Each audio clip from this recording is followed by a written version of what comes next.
Those bomb threat mails were found hoax. But today, if you see right now, the evacuation process is still on, and searching operation is still underway in those schools. Back to you. Right, Akhil, thank you for joining me with those details.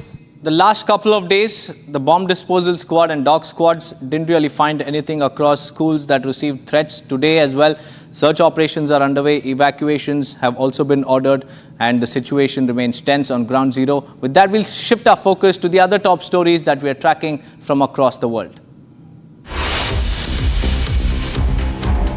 Ukrainian President Volodymyr Zelensky has thanked US President Donald Trump for his renewed support after Trump announced severe tariffs on Russia and revived a weapons supply channel to Ukraine, calling it a step towards greater security. Zelensky said the war continues only because of President Putin's intent to prolong it. He also added that the shift in Trump's tone from earlier criticism of Ukraine to now directly targeting Moscow reflects growing frustration over stalled peace efforts. With these fresh measures, the US aims to increase pressure on Russia and break the deadlock on the battlefield and at the negotiating table.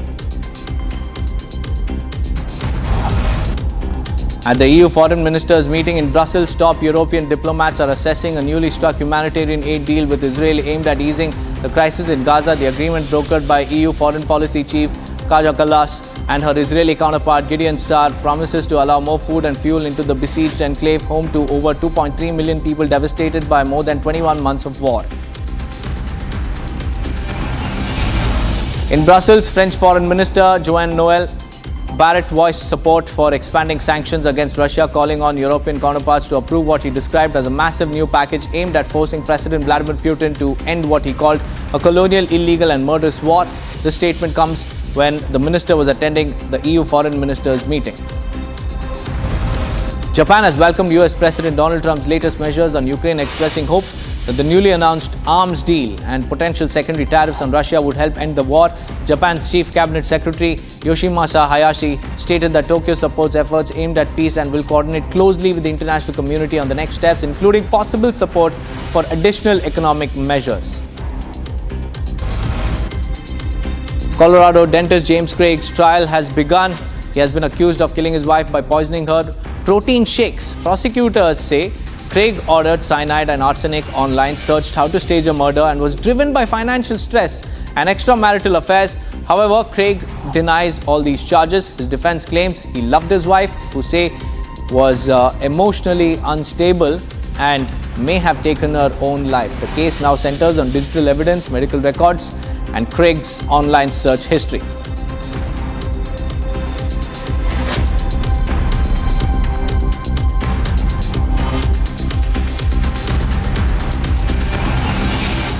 Viewers, tensions have escalated in southern Syria's Sweda province with deadly sectarian clashes between Druze militias and Sunni Bedouin tribes, with them leaving dozens of people dead. And the Syrian defense minister announced a ceasefire shortly after government forces entered the key city of Sweda. The violence, which also saw Israeli airstrikes targeting Syrian military assets, marks one of the most serious escalations in that particular region in recent months. Here's more. Deadly sectarian violence has gripped Syria's southern Sweda province, with clashes breaking out between local Sunni Bedouin tribes and Druze armed factions. The province, a center of the Druze community, witnessed intense fighting involving local militias, government forces, and even an Israeli strike. Dozens of wounded people and dead bodies arrived at the hospital in Sweda as the Syria's Interior Ministry confirmed more than 30 people have been dead and nearly 100 others have been injured. Amid this backdrop, Israel launched airstrikes in the area. Prime Minister Netanyahu and Israel's Defense Minister Katz said in a joint statement that the strikes were to prevent the Syrian regime from harming the Druze. Israel's Defense Minister later reiterated that the strikes were a clear warning to the Syrian regime, stating that Israel will not allow any harm to the Druze in Syria. However, several Druze members in Syria said that they do not want Israel to intervene on their behalf. Factions from the Druze minority have grown suspicious of the new authorities in Damascus after former President Bashar Assad fled the country in December during a rebel offensive led by Sunni Islamist insurgent groups. Following the bloodshed, Syria's defense minister announced a ceasefire on Tuesday shortly after the government forces entered a key city in Sweda province. Defense Minister Muharraf Abu Qasr stated that after an agreement with city's notables and dignitaries, government forces will respond only to the sources of fire and deal with any targeting by outlaw groups. Moving on, a sharp diplomatic exchange followed US President Donald Trump's 50-day ultimatum to Russian counterpart Vladimir Putin, warning of 100% tariffs if a peace agreement with Ukraine was not reached upon. And responding to Trump from the SCO summit in China, Russian Foreign Minister Sergei Lavrov accused Ukraine of delaying the negotiations while questioning whether the US President was fully informed of Russia's readiness to resume talks. Russia has hit back at US President Donald Trump's 50-day ultimatum to end the Ukraine war, accusing Kyiv of delaying peace talks. Kremlin spokesman Dmitry Peskov on Tuesday described Trump's decision to give Russia 50 days to end the conflict with Ukraine as quite serious, adding that we certainly need time to analyze what was said in Washington. Speaking after the Shanghai Cooperation Organization meeting in China, Russian Foreign Minister Sergei Lavrov said Moscow was ready to resume negotiations, especially in Istanbul, but claimed Ukraine was stalling on finalizing a date for the next round of talks. Responding to Trump's 50-day ultimatum, Lavrov questioned whether the US president was fully aware of Russia's willingness to engage. Joining Minister Lavrov, another close aide to President Putin, Dmitry Medvedev, also responded to Trump's ultimatum, dismissing it as a rhetorical threat and outrightly rejecting the proposed tariffs. Lavrov said, "We've seen deadlines before, 24 hours, 100 days. We would really like to understand what's behind this 50-day statement." Хотим понять, что стоит за этим заявлением. 50 дней. Было раньше и 24 часа было, и 100 дней было. Мы все это проходили и действительно хотим понять, чем движим президент Соединенных Штатов. Ясно, что он находится под огромным, я бы сказал, неприличным давлением Европейского Союза и нынешнего руководства НАТО, которые бесцеремонно поддерживают требования Зеленского продолжать накачивать его современным, в том числе наступательным оружием, за счет все большего и большего ущерба налогоплательщикам в западных странах. Lavrov also claimed NATO pressure on Trump, alleging that the US president was being pushed by allies to continue arming Ukraine.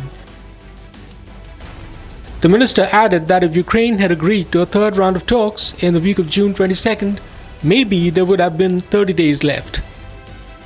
Говорить о том, что нет никакого прогресса, и поэтому вот 50 дней, если бы на неделе с 22 июня украинская сторона согласилась назвать дату третьего раунда, может быть, там уже и 30 бы дней осталось.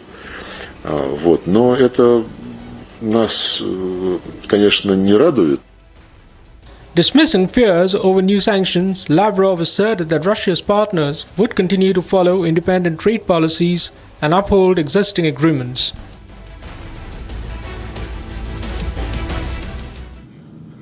Well, days after US President Donald Trump announced his decision to send the advanced Patriot missiles to Ukraine amid Russia's continuing military campaign, US Special Envoy Keith Kellogg met Ukrainian Foreign Minister Andriy Sybiha in Kyiv yesterday, and Ukraine's top diplomat gave Kellogg a tour of a military equipment development facility before holding the delegation-level talks. US Special Envoy Keith Kellogg met Ukrainian Foreign Minister Andriy Sybiha in Kyiv on Tuesday. The meeting came on the heels of President Donald Trump's offer of Patriot missiles for Ukraine amid the continuing military conflict with Russia. Ukraine's top diplomat gave Kellogg a tour of military equipment development facility before a meeting with both delegations. US President Donald Trump pledged Monday to supply more weapons for Ukraine paid for by European countries. But Kyiv officials are keen to lock in Washington's future support amid fears that the Republican administration could walk away from the conflict. Ukrainians welcome Trump's pledge of more US-made weapons in the three-year fight against Russia's invasion, though it is unclear what exactly they'll get and how quickly. Significantly, the meeting in Kyiv came on a day Russian Foreign Minister Sergei Lavrov blamed the European Union for the continuing conflict with Ukraine. As Russia makes a summer push to break through along the 1,000-kilometer front line, there are questions on whether the promised American military aid to Ukraine will arrive on time. Viewers, a day after holding talks with US President Donald Trump at the Oval Office, NATO Secretary General Mark Rutte weighed in on the US President's plan to send more arms shipments to Ukraine. The Dutch Prime Minister said that EU will find the money to sponsor America's military aid package for Ukraine. NATO Secretary General Mark Rutte backed US President Donald Trump's plan to arm Ukraine with European money. A day after holding talks with Trump at the Oval Office, the Dutch Prime Minister said the European Union will pool funds to sponsor the US's military aid to war-battered Ukraine. That President Trump said, basically, if Russia is not serious about peace talks, within 50 days he will slam secondary sanctions on countries like India, China and Brazil. So my encouragement to these three countries particularly is, if you live now in Beijing or in Delhi, or you are the president of Brazil, you might want to take a look into this, because this might hit you very hard. So please make the phone call to Vladimir Putin and tell him that he has to get serious about peace talks, because otherwise this will slam back on Brazil, on India and on China in a massive way. So I think it was a very smartly, wisely designed announcement yesterday by President Trump, but also the weapons I think is very important, and we will find the money in Europe to make sure that Ukraine has what it needs to be in the best possible position during these peace talks as soon as they start. Rutte visited Capitol Hill on Wednesday, meeting with Senators Jeanne Shaheen of New Hampshire and Thom Tillis of North Carolina, who are co-chairs of the Senate NATO Observer Group. Trump earlier said European allies would buy billions and billions of dollars of US military equipment to be transferred to Ukraine, replenishing the besieged country's supplies of weapons. He made the announcement at the Oval Office alongside the NATO Secretary General. Asked if the weapons plan will include offensive missiles to Ukraine, Rutte said it is both offensive and defensive. Weighing in on Trump's threat to Russia to come to a truce with Ukraine or face 100% tariffs, Rutte said it would hopefully yield a positive result at the soonest.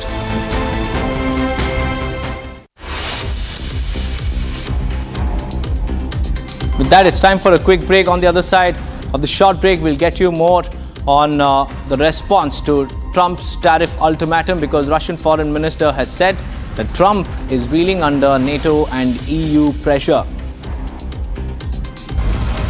Along with that, IMF has raised objections over Pakistan's sugar subsidy plan, warns of risk to $7 billion loan. Stay tuned for more.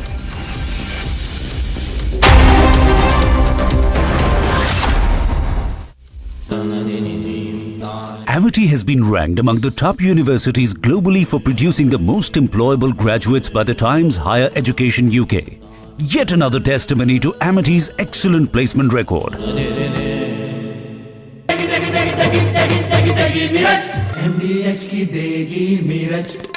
देगी मिर्च का तड़का, अंग अंग फड़का। MDH की देगी मिर्च।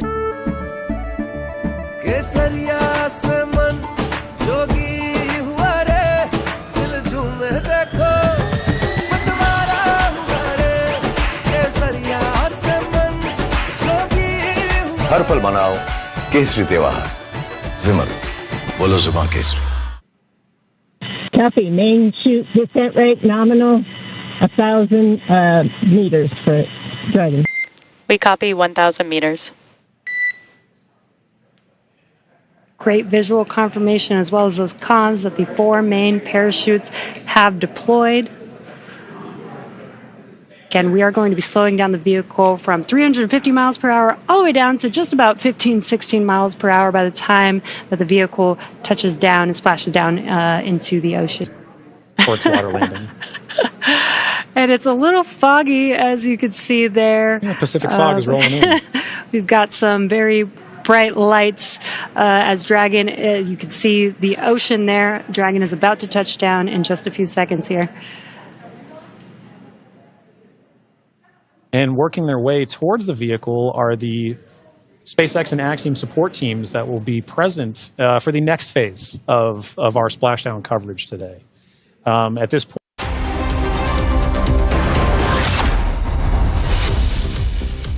welcome back, viewers. In a big boost to India amid hectic trade talks with US, the country has significantly narrowed its trade deficit to US $3.5 billion, and the figure marks a sharp decline from $7.3 billion in June 2024. And according to government data, the narrowing of the trade deficit is largely down to Indian exports outpacing imports. Here's more. India has received a massive boost amid the ongoing trade talks with the US. According to government data, India has narrowed its trade deficit by a significant margin. The data shows that India has brought its trade deficit with the West down to US $3.51 billion. The figure marks a sharp decline from US $7.3 billion in June 2024.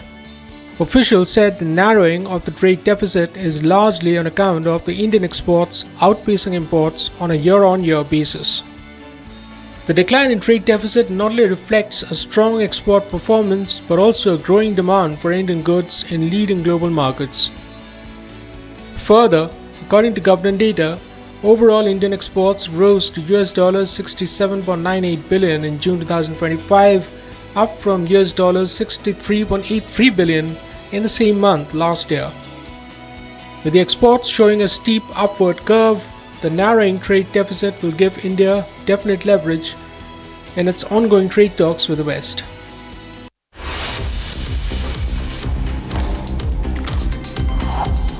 With that, it's time for a quick break. We'll tell you about ancestral property of Satyajit Ray being demolished in Bangladesh, and MEA has asked to reconsider and reconstruct the place as a museum of literature. Along with this, we'll also tell you about Russian Foreign Minister responding to Trump's tariff ultimatum, saying that Donald Trump is under pressure from EU and NATO. Stay tuned.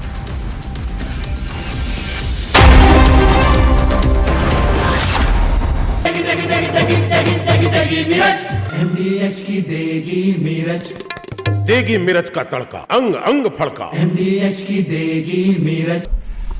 We've been very successful in settling wars. You have India, Pakistan, you have Rwanda and the Congo. That was going on for 30 years. India, by the way, and Pakistan would have been a nuclear war within another week, the way that was going. That was going very badly. And we did that through trade. I said, we're not going to talk to you about trade unless you get this thing settled, and they did. And they were both great, great leaders, and they were great.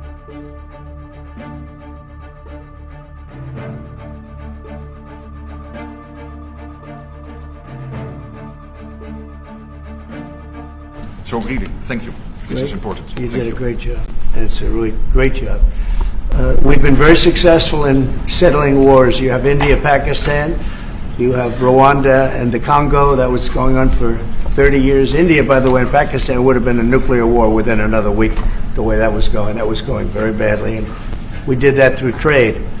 I said, we're not going to talk to you about trade unless you get this thing settled. And they did. And they were both great, great leaders. And they were great. But Rwanda and the Congo, that was going on for 30 years.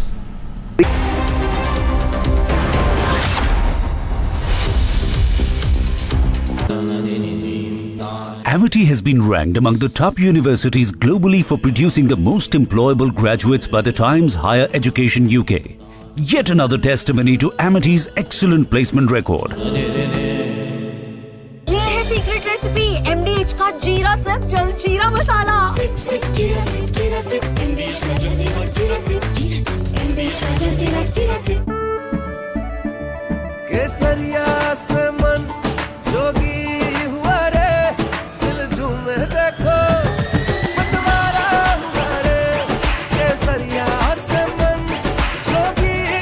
हर पल मनाओ केसरी त्योहार। विमल, बोलो जुबान Kesari.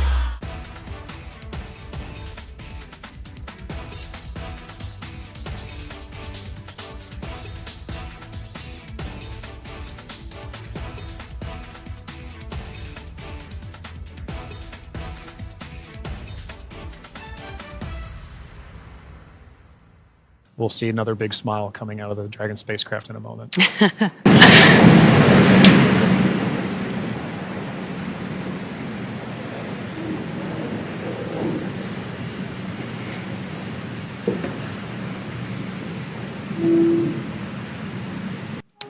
And we've got our pilot, Shubhanshu Shukla, as our second crew member exiting the spacecraft. And some big smiles, as you said. सब अच्छे से हो गया सब। ईश्वर साथ में है, ईश्वर नहीं उसको वहाँ पहुँचाया था, उसी की दुआओं से उसी के सब पहुँचाया था, उसी ने सब सुरक्षित लैंड कराया, सब कुछ वही है। नहीं, ये उसकी सफल लैंडिंग के लिए हम ईश्वर को धन्यवाद करते हैं और देशवासियों का, समस्त देशवासियों का और माननीय प्रधानमंत्री जी और सभी गणमान्य सदस्यों का बहुत बहुत शुक्रिया अदा करते हैं। उनको तहे दिल से जो है हम आभार प्रकट करते हैं कि उन्होंने हमारे From Asia's largest news headquarters, setting the agenda for Bharat.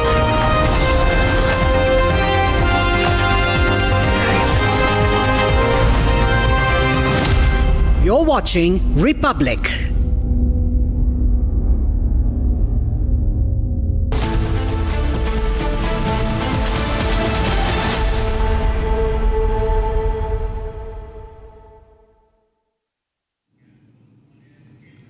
A very good morning, ladies and gentlemen. Get ready to be part of a Nation First movement. Republic's Nationalist Collective is hosting a dynamic conclave on July 19th, and we are inviting passionate nationalists like you to join the conversation, meet Arnab Goswami and engage with like-minded individuals who believe in putting the nation first. Don't miss this opportunity to be part of a day-long discussion on shaping the future of our great nation. Secure your spot now and be part of the movement that matters. And write to us at nationalistcollective@republicworld.com or WhatsApp us on the number mentioned on the screens to reserve your seat. Accused Amritpal Singh Dillon arrested, SUV seized. Accused is an NRI resident who had returned from Canada. He mowed down 113-year-old Fauja Singh.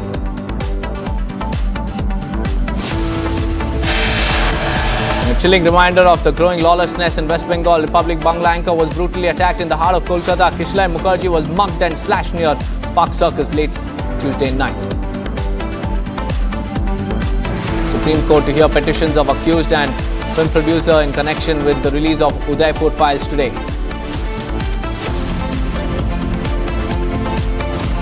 US President Donald Trump has signaled ongoing progress towards a trade deal with India, declaring confidently, "We are going to have access to India." Ancestral property of Satyajit Ray being demolished in Bangladesh. MEA asks to reconsider and reconstruct the place as a museum of literature.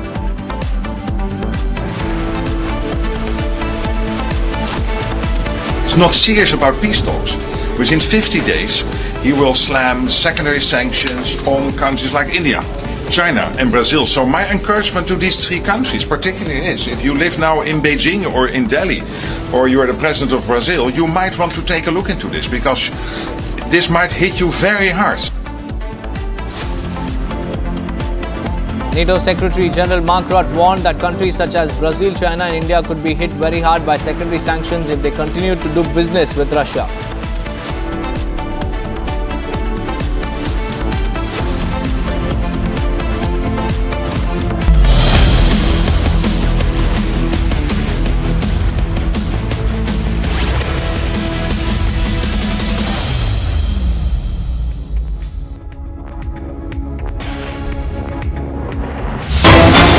We have some big breakthrough as far as Fauja Singh hit and run case is concerned. The accused has been arrested. The Punjab police has arrested a 30-year-old non-residential Indian in connection with the hit and run death of legendary marathon runner Fauja Singh. The arrest of Amritpal Singh Dillon, he is the accused, and coupled with the recovery of the Fortuner SUV that mowed down the legendary runner, came within 30 hours of the incident that claimed the life of the 114-year-old athlete Dillon, a resident of Dasupur village in Kartarpur, Jalandhar, was taken into custody late on Tuesday night and is currently undergoing interrogation at Bhogpur police station. He is expected to be presented in the court. In fact, we also have Harvinder Singh, Fauja's son, joining us live on this broadcast. A very good morning to you, Mr. Singh. The accused has been arrested. How do you look at this particular case and what are your demands? Hello hello sir, हम English नहीं समझते sir, Punjabi में बात करो हमारे साथ. हाँ हरविंदर सिंह जी, आपके डिमांड्स, आपके मांगे क्या है? अभी अक्यूज्ड को अरेस्ट कर दिया है पुलिस, पंजाब पुलिस ने, तो आप क्या मांग कर रहे हैं अक्यूज से? वो तो पुलिस कार्रवाई करेगी जी. अभी हमको नहीं कुछ भी पता. मैं सन तो ਤੁਹਾਡੇ ਚੈਨਲ ਜਰੀਏ ਪਤਾ ਲੱਗਾ, ਸਾਨਾ ਪੁਲਿਸ ਨਾਲ ਅਜੇ ਕੋਈ ਗੱਲ ਨਹੀਂ ਹੋਈ. 10 ਵਜੇ ਪੁਲਿਸ ਪ੍ਰੈਸ ਕਾਨਫਰੰਸ ਆ, फिर ਅਸੀਂ आपस मेरी फैमिली डिसाइड करूगी, मैं अकेला नहीं कर सकता कुछ भी जी. हरविंदर सिंह जी, आप इस इंसिडेंट के बारे में थोड़ा सा इंफॉर्मेशन दीजिए. आपके पिताजी कितने बजे कल निकले थे और कब ये हादसा हुआ, थोड़ा बताइए इसके बारे में. कल सर साढ़े मतलब 3:10 ਤੇ ਘਰੋਂ ਨਿਕਲੇ ਆ, ਉਹ ਸੈਰ ਸੂਰ ਕਰਨ ਘਰੋਂ, ਤੇ ਮੇਰੇ ਖਿਆਲ ਦੇ ਵਿੱਚ 15 ਦੇ ਜਾਂ 12-13 ਤੇ ਇਹ ਸਾਰਾ ਹਾਦਸਾ ਵਾਪਰ ਗਿਆ ਜੀ. हेलो. हाँ हरविंदर सिंह जी, ये भी बताइए कि ये जब इंसिडेंट हुआ आप कहाँ पर थे और आपको कैसे पता चला? नहीं जी, मैं अपने घर ही ਸੀਗਾ, ਪਿੰਡ ਹੀ ਸੀਗਾ. ਵੈਸੇ ਮੈਨੂੰ ਪਤਾ ਨਹੀਂ ਸੀ, ਮੈਨੂੰ ਤਾਂ ਮੇਰੇ ਫਰੈਂਡ ਉਹ ਉੱਥੇ ਹੀ ਸੀਗੇ, ਉਹ ਚੱਕ ਕੇ ਲੈ ਗਏ ਸੀ ਬਾਪੂ ਜੀ ਹੋਣਾ ਨੂੰ. ਇਹ ਤਾਂ ਹਿੱਟ ਕਰਕੇ ਚਲੇ ਗਿਆ ਸੀਗਾ ਤੇ ਉਹ ਕੁਦਰਤੀ ਉਧਰ ਆਉਣੇ ਸੀ, ਲੈ ਗਏ ਸੀ. ਫਿਰ ਮੈਨੂੰ ਫੋਨ ਕੀਤਾ, ਫਿਰ ਮੈਂ ਹਸਪੀਟਲ ਪਹੁੰਚਿਆ ਸੀਗਾ ਜੀ. मैं 3:30 ਬਜੇ हॉस्पिटल पहुंचा सी. जब आप हॉस्पिटल पहुंचे, डॉक्टर का रिस्पांस क्या था और आप हॉस्पिटल में? ਡਾਕਟਰ ਤਾਂ ਕਹਿੰਦੇ ਸੀ ਕੋਈ ਨਹੀਂ ਠੀਕ ਹੋ ਜਾਊਗਾ, ਪਰ ਜਿੱਦਾਂ ਉਹਦੇ ਸਿਰ ਦੇ ਵਿੱਚ ਜ਼ਿਆਦਾ ਸੱਟ ਸੀਗੀ, ਹੈਡ ਦੇ ਵਿੱਚ, ਕਹਿੰਦੇ ਵੀ 1-2 ਦਿਨ ICU 'ਚ ਰਹੂਗਾ ਤੇ ਠੀਕ ਹੋ ਜਾਊਗਾ, ਪਰ ਸਾਨੂੰ ਇੰਨਾ ਨਹੀਂ ਸੀ ਵੀ ਇਹਨਾਂ ਦੀ ਡੈਥ ਹੋ ਜਾਊਗੀ. और हरविंदर सिंह जी, अभी आपका परिवार की स्थिति कैसी है? क्योंकि आपके पिताजी फौजा सिंह एक लेजेंडरी मैराथन रनर थे. नहीं जी, हमारी साडी स्थिति काहदी आ, ਤੁਹਾਨੂੰ ਪਤਾ ਜਦੋਂ ਬੰਦਾ ਹੱਥਾਂ 'ਚੋਂ ਚੱਲ ਜਾਵੇ 1 ਮਿੰਟ ਵਿੱਚ ਕੁਝ ਨਹੀਂ ਕਰ ਸਕਦੇ, ਕੁਝ ਨਹੀਂ ਕਹਿ ਸਕਦੇ. ਅਜੇ ਤਾਂ ਹਨਾ ਸਾਨੂੰ ਪਤਾ ਨਹੀਂ ਲੱਗਦਾ. ਹੁਣ ਮੇਰੀ ਫੈਮਿਲੀ ਆ ਰਹੀ ਆ ਸਾਰੀ ਬਾਹਰੋਂ, ਫਿਰ ਉਹ ਆ ਕੇ ਅਸੀਂ ਸਾਰਾ ਇਕੱਠੇ ਹੋ ਕੇ ਸਭ ਕੁਝ ਦੱਸਾਂਗੇ ਜੀ.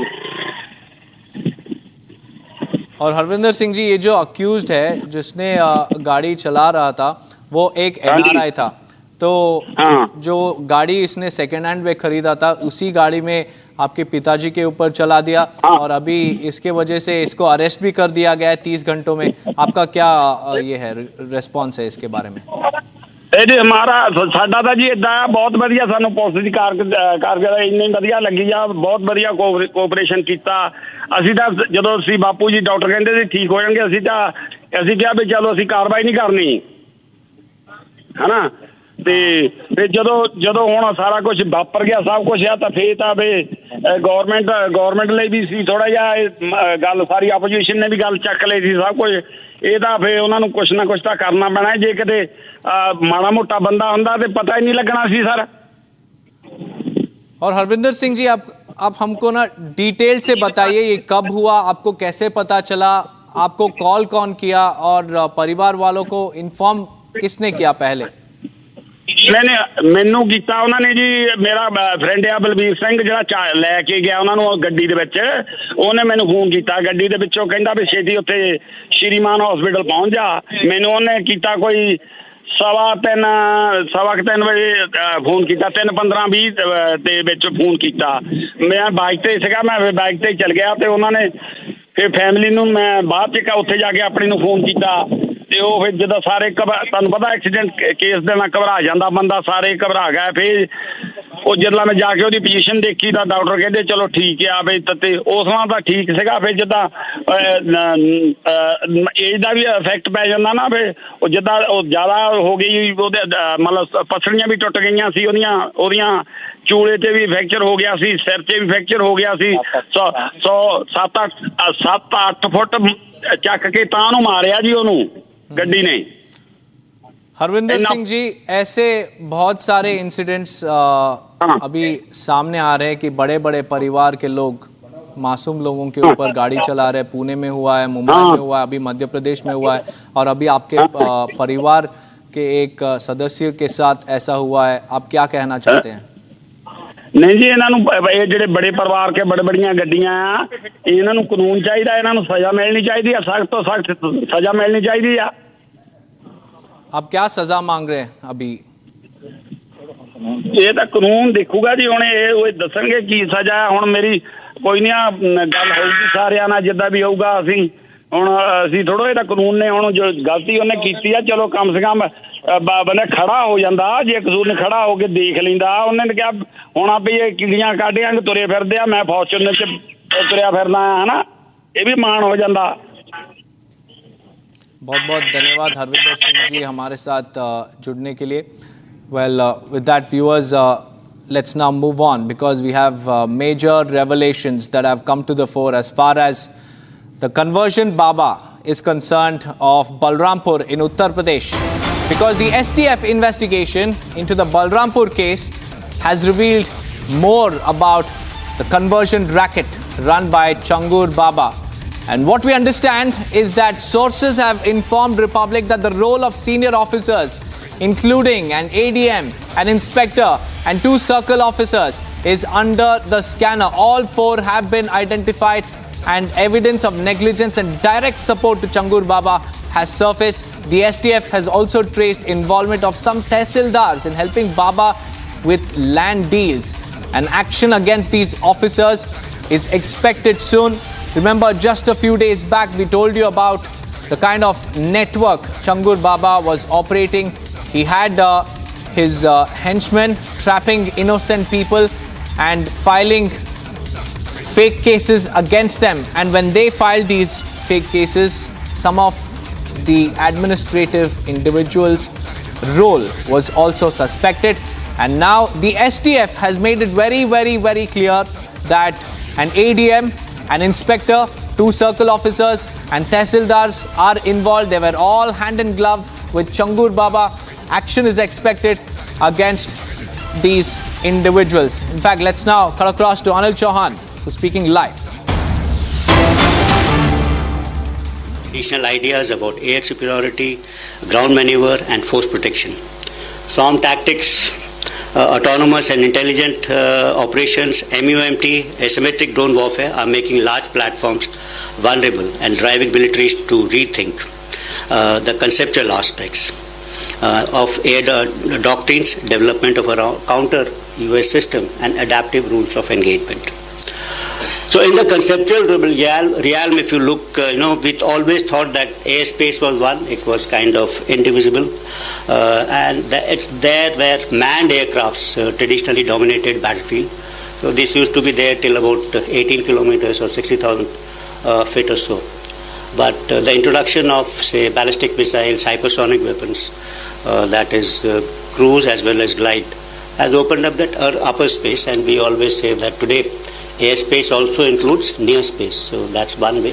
But you look at the bottom side of it, at the lowest space, which is below 50 meters. Now this is getting congested, and this requires a special kind of a treatment and understanding, because this is where most of the combat is taking place when we talk about these drones.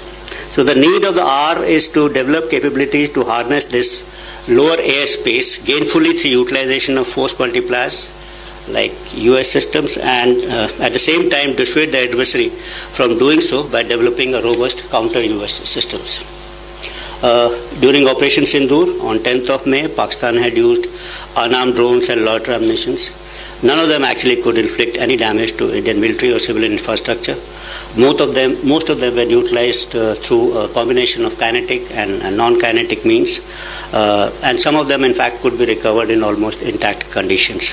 We need to focus on combat in future in this particular lower airspace. The ability to use LEO satellites for control of USS, enhance communication and navigation services, and increase the range and functionality of drones manifold. Conventional drones that work on principles of line of sight data link are limited in range and capabilities. Let's now talk about counter US system and a counter US grid. As drones and autonomous systems become the choice of weapons for targeting, developing counter US systems to protect our critical infrastructure and military assets assumes importance. Counter US operations are extremely complicated. Detecting, identifying, tracking and neutralizing drones involves creation of a counter US grid that must be capable of integrating and networking multiple technologies such as radars, sensors, jammers, as well as directed energy weapons. The effectiveness of this architecture will hinge upon seamless coordination and integration across air defense networks, civil aviation, regulators and local command and control structures to avoid gaps, fratricide and operational blind spots. The modern counter-US system grid is not only about technology, it's about fusing disparate assets into a resilient, adaptive ecosystem that can dynamically respond to the evolving aerial threats in a contested lower airspace. Let's switch on to Atmanirbharta for both this drones and counter-US systems. Operation Sindoor has showed us as to why indigenously developed counter-US systems and counter-US systems built for our terrain and our needs are crucial. We cannot rely on imported niche technology that are crucial for our offensive and defensive missions. We must invent and build and safeguard ourselves. Dependence on foreign technologies weakens our preparedness, limits our ability to scale up production, results in shortfall of critical spares for sustenance and round-the-clock availability. Another important aspect of this capability is that foreign weapons and sensors, their capabilities are known to all, and adversaries can predict our tactics and doctrinal concepts based on the capabilities of this particular system. So you may have today on very modern aircrafts, air-to-air missiles, so say ranges are known to us, so are they known to the adversaries also? And the moment if they are imported, then obviously the adversary can keep out of those ranges and develop tactics accordingly. So this becomes a severe limitation. But if you are developing systems which you own, their capabilities are not known to the enemy, and that may add an element of surprise when actually you are face to face in the initial encounters at least.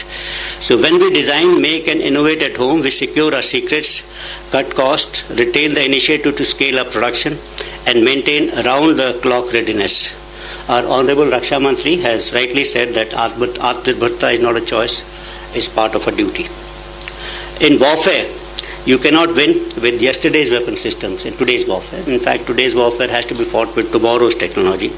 And happy to note that this workshop is deliberating on crucial issues for indigenization and improvement in existing US and counter-US capabilities. I would like all of you during the day's deliberation to focus on a few things. First, I think, is increased impetus on defense R&D to deliver next generation of solutions. Then encourage modular, upgradable design so that new technology payloads, AI modules, EW technology can be integrated quickly. Develop standardized open architecture for plug-and-play modules for effective counter-US, both for kinetic and non-kinetic systems. Fifthly, create counter-US system testbed for startups and DRDO. Sixthly, invest in secure sovereign software stacks for UAV control and anti-jamming. Seventhly, you could focus on stealth and next generation of UAVs. And last and not the least, develop a long-term vision roadmap for SON drones, drone carriers, MUMT, direct energy weapons, artificial intelligence-powered counter-US systems, etc. and so on. Towards the conclusion, I would say that this one-day workshop being organized by the Office of Scientific Advisor to CISC in collaboration with CENJOS is a much-needed steps towards evolving strategy to make India self-reliant and future-ready in counter-US and US technologies. I'm also very happy to note that the exhibition is being organized on the sidelines of this workshop to provide an opportunity to the industries to showcase their products to the users. I wish all the participants, speakers, organizers the very best for an unprecedented success for the workshop come exhibition, and look forward to a feedback to institute further and necessary improvements. Then I will have a small little submission. This third particular session, I believe, can be renamed as Challenges in Indigenization of UAV Components, rather than talking about problems envisaged by users to the use of imported components in the UAV. That would not be a correct kind of a message. Thank you, ladies and gentlemen, for a very, very patient hearing. Thank you.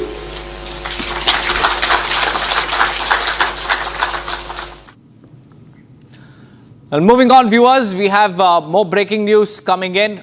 This one from Kolkata. A chilling reminder of the growing lawlessness under Mamata Banerjee's regime. Republic Bangla anchor was brutally attacked in the heart of Kolkata. Kishlay Mukherjee, who's the anchor of India's top news channel, Kolkata's #1 media channel.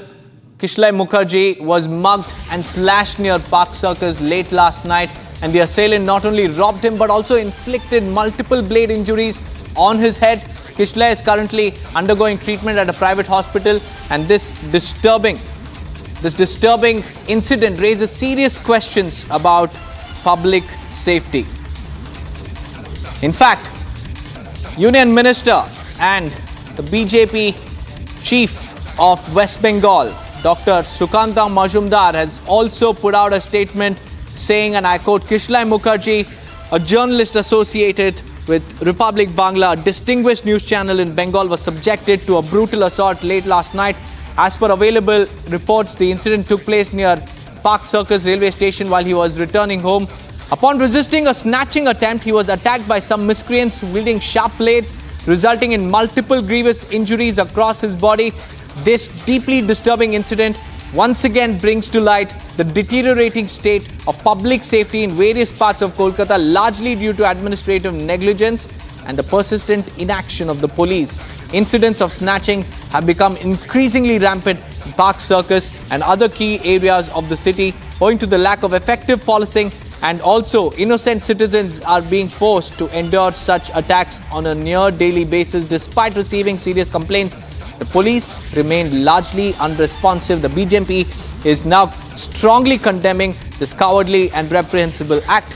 Let's listen in from Kishlay Mukherjee himself as to what happened.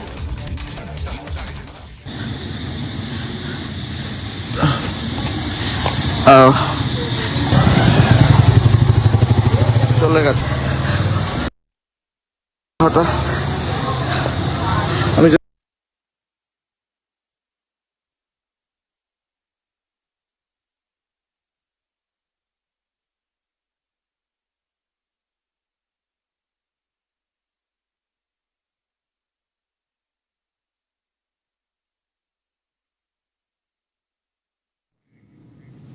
Well, these are the pictures from the immediate aftermath of the incident. There you can see Kishlay Mukherjee there, completely shocked and in a state of trauma after he was attacked by unknown individuals.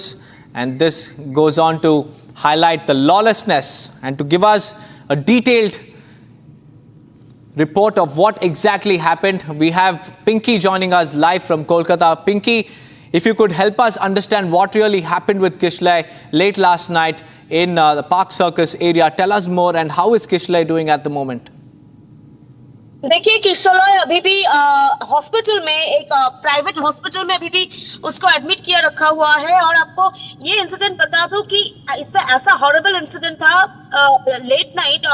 किशोर घर लौट रहा था, बेहला में उसका घर है, बेहला में घर लौट रहा था।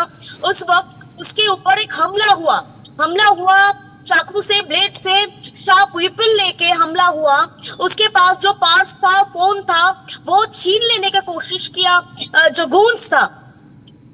किशोर ने रेजिस्ट किया। किशोर ने जब ऐसा इंसिडेंट हो रहा था, जब पर्स और फोन उससे छीना जा रहा था, किशोर ने नॉर्मल एक रेजिस्ट किया।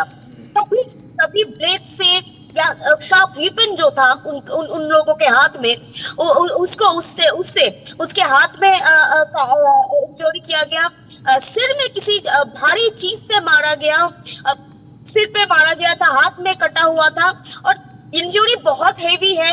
कल रात को ही बांग्ला का टीम जाके पहुंचा, किशोर के साथ हॉस्पिटल में थी, अभी भी हॉस्पिटल में किशोर है, उनका ट्रीटमेंट चल रहा है। मगर ये जो इंसिडेंट है, इस इंसिडेंट दिखा रहा है कि कैसे बंगाल का जो लॉ एंड ऑर्डर सिचुएशन है वो डिटेरिएट कर रहा है, क्योंकि एक रिपब्लिक का एंकर जो लौट रहा है, घर में लौट रहा है, विच इज वेरी नॉर्मल, घर लौट रहा है। क्या 11 बजे एक कोलकाता सेफ नहीं है? कोलकाता में अगर रिपब्लिक के या किसी शहर के साथ अगर ऐसा हो सकता है, तो आप सोच लीजिए कि क्या कुछ हो सकता है जो रात 11 बजे, ऐसा भी रात नहीं है, रात 11 बजे बहुत सारे ऐसे लोग होते हैं जो कि लास्ट ट्रेन पकड़ते हैं, लास्ट बस पकड़ते हैं, बस पब्लिक ट्रांसपोर्ट अवेल करते हैं। उसमें किशोर जब जा रहा था, ऐसे ही सिचुएशन में उसको अटैक हुआ। और आपको ये बता दूं कि बेनियापुकुर थाना में, बेनियापुकुर पुलिस स्टेशन में ऑफिशियल कंप्लेन हुआ है। पुलिस अभी भी किसी को भी अरेस्ट नहीं कर पाया है। जो सीसीटीवी फुटेजेस है वहां पर आपको ये भी बता दूं, जिस जगह में पाक सर्कस की जिस जगह में किशोर के ऊपर अटैक हुआ है, उस जगह पूरा सीसीटीवी से भरा हुआ है, सीसीटीवी फुटेजेस है। इतना वक्त क्यों लग रहा है कि कल रात को इंसिडेंट होने के बाद भी अभी भी किसी को भी अरेस्ट नहीं कर पाया है पुलिस की तरफ से? ऑफिशियल कंप्लेन हुआ है, किशोर ने अपनी तरफ से पूरा कोशिश किया है, स्टेटमेंट जो भी हो सके उसका Well, Pinky, also tell us that this incident happened in one of the most prominent localities in Kolkata. It happened in central Kolkata, heart of Kolkata. The CCTVs are there. Also, in fact, stay on with us, Pinky, because we also have Jagannath Sarkar joining us live on the phone line. A very good morning to you, sir. Republic Bangla's anchor has been attacked late last night, and the police have still not arrested the perpetrators. You could see the visuals of the kind of injuries that Kishle has suffered, and this goes on to also highlight how public safety has become a matter of concern in Kolkata. देखिए, ये बंगाल का जो हाल है, यहाँ का जो government है, ममता का जो राज चल रहा है, पुलिस का ऊपर एक ही खुल्लम चोरी कर रहा है। वो ये गवर्नमेंट का लक्ष्य क्या है? जहाँ कोई अपराध हो रहा है उनका छुपाने के लिए काम पुलिस हमेशा कर रहा है। वो ये बंगाल का जो हाल आज बेहाल हो गया, किसी को जजमेंट नहीं मिल रहा है। वो जहाँ जो कुछ हो रहा है गवर्नमेंट के पक्ष में, वो अपराधी को बचाने के लिए कोशिश हमेशा होता है। ये जानबूझ के किया, क्यों? ये सच दिखाने के लिए हमेशा लड़ रहा है आर बांग्ला। तो यहाँ का आर बांग्ला का रिपोर्टर का ऊपर साजिश जानबूझ के किया। जो इलाका में काम हुआ है वहाँ ज्यादा एंटी वो जो नेशनलिस्ट ज्यादा है, वहाँ वो देश के खिलाफी आदमी ज्यादा है, इसलिए उनका हमला किया। और ये होना नहीं चाहिए। बंगाल जो हाल आज हुआ है, ये ममता बनर्जी का मदद से ही हो रहा है। इसलिए ये यहाँ जो आने वाला चुनाव के पहले और भी ज्यादा ऐसा होगा। जहाँ जो सच के लिए लड़ रहा है उनका ऊपर हमला और भी बढ़ेगा, ऐसा ही माहौल है। तो इसलिए हम बोलूं तो सेंट्रल का ध्यान देना चाहिए, ऐसा नहीं होना चाहिए। That's right. Jagannath Sarkar ji, बहुत बहुत धन्यवाद हमारे साथ जुड़ने के लिए। That was the BJP MP there raising serious concerns and also urging Mamata Banerjee to wake up from her slumber to ensure the safety of her own citizens. If a journalist is not safe, then nobody is safe in West Bengal.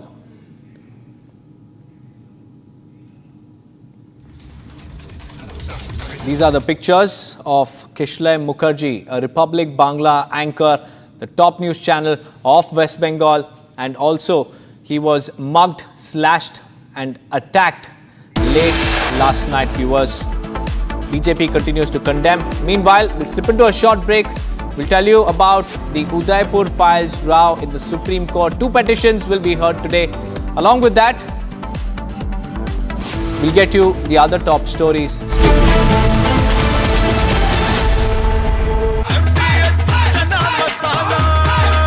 अब छोलिया हो या लोबिया, सफेद चने या काले चने, सब कुछ मजेदार बने। पैसा लगाना है तो सेंचुरी क्लब प्राइम पे लगाओ। डूबेगा नहीं, जलेगा भी नहीं, कोई खा नहीं जाएगा, धोखा नहीं देगा, ऊपर नीचे भी नहीं होगा, सेफ रहेगा, सिक्योर्ड में मिनिमम 30 साल का रिटर्न देगा। अब इससे बेटर इन्वेस्टमेंट है तो बताओ। सेंचुरी क्लब प्राइम, रहो बेफिक्र। MDH की हल्दी मिर्ची धनिया करे कमाल, ये रंग दे, ये खुशबू दे, ये तीखा, ये कम पड़े, क्या निराला MDH masala.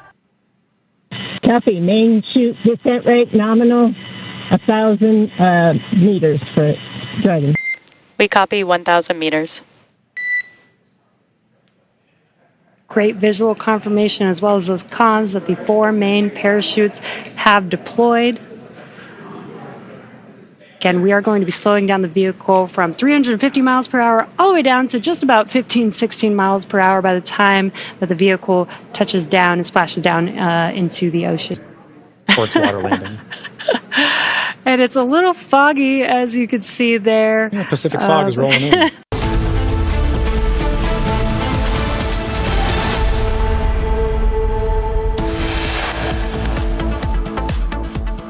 Punjab hit and run case accused Amritpal Singh Dhillon arrested after his SUV mowed down Fauja Singh. In a chilling reminder of the growing lawlessness in West Bengal, Republic Bangla anchor Kishlay Mukherjee was attacked in the heart of Kolkata. He was mugged and slashed near Park Circus late Tuesday night. Supreme Court to hear petitions of accused and film producer in connection with the release of Udaipur files today. US President Donald Trump has signaled ongoing progress towards a trade deal with India, declaring confidently we are going to have access into India. Ancestral property of Satyajit Ray being demolished in Bangladesh, MEA asks to reconsider and reconstruct the place as a museum of literature. If Russia is not serious about peace talks, within 50 days he will slam secondary sanctions on countries like India, China and Brazil. So my encouragement to these 3 countries particularly is, if you live now in Beijing or in Delhi, or you are the president of Brazil, you might want to take a look into this, because this might hit you very hard. NATO Secretary General Mark Rutte warned that countries like Brazil, China and India could be hit very hard by secondary sanctions if they continue to do business with Russia.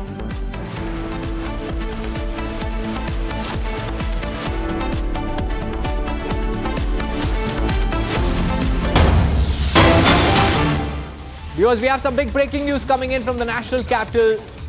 For the 3rd consecutive day, schools in the national capital have received bomb threats. Today, 2 schools have received such threatening mails. 2 schools, that is St. Thomas School in Dwarka and Vasant Valley School in Vasant Kunj, received threats via email. And Delhi Police, Fire Services, Bomb Squad, Dog Squads, all these emergency personnel are present at the scene. Both the schools have been evacuated. The search operations are on to look for any suspicious objects. Over the last couple of days, schools that received such similar threats were also scanned, but nothing was found. It was declared as a hoax threat. In fact, Akhil is also joining me live. Akhil, what's happening at these schools? Akhil, bomb disposal squad and the dog squads have arrived. Tell us more whether this is a hoax or what is happening as far as the searches are concerned. Well, Deepak, if you see, this is the 3rd consecutive day when what we have seen that the 5 schools in the Delhi has received bomb threat emails. Behind me, you can see the visual of Vasant Valley School. School. This is one of the prominent schools in the national capital, and this school has also received bomb threat email. So if you see, Deepak, what we have seen in the recent past, that in the last 10 days, in the last 3 days basically, 10 schools have received a bomb threat mail. And if you just talk about, Deepak, today itself, what we have seen that so far, according to the Delhi police, 5 schools have received bomb threat mails, which include Sardar Patel Vidyalaya in Lodi State. Second, if you see, St. Thomas School in Dwarka as well, it has also received a bomb threat email. And if you see where I'm standing right now, Vasant Valley School, this is the 3rd school which has also received the bomb threatening email.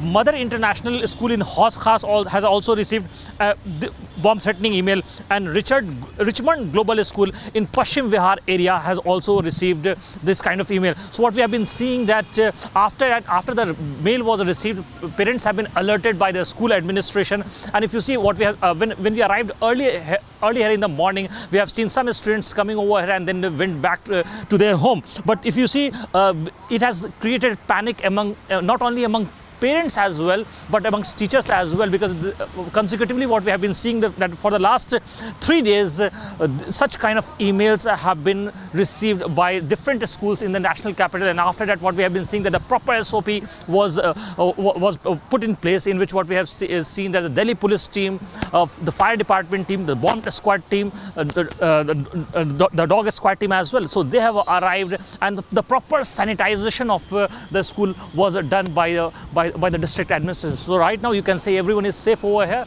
Right now the Delhi police team is trailing those mail that from what IP address that mail has been sent and who's behind it right now.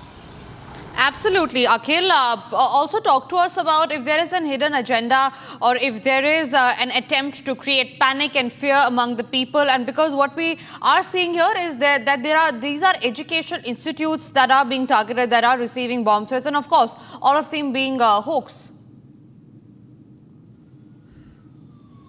Well, absolutely. If you see, not only a school, so Tanisha, what we have seen that earlier, St. Stephen's College, which is one of the prominent colleges in the Delhi University, has also received such kind of email. And if you see, right now we are just standing outside in Vasant Valley School, which is one of the prominent schools in the national capital. So where what we have been seeing that from several of affluent class family students come to this very school. So such kind of schools generally have got threatening emails. So what is the reason behind it? The Delhi police is basically investigating the entire matter, because not only this very school, apart from that, if you see earlier what we have seen in Delhi, across Delhi, which include Dwarka region as well, Paschim Vihar region as well, and Lodi state as well. So across several schools have received such kind of emails, which is concerning for the parents as well, for the school administration, for the staff and the educators and the parents as well. So this is a concerning news which basically created panic among students. Here you can see right now the entire area has been sanitized by the Delhi police team. You won't be able to find, apart from some security personnel, those who are the part of the security paraphernalia from the school side, so they are just standing over here. Apart from that, you won't be able to find any single teacher or a student from the various spots. So here you can see the school has been sanitized by the Delhi police team and the DFS, which is the Delhi Fire Service team. As of now, what we have been seeing that it's completely the space has completely been evacuated, and nothing suspicious has been found by the Delhi police team. All right. Thank you very much, Akhil, for getting us those details. We move across to some other breaking news that's coming in, and this is in regard with the anti-conversion racket in Balrampur in Uttar Pradesh, and this is related to Changur Baba, where a major revelation has emerged in the STF investigation into the Balrampur case. Sources have now told Republic that the role of senior officers, that also includes an ADM, an inspector and 2 circle officers, is now under massive scrutiny. All 4 have been identified, and evidence of negligence and direct support to Changur Baba has surfaced. The STF, we learn, has also traced involvement of some tehsildars in helping the Changur Baba with land deals. Action against these officers is expected really soon. So a nexus that has now come to fore as far as the Changur Baba case is concerned. Vaibhav is joining me live from Balrampur. On that note, Vaibhav, हमें बताइए कि ये कौन officers है, किस तरह की मदद उन्होंने चंगुर बाबा को की थी? देखिए, बिल्कुल ये तय था कि इतना बड़ा साम्राज्य आपको चलाने के लिए प्रशासन की मदद की जरूरत होती है, क्योंकि तमाम ऐसी चीजें होती हैं टेक्निकली जिनको अगर आपको टैकल करना है तो प्रशासन का सहयोग आपके लिए बहुत ज्यादा जरूरी हो जाता है। यही वजह है कि पिछले तकरीबन 10 साल तक छांगुर बाबा ने जिस तरह का काला साम्राज्य बलरामपुर के उतरौला में चलाया, तो अब उतरौला में जो एडीएम की तैनाती थी उस वक्त, वहां पर इंस्पेक्टर की जिसकी तैनाती थी और 2 सर्कल ऑफिसर जिनकी वहां पर तैनाती थी, वो उस वक्त अब जांच एजेंसियों की रडार में है। कुछ ऐसे तहसीलदार भी हैं, क्योंकि जमीन का भी काम जो है वो छांगुर बाबा बहुत बड़े स्तर पर करता था। कैसे उसको जमीनें जो है वो पट्टा उन जमीनों को मुहैया करवाया जाता था, कैसे उन जमीनों को इनलीगल तरीके से छांगुर बाबा जो है वो अपने नाम रजिस्टर करवाता था। यानी कि अब तक के छांगुर बाबा के इस कनेक्शन को लेकर पिछले 5 से 6 सालों तक जितने अफसरों की वहां पर तैनाती थी, एटीएस की पूछताछ में छांगुर बाबा ने जिन जिन अफसरों के नाम लिए हैं उन अफसरों को लेकर एक बाकायदा लिस्ट तैयार की गई है और उस लिस्ट के आधार पर ही अब आगे की कार्रवाई जो है वो की जानी है। क्योंकि ये तय था इतना बड़ा साम्राज्य खड़ा करना, वहां पर शानदार कोठी खड़ा करना, इनलीगल तरीके से इतना बड़ा कंस्ट्रक्शन जिसका निर्माण आपने करवाया है, इन तमाम बातों को ध्यान में रखकर एटीएस इस एंगल से छांगुर से पूछताछ कर रही थी कि इतने बड़े साम्राज्य को लेकर, इतनी शिकायतों को लेकर, इतनी कंप्लेंट्स को लेकर आप पर अब तक एक्शन क्यों नहीं लिया गया।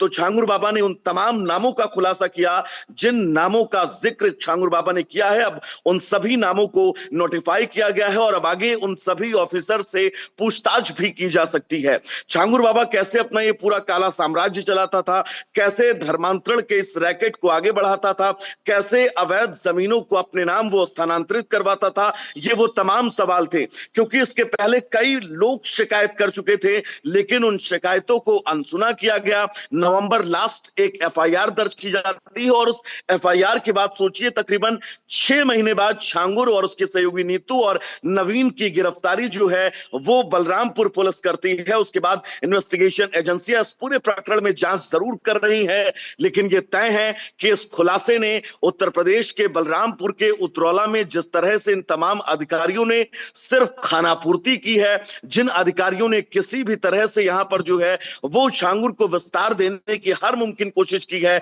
उन पर अब एक्शन आने वाले वक्त में तय है।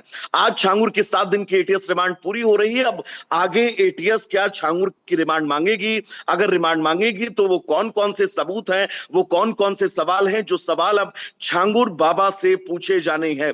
क्योंकि अब तक के हमने भी इस इन्वेस्टिगेशन में उन तमाम लोगों से बात की जो विक्टिम हैं, जो लोग छांगुर के समर्थन में लगातार अभी भी आवाज बुलंद कर रहे हैं, उनका विश्वास अभी भी छांगुर के प्रति जिंदा है। उन तमाम लोगों का यह कहना था कि जितने भी लोग इस कोठी में पहुंचते थे, जितने भी लोग यहां पर आते थे, उन सभी से छांगुर का कनेक्शन, उन सभी से छांगुर को सिर्फ और सिर्फ झुकाव इस बात को लेकर था कि वो छांगुर को मानते हैं, क्योंकि वो झाड़ फूक करता था, अंगूठियां नग बेचता था, लोगों के तमाम दुखों को दूर करने का दावा करता था और इन दावों की आड़ में वो कैसे धर्मांतरण का ये पूरा नेक्सस चलाता था। और उसको जिन अधिकारियों ने अब तक की शह दी है उत्तर प्रदेश के उतरौला में, उन अधिकारियों पर भी एक्शन होना तय है।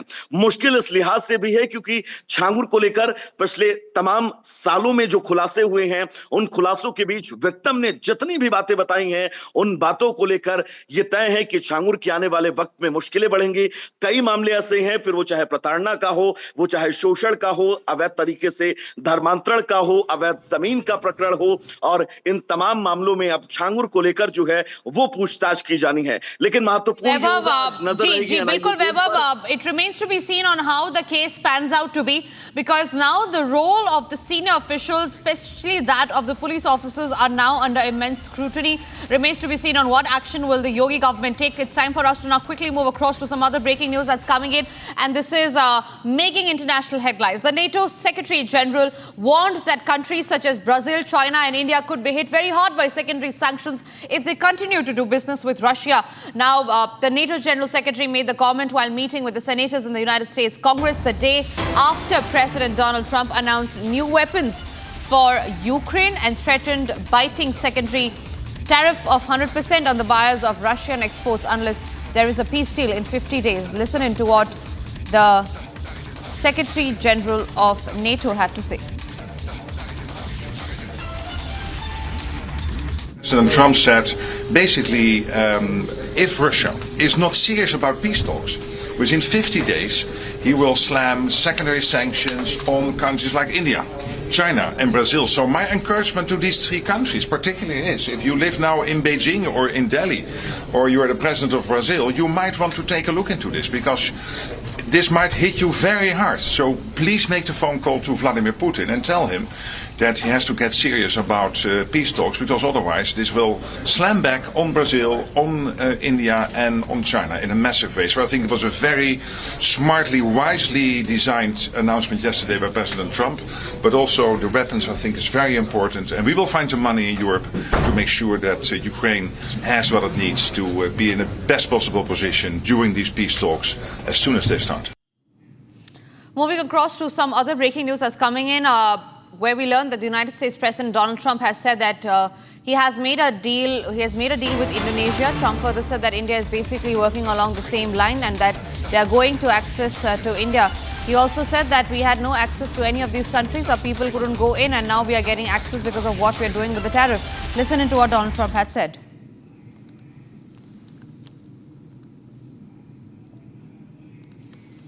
To deal with Indonesia, I spoke to their really great president, very popular, very strong, smart, and we made the deal. We have full access to Indonesia, everything. As you know, Indonesia is very strong on copper, but we have full access to everything. We will pay no tariffs. So they are giving us access into Indonesia, which we never had. That's probably the biggest part of the deal. And the other part is they are going to pay 19%. And we are going to pay nothing. I think it's a good deal for both parties. But we will have full access into Indonesia. And we have a couple of those deals that are going to be announced. India basically is working along that same line. We're going to have access into India. And you have to understand, we had no access into any of these countries. Our people couldn't go in. And now we're getting access because of what we're doing with the tariffs. So they're paying 19%, and we are not paying anything. And they're going to give us full access into Indonesia. Now, Indonesia has some great product, and they also have some very valuable earths and various other materials. One of the things, as you know, they're known for is very high-quality copper, which we'll be using. Shifting our focus to some other big breaking news that's coming in, and this is in regard with Karnataka, where a fresh tussle has broken out between the Karnataka government and the Andhra Pradesh Minister Nara Lokesh over the aerospace investment. This time it is the Karnataka Chief Minister Siddaramaiah who yesterday decided to withdraw notification for land acquisition and has said that only those who want to give land with consent, government will take it, to which Andhra Pradesh Minister Nara Lokesh said in a post on X that we have an attractive airspace policy for the investors with best-in-class incentives and over 8,000 acres of ready-to-use land just outside Bengaluru. Hope to see you soon. Talk across the table. So that's a fresh war of words that's erupted as far as the aerospace investment is concerned. Abhishek, my colleague, is joining me live from Bengaluru on that. Abhishek, explain it to our viewers on what the controversy is all about. How did it start, and what is it about the aerospace that Andhra Pradesh and Karnataka have been fighting for, and this is not something that's new? Yeah, well, Tanisha, the Karnataka state government had decided to give space for aerospace industry near Devanahalli Taluk. At least 1,777 acres were to be acquired, and the farmers and the government were quarreling over this place for the last 3 to 4 years. This is the 1,198th day when the government took a U-turn after giving up to the farmers' demand. The farmers weren't ready to give up the land to the government to create an aerospace park, demanding that the farmland shouldn't be taken away from them.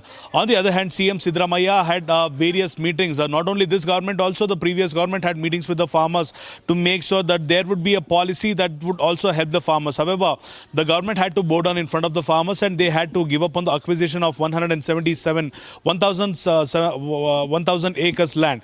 On the other hand, we have also seen after the Karnataka state government took a U-turn, Nara Lokesh, who is the Minister of Andhra Pradesh, has put a post on X stating that the government of Andhra Andhra is willing to give at least 8,000 acres of land to the aerospace industry, and also they have various other policies that the aerospace industry would love to give a hear to. So this is at this point of time very clear that the Andhra Pradesh government is taking the benefits or as making the cons of Karnataka government to converting to the pros of the Andhra Pradesh government. As of now, we will have to see how the government reacts on this, because this is a major investment that might be getting away from Bengaluru. And on the post of X, Nara Lokesh has very clearly mentioned the 8,000 acre land is not away and not far from Bengaluru. So it is truly a game changer to the Andhra Pradesh government if the aerospace industry in fact moves to Andhra Pradesh as of now.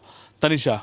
Absolutely. Thank you very much, Abhishek, for getting us those details, keeping a very close watch on that story.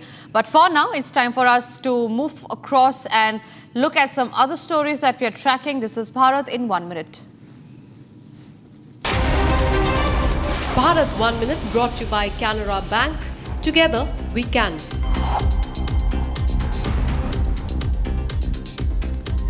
The Ministry of External Affairs on Tuesday put out a travel advisory cautioning its citizens against travelling to Iran. The MEA shared the advisory on an X handle advising Indians against undertaking non-essential travel to Iran in view of the security-related development in the past several weeks. A fire broke out at Old Govindpura in the Jagatpuri area of the national capital on Tuesday late evening. As many as 9 fire tenders scrambled to the spot after the distress call was received. Fire officer Deepak Hooda said 4 trapped residents were rescued from the house where the fire broke. He added that 2 people are feared dead in the fire, but the same is yet to be officially confirmed.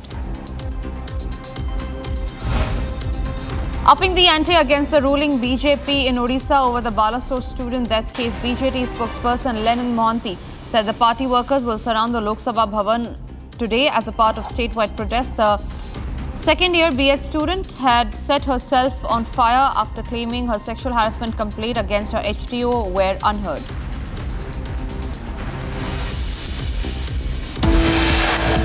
Time for us to now slip into a short break. After the break are all the details on how Russia is responding to Trump's tariff threat.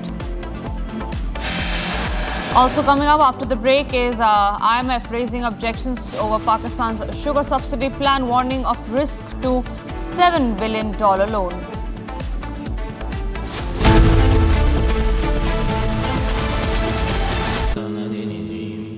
Amity has been ranked among the top universities globally for producing the most employable graduates by the Times Higher Education UK. Yet another testimony to Amity's excellent placement record. पैसा लगाना है तो century ply club prime पे लगाओ, डूबेगा नहीं, जलेगा भी नहीं, कोई खा नहीं जाएगा, धोखा नहीं देगा, ऊपर नीचे भी नहीं होगा, सेफ रहेगा, सिक्योर्ड, मिनिमम 30 साल का रिटर्न देगा। अब इससे बेटर इन्वेस्टमेंट है तो बताओ। सेंचुरी प्लाई क्लब प्राइम, रहो बेफिक्र। इसको घर पे लगाओगे तो शादी का तो पता नहीं, पर घर पक्का नहीं टूटेगा। रुंगटा नहीं तो घर स्ट्रॉन्ग नहीं। रुंगटा स्टील TMT बार एकदम सॉलिड। पहाड़ों में एक हाइकिंग स्टिक भी बन सकती है। दादी के हाथों का जादू और खुशबू से महकता घर, माँ की मुस्कुराहट और खाने की सुगंध। MDH गरम मसाला, क्योंकि हर रिश्ता है स्वाद से जुड़ा।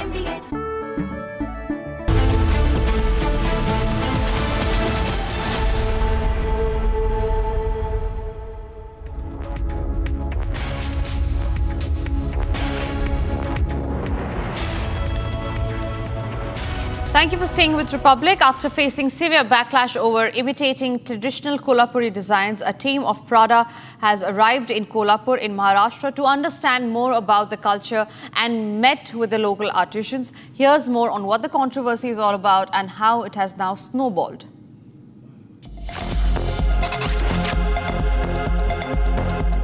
In a significant move, a team from the international luxury footwear brand Prada has arrived in Kolhapur in Maharashtra. The Italian team met with local artisans who are renowned for crafting the iconic Kolhapuri chappals. This visit comes after global backlash over Prada's alleged imitation of traditional Kolhapuri designs without acknowledgement. Taking a step toward reconciliation, Prada has initiated dialogue with the Kolhapuri footwear industry. The visit was organized in collaboration with the Maharashtra Chamber of Commerce, Industry and Agriculture, Makia. Led by Makia President Lalit Gandhi, the Prada technical team explored local workshops and engaged directly with the artisans. This collaboration marks a potential turning point in recognizing and preserving the cultural heritage of Kolhapuri craftsmanship on an international stage.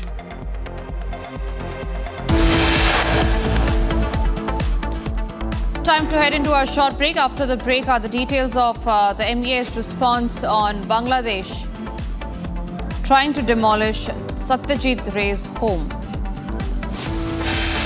Also after the break are details of how Russia is responding to Trump's tariff threat. दादी के हाथों का जादू और खुशबू से महकता घर, माँ की मुस्कुराहट और खाने की सुगंध। MDH गरम मसाला, क्योंकि हर रिश्ता है स्वाद से जुड़ा। पैसा लगाना है तो सेंचुरी प्लाई क्लब प्राइम पे लगाओ। डूबेगा नहीं, जलेगा भी नहीं, कोई खा नहीं जाएगा, धोखा नहीं देगा, ऊपर नीचे भी नहीं होगा, सेफ रहेगा, सिक्योर्ड, मिनिमम 30 साल का रिटर्न देगा। अब इससे बेटर इन्वेस्टमेंट है तो बताओ। सेंचुरी प्लाई क्लब प्राइम, रहो बेफिक्र। आधे बाउल दही में 4 चम्मच MDH चटनी पुदीना मसाला डाला, स्टर करो, पुदीना चटनी तैयार। MDH चटनी पुदीना मसाला। केसरिया से मन जोगी हुआ रे, दिल झूमे देखो मतवारा हुआ रे। केसरिया से मन जोगी हुआ। हर पल मनाओ केसरी त्योहार। विमल, बोलो जुबान Kesari. We've been very successful in settling wars. You have India, Pakistan, you have Rwanda.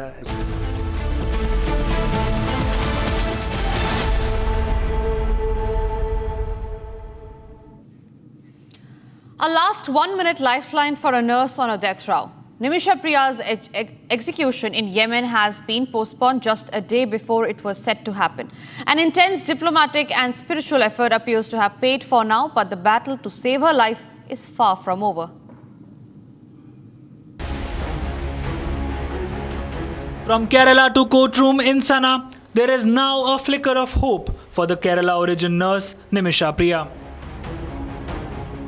From Palakkad in Kerala, a 36-year-old Nimisha Priya was sentenced to death in Yemen in 2017 for killing her business partner. What she says began as an effort to retrieve her passport ended in tragedy and a life on death row. For years, her mother and husband have fought every legal, diplomatic and spiritual avenue. They have raised roughly 1 million in blood money, a final plea for mercy under Yemeni law. But until now, there was no glimmer of success. Then came a turning point. Leader and Grand Mufti Kanthapuram led an outreach to Sufi scholars and the victim's family in Sana, urging forgiveness and dialogue. In Kerala, the Chief Minister called the contact comforting and hopeful. In New Delhi, voices within both government and opposition echoed the same sentiment. Her execution had been set for July 16th, just 1 day away. But at the 11th hour, Yemen's authorities have issued a stay. The Embassy of India in Saudi Arabia, the local staff, and Sheikh Abdul Malik Nahia.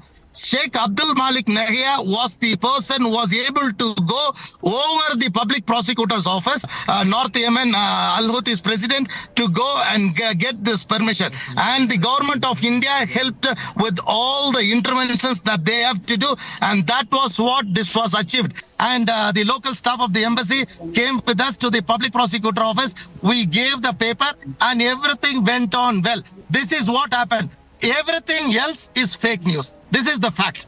I had this, you have to understand, we had this news since Sunday. A reprieve, a few more hours, maybe days, to forge an outcome, to turn an execution date into a possible pardon. Her family calls it a miracle, but the road ahead remains uncertain. Learned attorney has informed the court there are difficulties in means like diplomatic difficulties like in Yemen, in this part of Yemen there is no Indian diplomatic presence is there, and there are many other challenges also, like the Indian government has not recognized the Houthi government there, the rulers there. So yes, but for positively he has informed the court that the Union of India has given a official request for extending the date of postponing the date of death sentence of Miss Nimisha Priya, which is scheduled to be on 2 days after, on 16th of July. For Nimisha, it's a temporary second lease on life.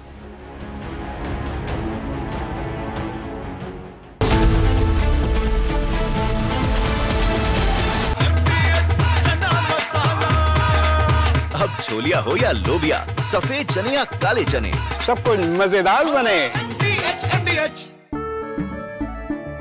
केसरिया से मन जोगी हुआ रे, दिल झूमे देखो मतवारा हुआ रे।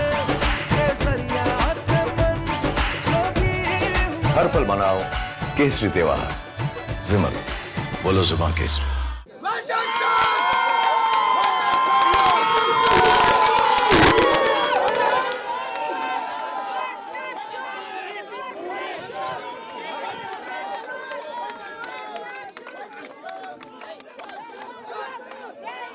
They're all important. And we are now seeing great confirmations of the Dragon spacecraft making its return back to Earth right now. And while we are in a blackout period, this is an excellent view, seeing Dragon from the ground as it's re-entering back into Earth's atmosphere. Now, that blackout period is expected to conclude at 2. Commander Peggy Whitson confirming the spacecraft's altitude as it's making its descent into the Pacific Ocean just off the coast of San Diego in Southern California. Yes, love that it's coming off the coast of my hometown. 600 meters. 600 meters. And at 600 meters, we're just under a minute before that expected splashdown. The landing in water is a lot simpler and more reliable, provides a little bit of margin again. From Asia's largest news headquarters, setting the agenda for Bharat.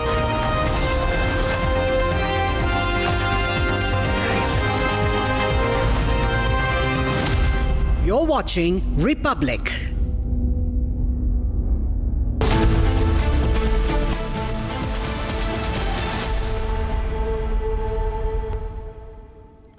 Ladies and gentlemen, get ready to be a part of Nation First movement. Republic's Nationalist Collective is hosting a dynamic conclave on the July 19th. And we are inviting passionate nationalists like you to join the conversation.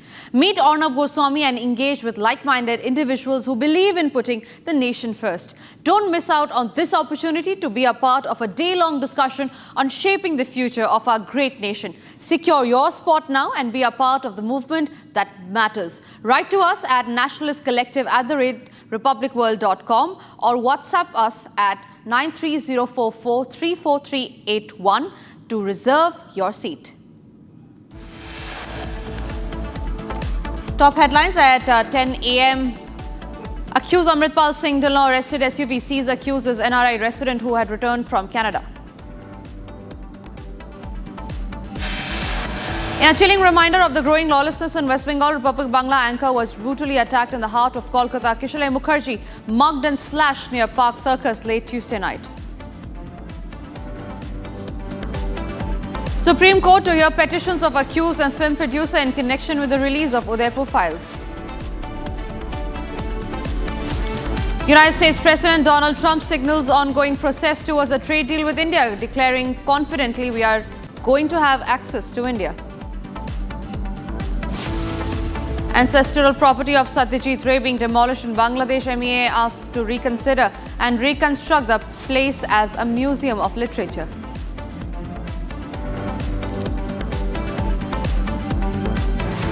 within 50 days, he will slam secondary sanctions on countries like India, China and Brazil. So my encouragement to these three countries particularly is, if you live now in Beijing or in Delhi, or you are the president of Brazil, you might want to take a look into this, because this might hit you very hard.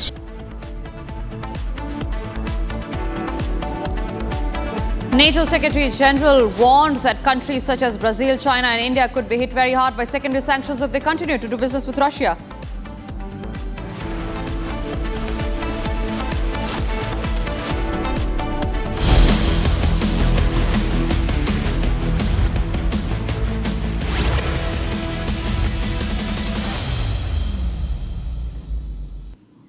All right, we start this edition with some breaking news that's coming in, and this is in regard with the search operations that have been launched in Samba after suspected movement.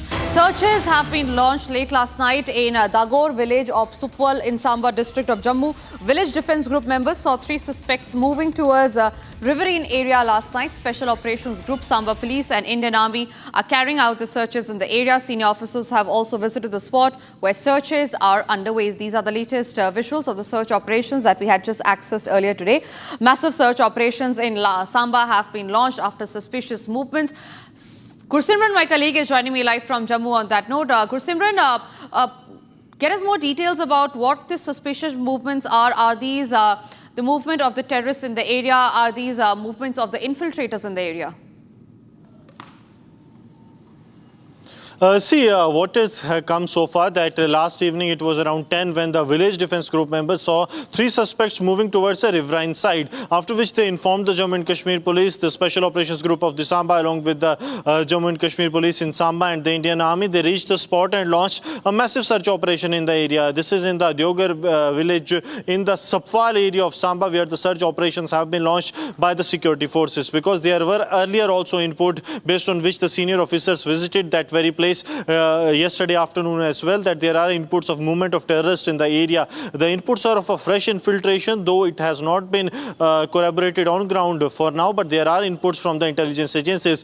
But after that, the locals saw 3 suspects. These are the VDG members who have seen the 3 suspects moving towards the riverine area. They were rushing towards that very area, and after that the locals informed the police and a massive search operation has been launched in the area. See, this international border area of the Kathua and the Samba, this has been the notorious area. Though there have not been any concrete evidences that there has been infiltration, but there are credible inputs with the intelligence agencies that the large-scale infiltration of Jaishankar that has taken place in last couple of years, especially those who are active in the Kathua, those who are active in the Doda, Kishtwar and Udhampur, they have sneaked in through the international border area. So it is suspected to be area of the Samba and Kathua from where the infiltration has taken place. By which route, that is being ascertained by the agencies, but now keeping the alert in view that there is an attempt or might be an attempt of infiltration. The area was on high alert, but yes, there they saw VDG members, 3 suspects running towards a riverine, after which the police was informed massive large-scale operations are underway in the area.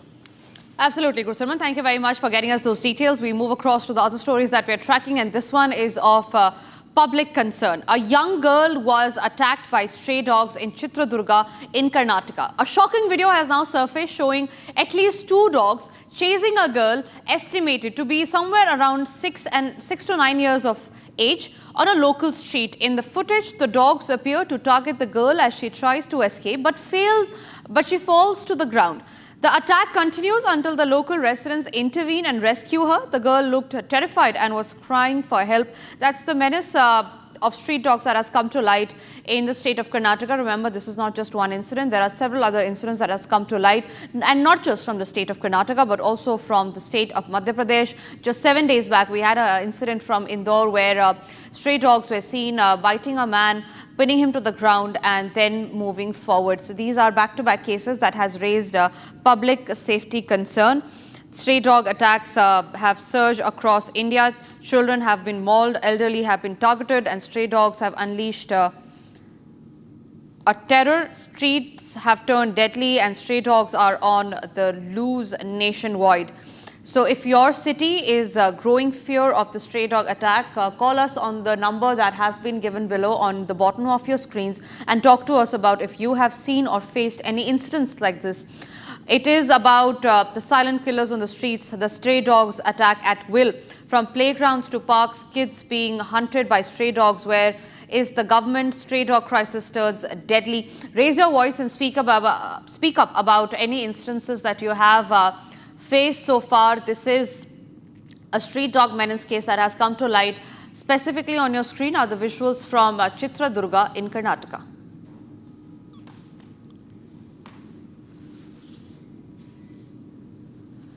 All right, so the recent case of a street dog attack on a child that is nearly 6 to 9 years of age has sparked huge controversy, a nationwide outrage over the menace of street dog in several states. This time, the visual on your screen is of a young girl who was attacked by stray dogs in Chitradurga in Karnataka. A shocking video has surfaced showing at least 2 dogs who were chasing a girl estimated to be somewhere around 6 to 9 years of age on a local street. In the footage, the dogs appear to target the girl as she tries to escape, but she falls to the ground. And then the attack continues. Soon after, the residents of the nearby house came outside and rescued her. And she did try to escape, but the street dogs pinned her to the ground. As you see on your screen, she tried to hit back at the dogs, but she was later pinned to the ground, and the street dogs menace continued, soon after which the resident of a nearby house came there to save her. This incident, remember, is not just any incident that we're talking about. It has raised widespread concerns as far as the menace of street dog on the streets are concerned. Vaishali Shinde from Kolhapur is our first caller. Vaishali, what do you have to say about the street dog menace as there? Have you faced any situation or any instances like this, or have you been a witness to that? See, under the name of this, what I would say, no animal killing or something like that, and with Maneka Gandhi's activist approach, this is not only in few states. In Maharashtra also, actually in Kolhapur itself, the dog attacked my 66-year-old mother. And only because the thing is that the caller, hello? Yes, ma'am, please go on. Yeah, only because the people around there on the road and similarly they helped, and that's the way the dog left. But these cases with reference to stray dogs have not been surfaced in any national media or anything, whatever happening in Maharashtra with reference to these also. And lot many people were actually hurt. Other college going girl was also bitten by these stray dogs. So what exactly the people are under the name of animal safety and other things? Are you overlooking the safety of human beings? So absolutely. Yes, Vaishali is the question I want. Yes. Yes, absolutely. Major concerns there that Vaishali is raising. Another caller calling us from the National Capital, Wing Commander Bhandari. Yes, sir. Please go ahead. This dog man, it's a nuisance. I rather say that slowly, the country is going to the dogs. Pardon my saying this, but this is what it is. If you beat the dog, the police harasses you. And they roam around as if they own the, and they do litter everywhere, and they also bite. If they bite, you go and get injections. But you can't do anything to them because the government doesn't permit you to do anything. So what do we do? In my colony where I stay, there are at least a dozen of them. And they are such a nuisance that you can't imagine. Why can't the government and the country do something about it? Absolutely, sir. Yes. Yes, there must be something really strict and stern action that should be taken forward to as far as the street dog menace is concerned. Thank you very much, Wing Commander, for sharing your opinions. We have another caller, Andrila Chakrabarti, who is calling us from Kolkata. Yes, Andrila, please share your views about what do you think about this incident. Have you been a witness to it? Have you faced any instances of this sort? No, I haven't faced any instances of this sort because I have learned to give care to the street animals, whatever is there. This kid, you should see any video prior to it because there might be an incident that the kid has thrown stones or tried to attack it with a stick or something in the past. Dogs have a very good memory. They don't forget if someone is attacking them or someone is trying to maul them or someone is trying to don't have them when they are having the food. They are throwing stones at them. Such people are there, and this starts from the childhood. I have seen such people. I have seen such kids. So you should go through a few videos there where a child who throws away a dog into a flowing river from a bridge. Is that good? Do you think a dog will not remember that, and next time a child or a person goes from that part, it won't attack? Absolute. Yes, Andrila, that's another perspective to it. You're also right. Dogs have a separate memory. They do remember about the atrocities that certain people have caused to them. That remains a concern. Another caller is calling us from Bengaluru, Devraj Shetty. Devraj, what do you have to say on it? There are multiple views that are being put up on the channel. Some callers saying that this is a municipality failure. Some saying that it's not about the municipality. It's not about the dogs as well. It is about the atrocities that the dogs have to go upon. What is your view on the story? Okay, namaste. मैं बैंगलोर से बात कर रहा हूँ. Hello. Yes, sir. Please go ahead. Okay. इधर है ना बैंगलोर में अभी गवर्नमेंट में अनाउंस किया है चिकन बिरयानी डालने के लिए. इधर बच्चा लोगों को काट रहे हैं. पार्क में है ऑलरेडी. एक पार्क में 20-30 कुत्ता रहता है इधर. जाके इधर कारपोरेट को कंप्लेंट किया तो वो बोलते देखेंगे. वो काटते तो वो बाइट किया तो वो टाइम में हमको इन्फॉर्म करो. मैंने इन्फॉर्म किया. मेरा बच्ची को काट दिया था वो. उस टाइम में वो बोल रहे आपको. मैंने इधर गवर्नमेंट हॉस्पिटल में गया. वो डॉक्टर को हेलो जी सर बताइए. इधर डॉक्टर को है ना. डॉक्टर को उस पे 2 o'clock मैंने लेकर गया मेरा बच्ची को. वो डॉक्टर बोलती है अभी 2 o'clock मेरे का खाने का तुम अर्ली आना था. इधर बोमनहल्ली का डॉक्टर बोल रहे हैं. मैंने बोला डॉक्टर को मालूम नहीं ना आपको लंच टाइम में काटने का नहीं काटने का कर दो. ऐसा तो वेट करो सर, अभी मेडिसिन नहीं है ऐसा बोलता है. इधर कुत्ता लोगों को ना बहुत ज्यादा खाना डालता है और लोग इधर से चिकन वेस्ट डालते हैं. उधर पूरा ज्यादा से ज्यादा कुत्ता वो एवरी पार्क में है. उसमें क्या एक्शन ले रहे हो कौन भी नहीं लेता है इधर. देवराज शेट्टी जी आपका बहुत बहुत धन्यवाद आपकी व्यू शेयर करने के लिए हमारे तरफ. One last caller that I would like to take on this story and then we will move forward to the other stories that we're tracking. Sadaf from Gurugram is calling us. Sadaf, what do you have to say about the street dog menace that's there? Yeah, hi, I've been the victim not once, 2 times. And can you imagine inside the gated colony, the prime plush colony inside, we have some 20 to 30 dogs which are being kept by these, people who are, under the guise of PETA. They are feeding them and they don't want to relocate them. I was bitten by 3 dogs at a time. I was cycling inside the block on 3rd of March this year. And I was bleeding. It was a very bad cut. On the cycle, they chased me inside the colony.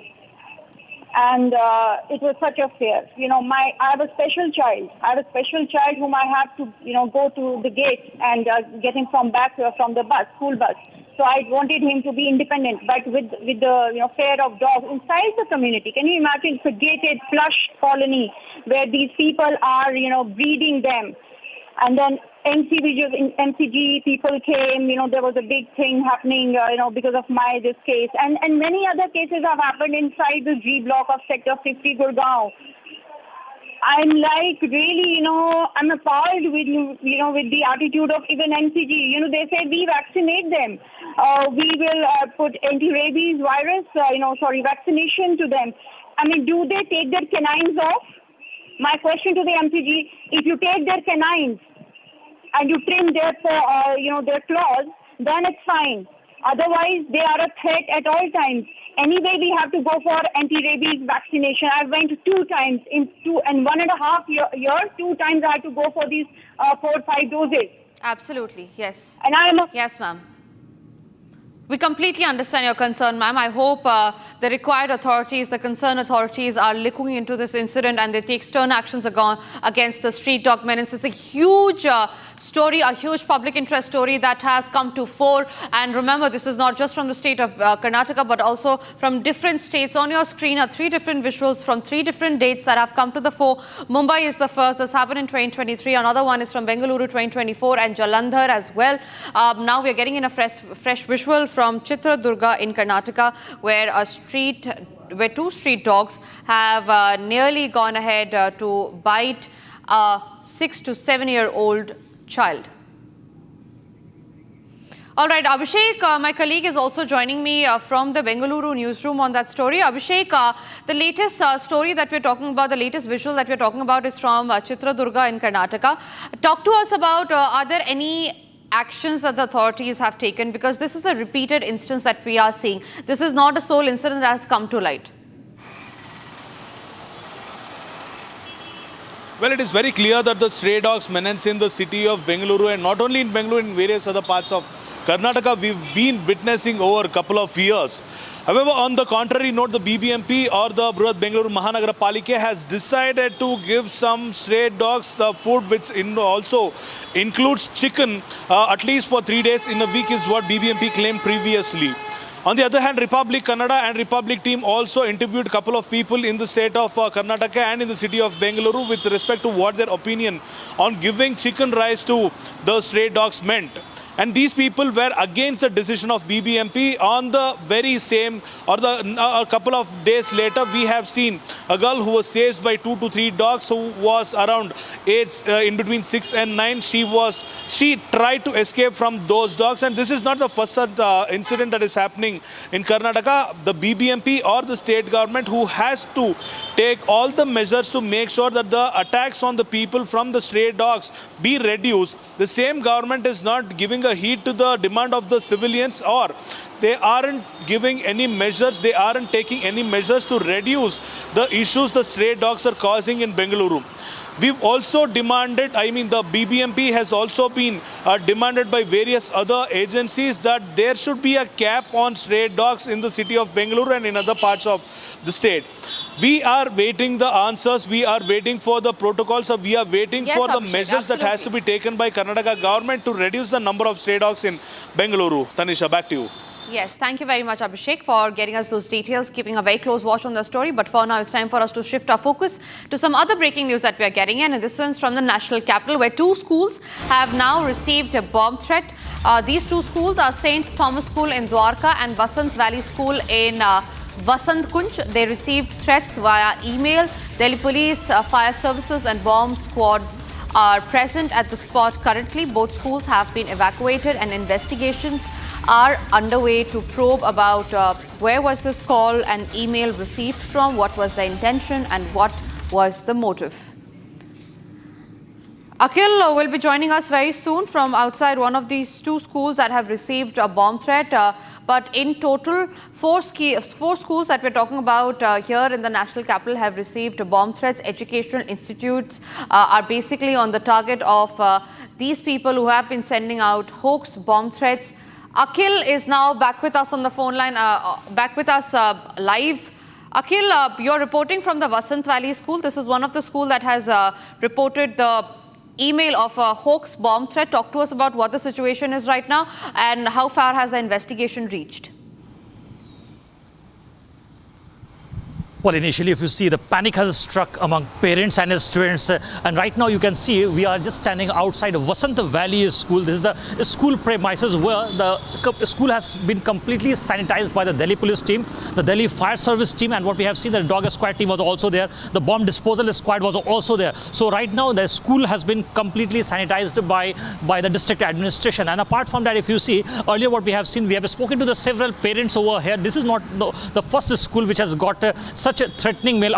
What we have seen that in the recent past, in the last 3 days, there are 10 different schools that has received threatening email regarding a bomb has been planted in the school premises. Apart from that, if you see, we have also seen that one college in the Delhi University, which is St. Stephen's College, which is one of the prominent colleges in the Delhi University, has also received such email. So right now the combing process is still on. The Delhi police team has completely sanitized the premises, Vasant Valley school premises, and here you can see in our visuals that no one can be found in those visuals right now. There's only security paraphernalia of the school can be seen easily in our camera. Apart from that, if you will see the teachers over here, the parents who have come over here to drop their kids have already been told to move out from the school premises. So right now the condition is absolutely normal, and the Delhi police team has said that in a satisfactory move, nothing suspicious has been found from the premises of this very Vasant Valley school. Well, absolutely. That's a very fortunate news that no suspicious objects have been found. Seems like this was an attempt to create panic and chaos among the parents and the students.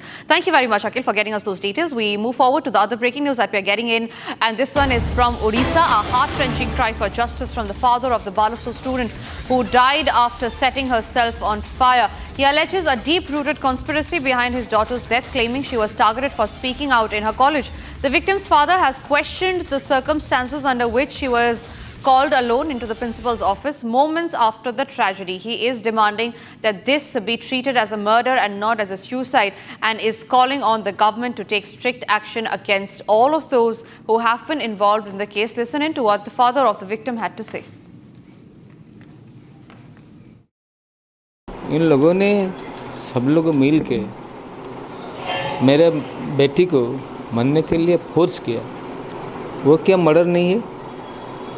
मुझे तो लगता है कि ये एक साजिश है इन लोगों को। वो आवाज़ उठाता था कॉलेज में, इधर अन्याय होता था, गलती होता था, इसके बारे में कहता था,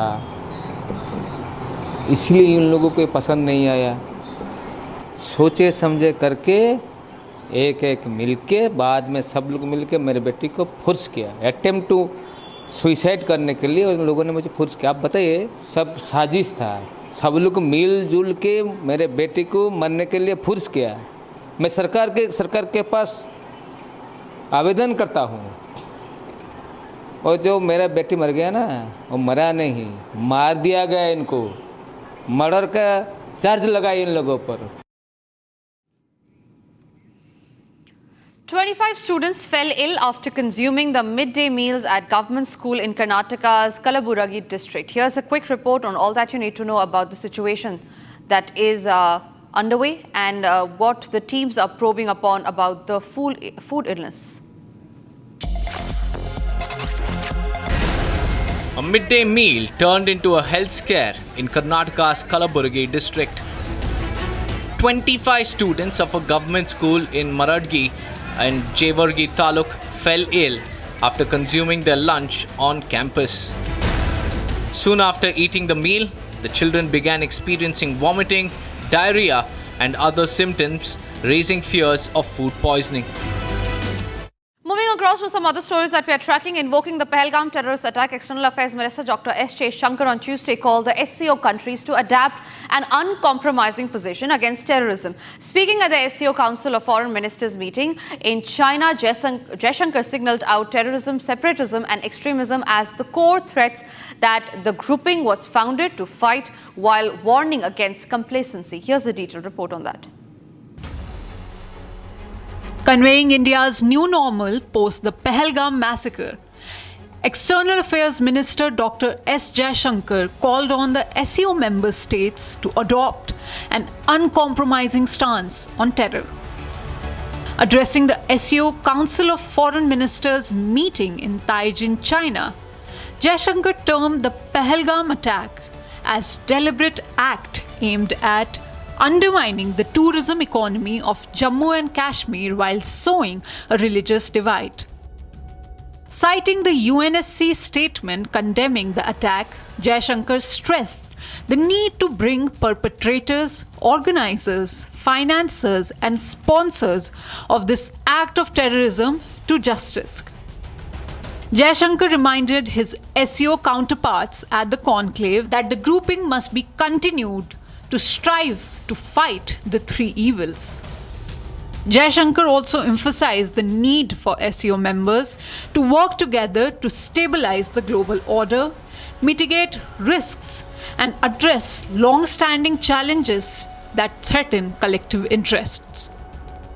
Jaishankar emphasized the need for cooperation within the SCO to be based on mutual respect, sovereign equality, and adherence to territorial integrity and sovereignty of member states.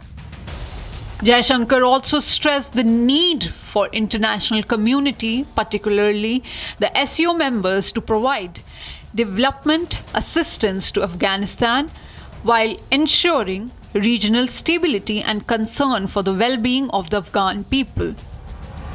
Noting the emergence of groupings like the SCO in a multipolar world, he emphasized the importance of coming together on a shared agenda to contribute to shaping world affairs. Jaishankar also held several high-level interactions on the sidelines of the Taiwan meet.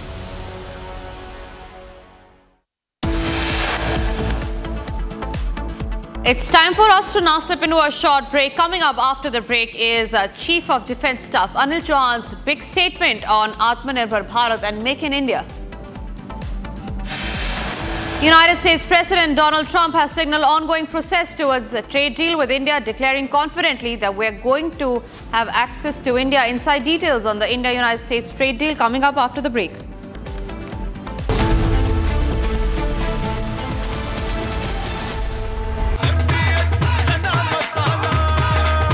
अब छोलिया हो या लोबिया, सफेद चने या काले चने, सब कुछ मजेदार बने।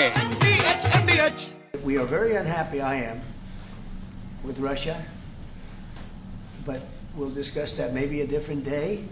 But we're very, very unhappy with them, and we're going to be doing very severe tariffs if we don't have a deal in 50 days.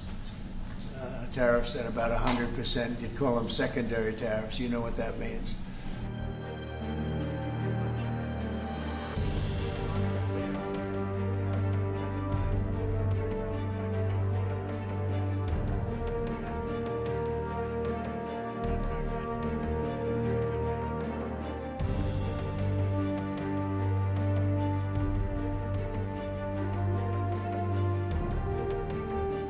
It's a honor, great honor, to have a friend.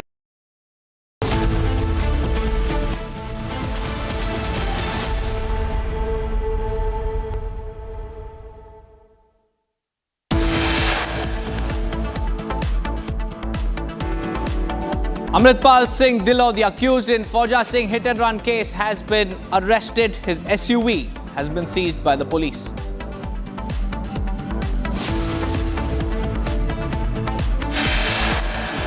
In a chilling reminder of the growing lawlessness in West Bengal, Republic Bangla anchor was brutally attacked in the heart of Kolkata.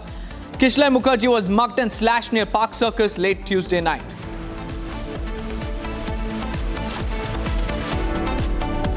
Five Delhi schools received bomb threats today, marking the third consecutive day of such threats that have disrupted educational institutions across Delhi. During Operation Sindoor on 10th of May, Pakistan had used unarmed drones and loiter ammunitions. None of them actually could inflict any damage to Indian military or civilian infrastructure. CDS Anil Chauhan, who visited exhibition on indigenization of critical components, said Pakistan drones failed to inflict any damage to Indian military.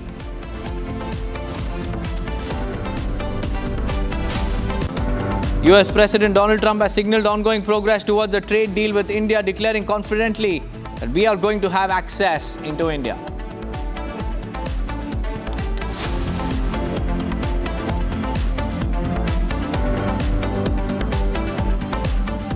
A very good morning, viewers. It's 10:30 and you're watching Republic TV. I'm Deepak Suresh Kumar. First up, Chief of Defence Staff General Anil Chauhan, who visited the exhibition on indigenization of critical components currently being imported from foreign OEMs, that is, original equipment manufacturers in the areas of UAV and CUAS at Manek Shah Center, New Delhi, lauded India's defense system, citing the success of Operation Sindoor against Pakistan. He said during Operation Sindoor on 10th May, Pakistan used unarmed drones and loitering munitions, but none of them inflicted any damage to Indian military or civilian infrastructure. Most of them were neutralized with a combination of kinetic and non-kinetic means, and some were even recovered in almost intact condition. Let's listen in to CDS General Anil Chauhan. That's a big statement.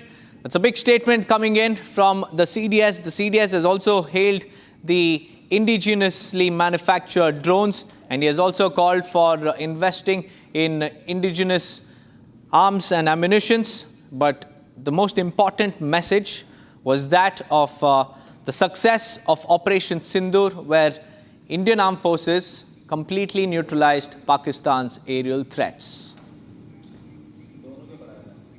On 10th of May, Pakistan had used unarmed drones and loiter ammunitions. None of them actually could inflict any damage to Indian military or civilian infrastructure. Most of them were neutralized through a combination of kinetic and non-kinetic means.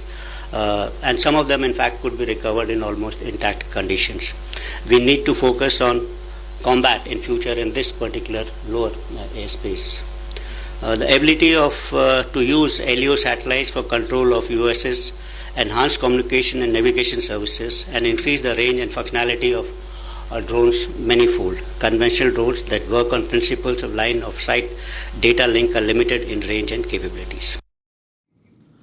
Moving on, viewers, Punjab police has arrested a 30-year-old NRI in the connection with the hit-and-run death of legendary marathon runner Fauja Singh and the arrest of Amritpal Singh Dhillon, the accused, and the recovery of the involved Fortuner SUV came just 30 hours since the incident took place.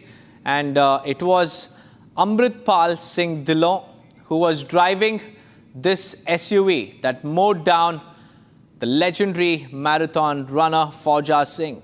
In fact, we also spoke to his son. Let's listen into that conversation.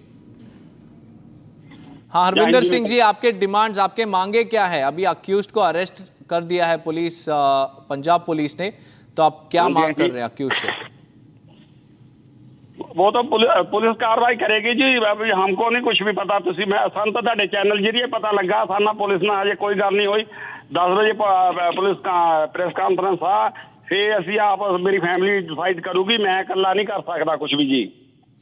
Harvinder Singh ji, आप इस incident के बारे में थोड़ा सा information दीजिए। आपके पिताजी कितने बजे कल निकले थे और कब ये हादसा हुआ, थोड़ा बताइए इसके बारे में। कल सर साढ़े मतलब 3:10 मिनट ते घरों निकले आ, और सैर सूर करन घरों ते मेरे ख्याल दे 15 ਦੇ ਜਾਂ 12-13 ਤੇ ਇਹ ਸਾਰਾ ਹਾਦਸਾ ਵਾਪਰ ਗਿਆ जी। हेलो, हाँ हरविंदर सिंह जी, ये भी बताइए कि ये जब इंसिडेंट हुआ आप कहाँ पर थे और आपको कैसे पता चला? नहीं जी, मैं अपने घर ही सीगा, पिंड ही सीगा, वैसे मैंने पता नहीं सी। मैंने तो मेरे फ्रेंड उत्थे ही सीगे, चक के लै गए सी बापू जी होना नूं। ये तो हिट करके चले गया सीगा ते ओ कुदरती उधर आने से लै गए सी। फिर मैंने फोन किया, फिर मैं हॉस्पिटल पहुंचा सीगा जी। मैं 3:30 बजे हॉस्पिटल पहुंचा सी। जब आप हॉस्पिटल पहुंचे, डॉक्टर का रिस्पांस क्या था और आप हॉस्पिटल में डॉक्टर तो कहते सी कोई नहीं ठीक हो जाएगा, पर जिदा ਉਹਦੇ ਸਿਰ ਦੇ ਵਿੱਚ ਜ਼ਿਆਦਾ ਸੱਟ ਸੀਗੀ, ਹੈਡ ਦੇ ਵਿੱਚ ਕਹਿੰਦੇ ਵੀ 1-2 ਦਿਨ ICU ਚ ਰਹੂਗਾ ਤੇ ਠੀਕ ਹੋ ਜਾਊਗਾ, ਪਰ ਸਾਨੂੰ ਇੰਨਾ नहीं सी भी ਇਹਨਾਂ ਦੀ डेथ हो जाऊगी। और हरविंदर सिंह जी, अभी आपका परिवार की स्थिति कैसी है? क्योंकि आपके पिताजी फौजा सिंह एक लेजेंडरी मैराथन रनर थे। नहीं जी, हमारी साडी स्थिति काहदी आ, ਤੁਹਾਨੂੰ पता जो बंदा हत्थां चों चल जावे 1 मिनट ਵਿੱਚ कुछ नहीं कर सकते, कुछ नहीं कह सकते। अजे तो है ना, ਸਾਨੂੰ पता नहीं लगता। ਹੁਣ मेरी फैमिली आ रही है सारी बाहरों, फिर वो आके ਅਸੀਂ सारा इकट्ठे होके सब कुछ दसांगे जी। और हरविंदर सिंह जी, ये जो अक्यूज्ड है जिसने गाड़ी चला रहा था वो एक NRI था, तो जो गाड़ी इसने सेकेंड हैंड में खरीदा था उसी गाड़ी में आपके पिताजी के ऊपर चला दिया और अभी इसके वजह से इसको अरेस्ट भी कर दिया गया है 30 घंटों में। आपका क्या ये है रिस्पॉन्स है इसके बारे में? जी हमारा साडा ਤਾਂ ਜੀ ਇਦਾਂ ਬਹੁਤ ਵਧੀਆ ਸਾਨੂੰ ਪੁਲਿਸ ਦੀ ਕਾਰਗੁਜ਼ਾਰੀ ਇੰਨੀ ਵਧੀਆ ਲੱਗੀ ਆ, ਬਹੁਤ ਵਧੀਆ ਕੋਆਪਰੇਸ਼ਨ ਕੀਤਾ। ਅਸੀਂ ਤਾਂ ਜਦੋਂ ਅਸੀਂ ਬਾਪੂ ਜੀ ਡਾਕਟਰ ਕਹਿੰਦੇ ਸੀ ਠੀਕ ਹੋ ਜਾਣਗੇ, ਅਸੀਂ ਕਿਹਾ ਵੀ ਚਲੋ ਅਸੀਂ ਕਾਰਵਾਈ ਨਹੀਂ ਕਰਨੀ ਹਨਾ। ਤੇ ਫਿਰ ਜਦੋਂ ਹੁਣ ਸਾਰਾ ਕੁਝ ਵਾਪਰ ਗਿਆ ਸਭ ਕੁਝ ਆ ਤਾਂ ਫੇਰ ਤਾਂ ਵੀ ਗਵਰਨਮੈਂਟ ਲਈ ਵੀ ਸੀ ਥੋੜਾ ਜਿਹਾ ਗੱਲ, ਸਾਰੀ ਆਪੋਜੀਸ਼ਨ ਨੇ ਵੀ ਗੱਲ ਚੱਕ ਲਈ ਸੀ ਸਭ ਕੁਝ। ਇਹ ਤਾਂ ਫੇਰ ਉਹਨਾਂ ਨੂੰ ਕੁਛ ਨਾ ਕੁਛ ਤਾਂ ਕਰਨਾ ਪੈਣਾ, ਜੇ ਕਿਤੇ माड़ा मोटा बंदा होंदा तो पता ही नहीं लगना सी सर। और हरविंदर सिंह जी आप हमको ना डिटेल से बताइए ये कब हुआ, आपको कैसे पता चला, आपको कॉल कौन किया और परिवार वालों को इन्फॉर्म किसने किया पहले? मैनू किया उन्होंने जी, मेरा फ्रेंड है बलबीर सिंह जो लैके गया उन्होंने गड्डी दे विच, उन्हें मैनू फोन किया गड्डी दे विचों, कहंदा भी छेती उत्थे श्रीमान हॉस्पिटल पहुंच जा। मैनू उन्हें किया कोई 3:15 ਵਜੇ फोन किया, 3:15-20 ਦੇ ਵਿੱਚ फोन किया। मैं बाइक ਤੇ ਸੀਗਾ, मैं बाइक ਤੇ चल गया ਤੇ ਉਹਨਾਂ ਨੇ ਫਿਰ फैमिली ਨੂੰ मैं ਬਾਅਦ ਚ ਉੱਥੇ ਜਾ ਕੇ ਆਪਣੀ ਨੂੰ फोन किया ਤੇ ਉਹ ਫਿਰ ਜਦੋਂ ਸਾਰੇ ਤੁਹਾਨੂੰ ਪਤਾ ਐਕਸੀਡੈਂਟ ਕੇਸ ਦੇ ਨਾਲ ਘਬਰਾ ਜਾਂਦਾ ਬੰਦਾ, ਸਾਰੇ ਘਬਰਾ ਗਏ। ਫਿਰ ਉਹ ਜਦੋਂ ਮੈਂ ਜਾ ਕੇ ਉਹਦੀ ਪੋਜੀਸ਼ਨ ਦੇਖੀ ਤਾਂ ਡਾਕਟਰ ਕਹਿੰਦੇ ਚਲੋ ਠੀਕ ਆ ਬਈ, ਤੇ ਉਸ ਵਾਰ ਤਾਂ ਠੀਕ ਸੀਗਾ। ਫਿਰ ਜਿੱਦਾਂ ਏਜ ਦਾ ਵੀ ਇਫੈਕਟ ਪੈ ਜਾਂਦਾ ਨਾ, ਫਿਰ ਉਹ ਜਿੱਦਾਂ ਉਹ ਜ਼ਿਆਦਾ ਹੋ ਗਈ, ਉਹਦੇ ਮਤਲਬ ਪਸਲੀਆਂ ਵੀ ਟੁੱਟ ਗਈਆਂ ਸੀ ਉਹਦੀਆਂ ਚੂਲੇ ਤੇ ਵੀ ਫ੍ਰੈਕਚਰ ਹੋ ਗਿਆ ਸੀ, ਸਿਰ 'ਚ ਵੀ ਫ੍ਰੈਕਚਰ ਹੋ ਗਿਆ ਸੀ। 7-8 ਫੁੱਟ ਚੱਕ ਕੇ ਤਾਂ ਉਹਨੂੰ ਮਾਰਿਆ ਜੀ ਉਹਨੂੰ ਗੱਡੀ ਨੇ। Well, that was his son speaking and also narrating the details about that exact moment when he received that call. And in fact, Lalit is also joining us live to give us more insights. Lalit, tell us more about the accused. Was he under the influence of alcohol at the time of the incident? What have the police revealed so far? Deepak, if we talk about in the 30 hours, the Punjab police have arrested the accused Amarpal Singh Dhillon, whose age is said to be 26 years. So basically he was from Kartarpur and he was on his way from Bhogpur to Kishangarh. So that time when he rammed 114-year-old Fauja Singh, that time his car was at a high speed. Right now police is investigating the matter. Right now the press conference is going on in Jalandhar, where the SSP rural Arvinder Singh Virk is talking to the media, briefing the media. But yes, he has been arrested late night by the Punjab police. That's right, Lalit. More details are expected to tumble out in this press conference that the Jalandhar police are currently addressing. But thank you for joining us with these details. Let's now move on, viewers, to the last-minute lifeline that nurse Nimisha Priya secured because she was on death row and she was about to be executed, and it got postponed just a day before it was set to happen. An intense diplomatic effort appears to have paid off, but for now, and the battle to save her life is far from over. Here's a report. From Kerala to courtroom in Sana, there is now a flicker of hope for the Kerala origin nurse Nimisha Priya. From Palakkad in Kerala, a 36-year-old Nimisha Priya was sentenced to death in Yemen in 2017 for killing her business partner. What she says began as an effort to retrieve her passport ended in tragedy and a life on death row. For years, her mother and husband have fought every legal, diplomatic and spiritual avenue. They have raised roughly 1 million in blood money, a final plea for mercy under Yemeni law. But until now, there was no glimmer of success. Then came a turning point. Leader and Grand Mufti Kanthapuram led an outreach to Sufi scholars and the victim's family in Sana, urging forgiveness and dialogue. In Kerala, the Chief Minister called the contact comforting and hopeful. In New Delhi, voices within both government and opposition echoed the same sentiment. Her execution had been set for July 16th, just one day away. But at the 11th hour, Yemen's authorities have issued a stay.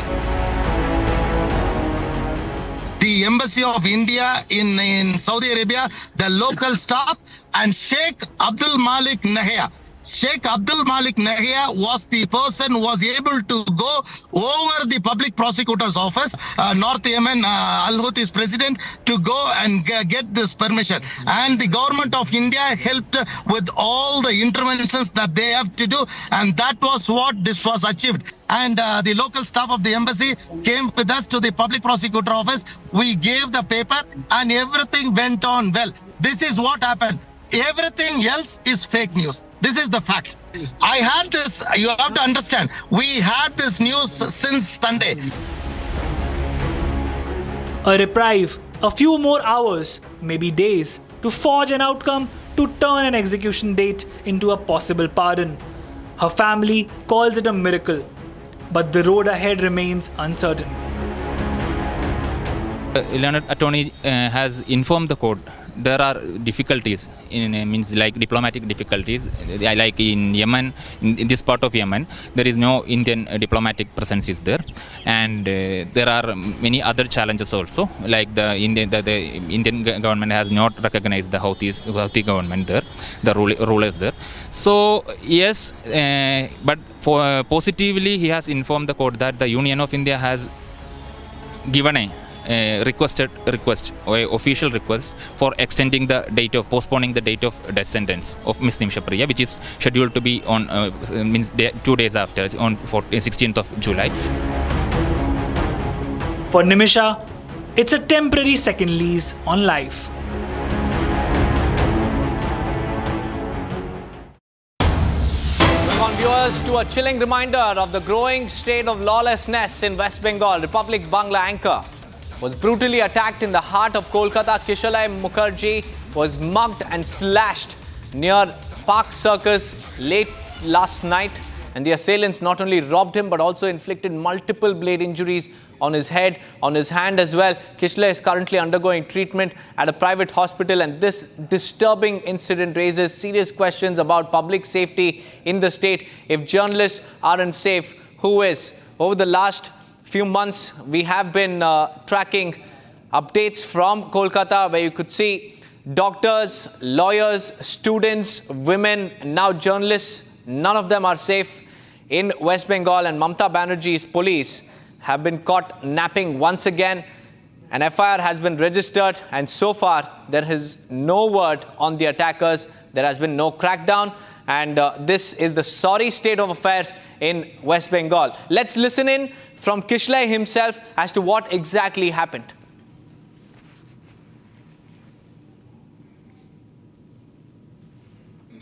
Park Circus station কাছে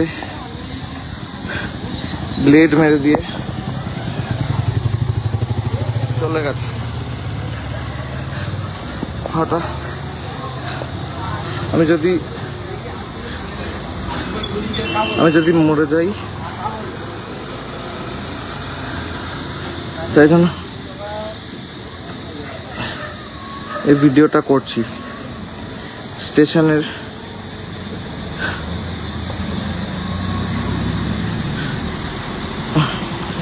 হাতে। Well, that was Kishalai, who recorded a video as soon after the attack took place against him, and there you could see Kishalai visibly shaken, and he was traumatized by the entire incident. And what we understand is that the Kolkata police are yet to arrest the attackers. An FIR has been registered, but so far the Kolkata police haven't really done anything to arrest the accused. The CCTV clippings are also with them, but it has been over 14 to 15 hours since the attack, and there has been no breakthrough in this particular case. Kishalai Mukherjee is a prominent anchor of Republic Bangla, the top network in Kolkata, in West Bengal, and also one of the leading national channels of the country. He was attacked on Tuesday night in one of the most prominent neighborhoods in the heart of Kolkata. This is the Park Circus that we are talking about. It's a very busy area, and this is exactly where Kishlay Mukherjee was mugged. He was slashed and he was cut using blades by unknown miscreants. Moving on, viewers, 25 students fell ill after consuming the midday meals at a government school in Karnataka's Kalaburgi district. Here's a quick report on the situation. A midday meal turned into a health scare in Karnataka's Kalaburgi district. 25 students of a government school in Maradgi and Jevargi Taluk fell ill after consuming their lunch on campus. Soon after eating the meal, the children began experiencing vomiting, diarrhea, and other symptoms, raising fears of food poisoning. They were immediately rushed to the Ganwar Primary Health Center for urgent medical care. Around 25 students fell ill after they consumed the midday meals in their school campus. Some students had to be shifted to the Jevargi Taluk Hospital for further treatment. Now, district authorities are probing the source of contamination in the midday meal samples, and they have been sent for testing to the FSL lab. Panic gripped parents as news of the incident spread like wildfire. Supreme Court viewers is all set to hear petitions related to the controversial film Udaipur files. And today, this amid the ongoing legal and political tussles over its release, the film slated to be released worldwide on July 11th had been stalled, and it revolves around the brutal murder of Kanhaiya Lal, a tailor in Rajasthan's Udaipur in June 2022 by Mohammad Riaz Atari and Ghaus Mohammad by slitting his throat. But two petitions have been filed. The producer's petition, which has been filed by the film's producer, represented by Gaurav Bhatia, and he has challenged the Delhi High Court's interim stay on the theatrical release of Udaipur files on grounds that this petition argues that the High Court stay violates the producer's fundamental rights, especially after substantial investments and advanced ticket bookings that have already been made. And the second petition is the petition of the accused, Mohammad Javed's plea. And this is, he is the 8th accused in the Kanhaiya Lal murder trial, being represented by Nimisha Goswami. And this petition and this plea filed by the accused seeks to stay the film's release until the ongoing criminal trial concludes, arguing that the film's publicity could prejudice the accused's right to a fair trial. So today, the Supreme Court has clubbed both these hearings, and both these petitions will be heard today in the top court. The same bench agreed to list this petition alongside the producer's plea as well. So two petitions will be heard today at the Supreme Court over the Udaipur files. One is filed by the producer and the other is filed by the accused. So the Supreme Court bench is scheduled to hear both the petitions together today, and this will be the focus on this particular case, Udaipur Files, the movie that has run into a major controversy. It was supposed to be released on July 11th, but because of legal hurdles, the release was halted, and now the producer of the movie has also filed a petition. In fact, my colleague Aditya is joining me live from the national capital. Aditya, two petitions will be heard in the Supreme Court today over Udaipur files. What is expected in the top court today?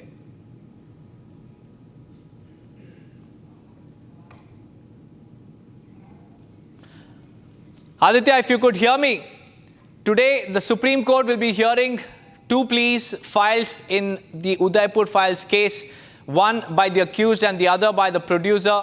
What can we expect at the top court?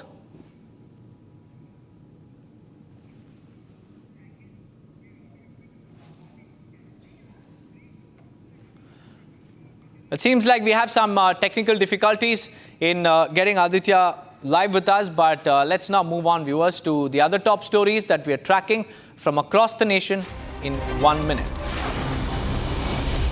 The Ministry of External Affairs put out a travel advisory cautioning the citizens against travelling to Iran. The MEA shared the advisory on X handle advising Indians against undertaking non-essential travel to Iran in view of the security-related developments over the past several weeks.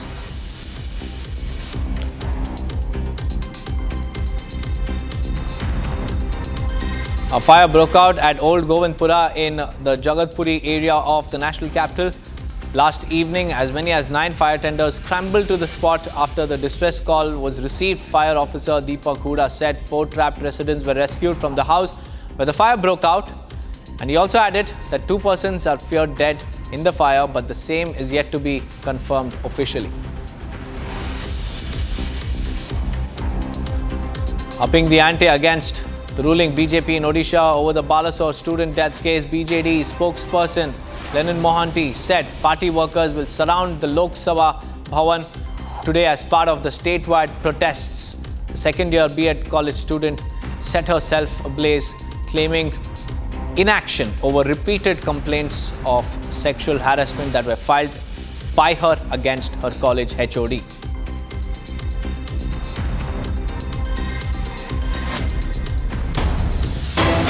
It's a heart-wrenching cry for justice coming in from the father of the Balrampur student who died after self-immolation bid. He alleges a deep-rooted conspiracy behind his daughter's death, claiming that she was targeted for speaking out in her college, and the mass protest has also erupted, demanding that this case be treated as a murder and not suicide, and is calling on the government to take strict action against all those who are involved. An accused student, along with the suspended principal, have been arrested in this particular case. But unfortunately, yesterday, the tragic news broke that the B.Ed college student succumbed to her burn injuries as she had suffered 95% burns to her body.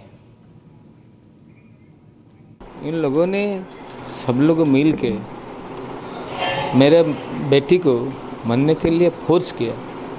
वो क्या murder नहीं है? मुझे तो लगता कि ये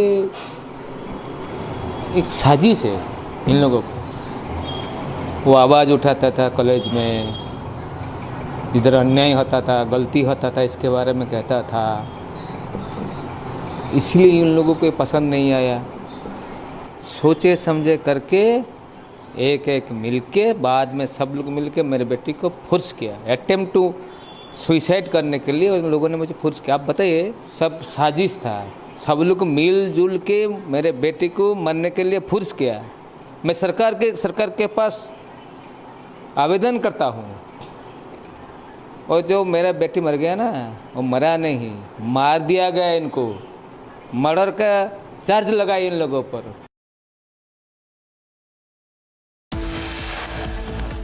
On that note, viewers, we'll slip into a short break. But coming up on the other side is CDS Anil Chauhan's big statement on Operation Sindoor, saying that India neutralized all aerial threats from Pakistan.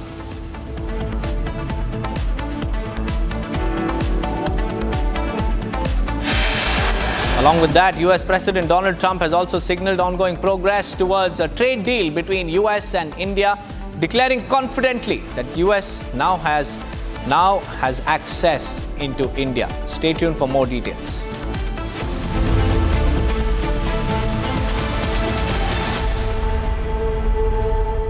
आधे bowl दही में 4 चम्मच MDH चटनी पुदीना मसाला डाला, stir करो, पुदीना चटनी तैयार। MDH चटनी पुदीना मसाला। MDH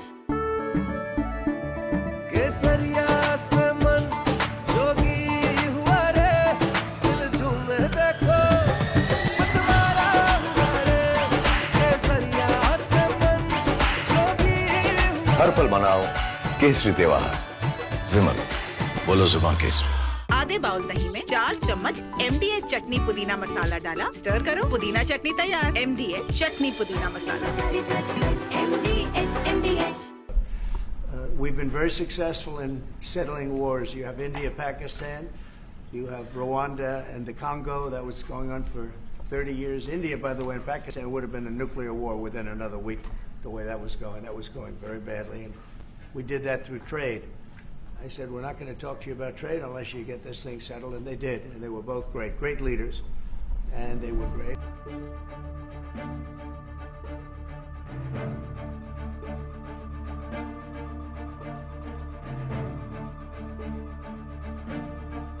So really, thank you. This is important. You Thank did a great job. And it's a really great job. We've been very successful in settling wars. You have India, Pakistan. You have Rwanda and the Congo. That was going on for 30 years. India, by the way, and Pakistan would have been a nuclear war within another week, the way that was going.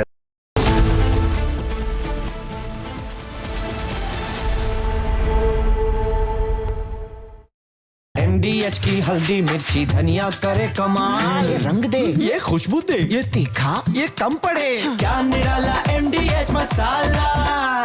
इसको घर पे लगाओगे तो शादी का तो पता नहीं, पर घर पक्का नहीं टूटेगा। रुंगटा नहीं तो घर स्ट्रॉन्ग नहीं। रुंगटा स्टील TMT बार एकदम सॉलिड। पहाड़ों में एक हाइकिंग शिप भी बन सकती है। दादी के हाथों का जादू और खुशबू से महकता घर, माँ की मुस्कुराहट और खाने की सुगंध। MDH गरम मसाला, क्योंकि हर रिश्ता है स्वाद से जुड़ा। Copy. Main chute descent rate nominal 1,000 meters for driving. We copy 1,000 meters. Great visual confirmation as well as those comms that the 4 main parachutes have deployed. Again, we are going to be slowing down the vehicle from 350 miles per hour all the way down to just about 15, 16 miles per hour by the time that the vehicle touches down and splashes down into the ocean. Towards water landing. And it's a little foggy, as you can see. The reason we've launched the Nationalist Collective is because we believe it is time now for a group of ideologically driven Indians to drive the destiny of our country. For far too long, people who have had interests inimical to national interest have held sway. We need to put nationalism first, nation first. The Nationalist Collective is a very clear and sharp movement, presents the spirit of a new India, which stands by what is right, does what is right, and raises its voice for what is right. Remember, this country is safe only if it is in the hands of nationalists. This country will grow only if nation first becomes our principal motto, where the only ism that matters is nationalism. Join the Nationalist Collective. It is going to be the largest non-political movement in this country.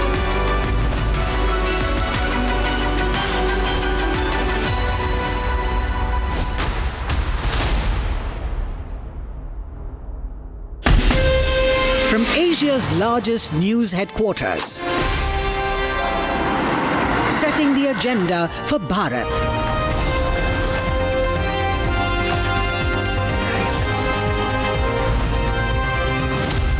You're watching Republic.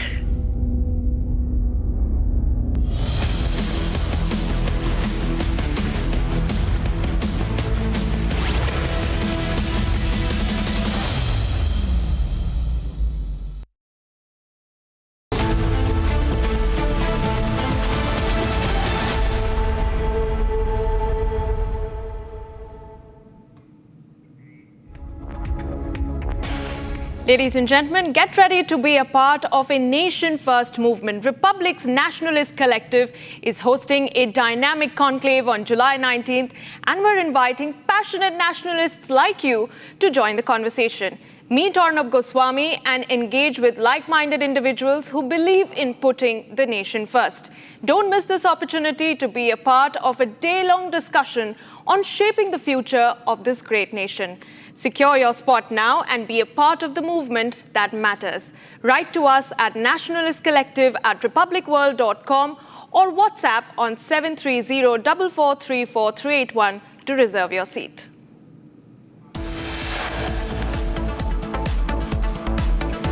Accused Amritpal Singh Dhillon arrested, SUV seized. Accused is NRI resident who had returned from Canada. Stray dogs menace rises in India. Young girl attacked by stray dogs in Chitradurg in Karnataka.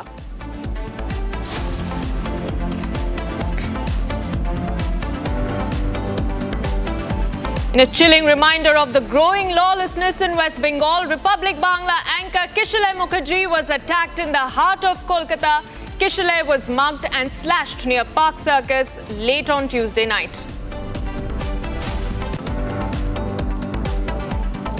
5 more schools in Delhi received bomb threat emails this morning, marking the third consecutive day of such threats that have disrupted educational institutions across the national capital.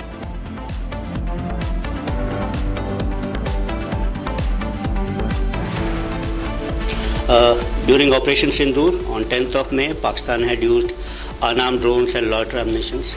None of them actually could inflict any damage to Indian military or civilian infrastructure. CDS Anil Chauhan visits the exhibition on indigenization of critical components, says Pakistani drones failed to inflict any damage to the Indian military.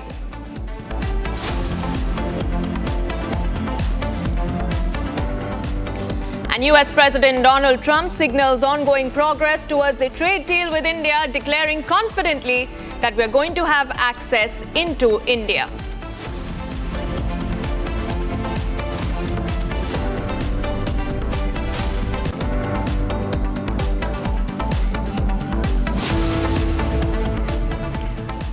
All right, viewers, thank you for staying with Republic TV. You're watching Live and Breaking with me, Oyana Mitra. We start with some breaking news coming in on the Odisha self-immolation case, where the University Grants Commission now has formed a 4-member fact-finding panel to investigate the case of a 20-year-old B.Ed student at Fakir Mohan Autonomous College in Balasore in Odisha.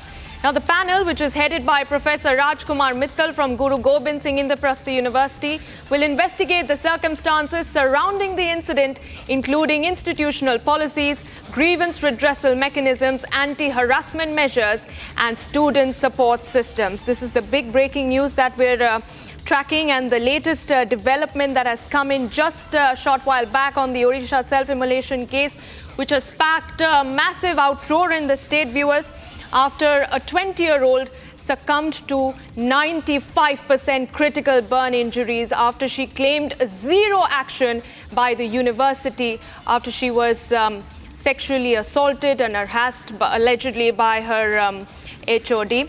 And now we see that a 4-member panel has been formed to investigate the case.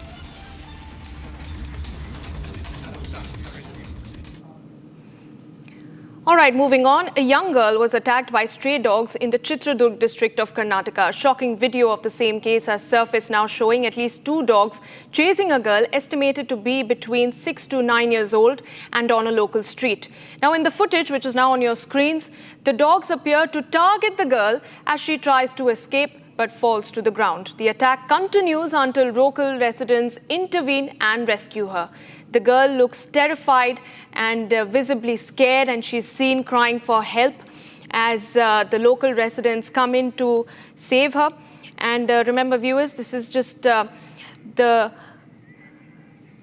latest in a series of cases that we have seen across the country. On your screens, we have 3 such instances, latest instances from 3 states, that is Mumbai in Maharashtra, Bengaluru in Karnataka, and Jalandhar in Punjab, where more and more incidents of stray dog menace has been reported. And it's a raging debate, viewers, and the latest case that we were tracking is from Chitradurg, where we saw that a young girl of 6 to 9 years old was attacked by stray dogs just on a street near her house until local residents had to intervene.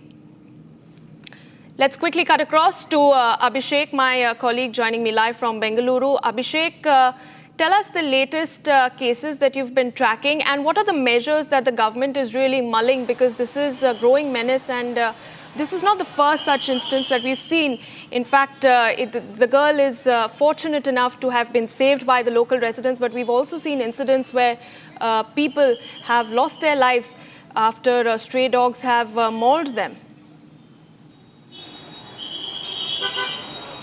Very clearly, Ayana, we have seen the state government is not taking any steps to reduce or lessen the number of stray dogs in the city of Bengaluru, not in the part of Karnataka as well.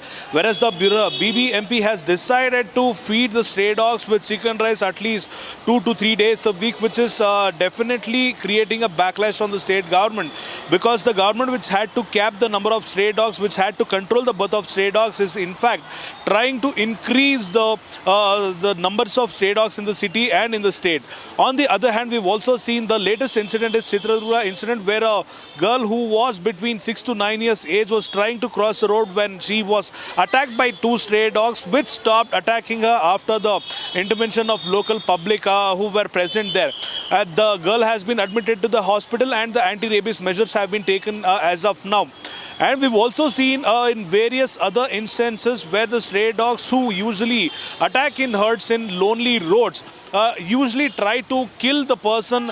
In fact, we've also seen various other cinema people or the serial people or the artists who were the victims of stray dogs attacks. So the government will have to definitely come up with a policy to reduce the number of stray dogs, and also they will have to come up with a measure so that these dogs, the behavior of the wild dogs or the stray dogs cannot be controlled. However, the number of the stray dogs in the roads can be controlled by creating a shelter to them in various parts of the city or outside the city. We are waiting for a response from the government. Nothing from the government has been come out as of now.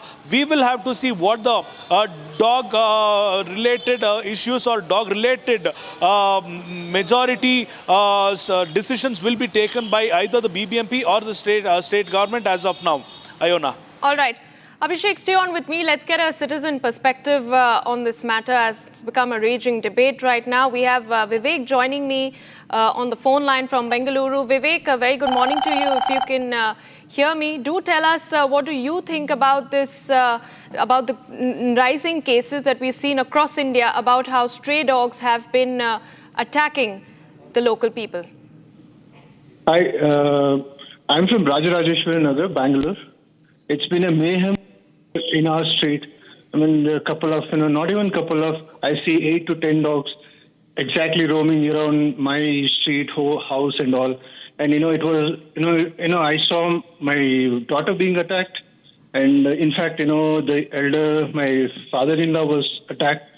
And I don't know how many, the people over here, they feed them. It's been, very difficult for us to move out. I don't know, I'm scared of, sending my daughter outside my house sometimes alone. That's the worst scenario over here. Right. Vivek, you just mentioned that you've seen your daughter being attacked. Obviously, there is a safety concern over here, viewers, as our caller was just telling us that he has seen his daughter being attacked as well. And this is, of course, a huge public safety concern, because stray dogs can particularly be aggressive if they feel threatened, or if they when they're hungry or in moving about in packs. So, of course, this is a raging debate as we continue to track all the cases that have been reported across India. And now let's quickly take a look at everything else that is making news in the next 1 minute.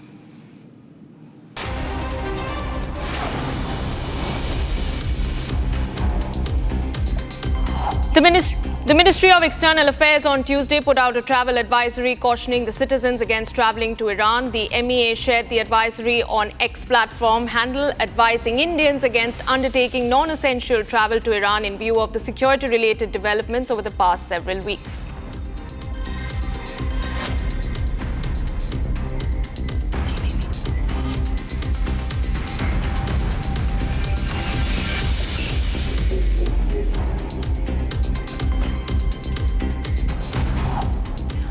All right, now tracking the biggest story right now from West Bengal, where in a chilling reminder of the growing lawlessness in the state, Republic Bangla anchor Kishalay Mukherjee was brutally attacked in the heart of Kolkata. Kishalay was mugged. He was slashed near Park Circus late last night, and the assailant, we're learning, not only robbed him but also inflicted multiple blade injuries on his head. Kishalay is currently undergoing treatment at a public hospital and at a private hospital, I beg your pardon, and this disturbing incident raises serious questions about public safety in the state. That if journalists aren't safe, who is? And let's remember, viewers, this is not the first time that Republic Bangla anchor has been attacked, and we've time and again raised the question of law and order in West Bengal, and Republic Bangla, which is the state's #1 news channel, and Kishalay, a primetime anchor, now stands vindicated and attacked in the state that has completely lost the plot as far as law and order is concerned. But coming back to the matter, let's listen in to what exactly happened from Kishalay himself. Park circus স্টেশনে কাছে blade মেরে দিয়ে চলে গেছে। হঠাৎ আমি যদি মরে যাই তাই জন্য এই ভিডিওটা করছি। স্টেশনের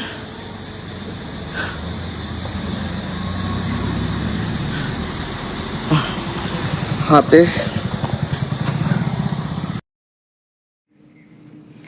And my colleague Pinky joins me live from Kolkata. Pinky, is a disturbing event that we've seen. Kishale, we hope that he's safe and he's doing well at the moment. Do give us the latest update, and more importantly, what action has the police taken so far against the assailants? Because this happened in the heart of Kolkata. You would expect that vigilance and security measures would be in place in the late at night. All right, Pinky, before I come to you, let's quickly go across to Union Minister Sukanta Majumdar, who's joining me on the phone line. Sir, very good morning to you. What do you have to say about this very disturbing case that has emerged from Kolkata? Our colleague Kishale has been attacked, and there's absolutely no action from the police so far.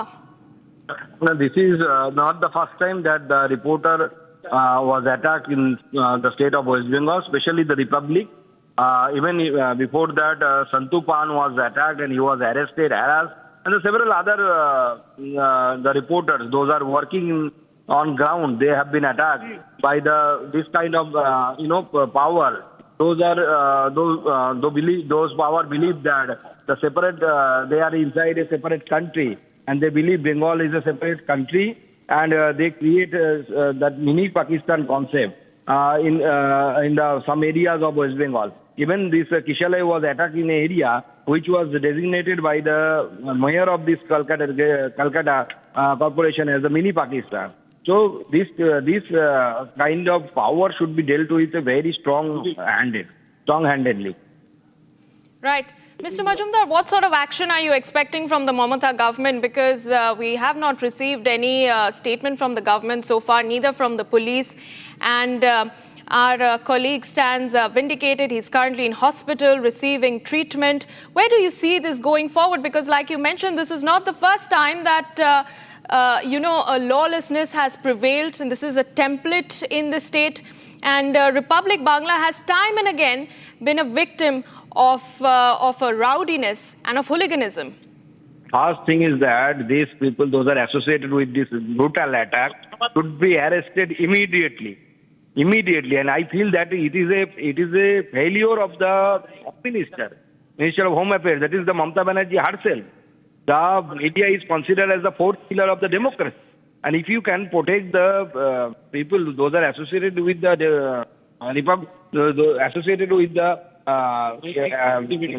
media, then it is the failure of the democracy, and that Chief Minister should resign from her post. Thank you very much. All right, Mr. Sukanta Majumdar, thank you for speaking to Republic TV and giving us your perspective on the matter. I also have Pinky, my colleague, joining me live from Kolkata. Pinky, tell us what is the latest update. Are we expecting any sort of police action anytime soon? Has a case been registered? And more importantly, we hope that Kishale is doing fine.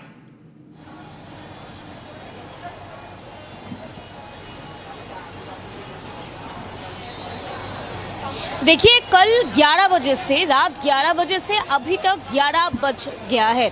अभी तक Kolkata police में complaint दायर किया गया है, case register हुआ है, मगर एक भी अरेस्ट अभी तक नहीं हुआ है। बहुत सारी जगह से आवाज उठ रहा है, आप देख सकते हैं, बहुत सारे ट्वीट्स हो रहा है, बहुत सारे सोशल मीडिया अकाउंट्स में आ रहा है, रिएक्ट कर रहे हैं, पॉलिटिकल लीडर्स रिएक्ट कर रहे हैं, मगर अभी तक पुलिस की तरफ से अभी भी किसी एक को भी अरेस्ट नहीं किया गया है। और ये पाक सर्कस एक ऐसी जगह है कि इस पाक सर्कस के पाक सर्कस स्टेशन है, इस स्टेशन में जो रात 12 बजे तक, लगभग रात 12 बजे तक ट्रेन चलता रहता है। आप सोच लीजिए ऐसा एक जगह में इतना सारा सीसीटीवी फुटेजेस है और पाक सर्कस पॉइंट ऐसे एक जगह है जहां पर पुलिस पिकेट भी है, बूथ भी है। उस जगह में जब ये इंसिडेंट हुआ था तब ये क्वेश्चन बहुत उठता है कि ऐसा जगह में जहां पर सीसीटीवी फुटेज है, पुलिस बूथ है, जहां वहां पर ऐसा स्नैचिंग केसेस कैसे हो सकता है। अभी भी किशोर मुखर्जी रिपब्लिक का रिपोर्टर वो अभी भी हॉस्पिटल में एडमिट है। आज शुभेंदु अधिकारी जाएंगे LOP.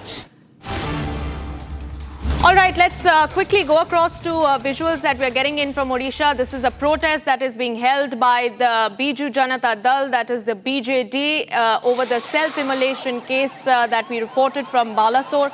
Remember, there's massive outrage among the public, the common man, and across the political parties over what has unfolded on the campus of Fakir Mohan University, where, remember, a 20-year-old B.Ed student with a complete life ahead of her, she was compelled to self-immolate. She set herself on fire and then later succumbed to 95% critical burn injuries. And why so, viewers? Because she reported a case of sexual assault and harassment against her HOD. She went to the college principal, who didn't pay any heed to her concerns, and after which she was compelled to take her life. And just a day ago, she succumbed to her injuries. The family, the common man, is demanding justice for this 20-year-old victim. And the visuals on your screen is really reflective of the anger that is palpable among the common man. Those are protests on your screen from outside the Odisha Assembly, where students, where BJD workers have gathered, questioning the state government over what concrete action they have taken in the case.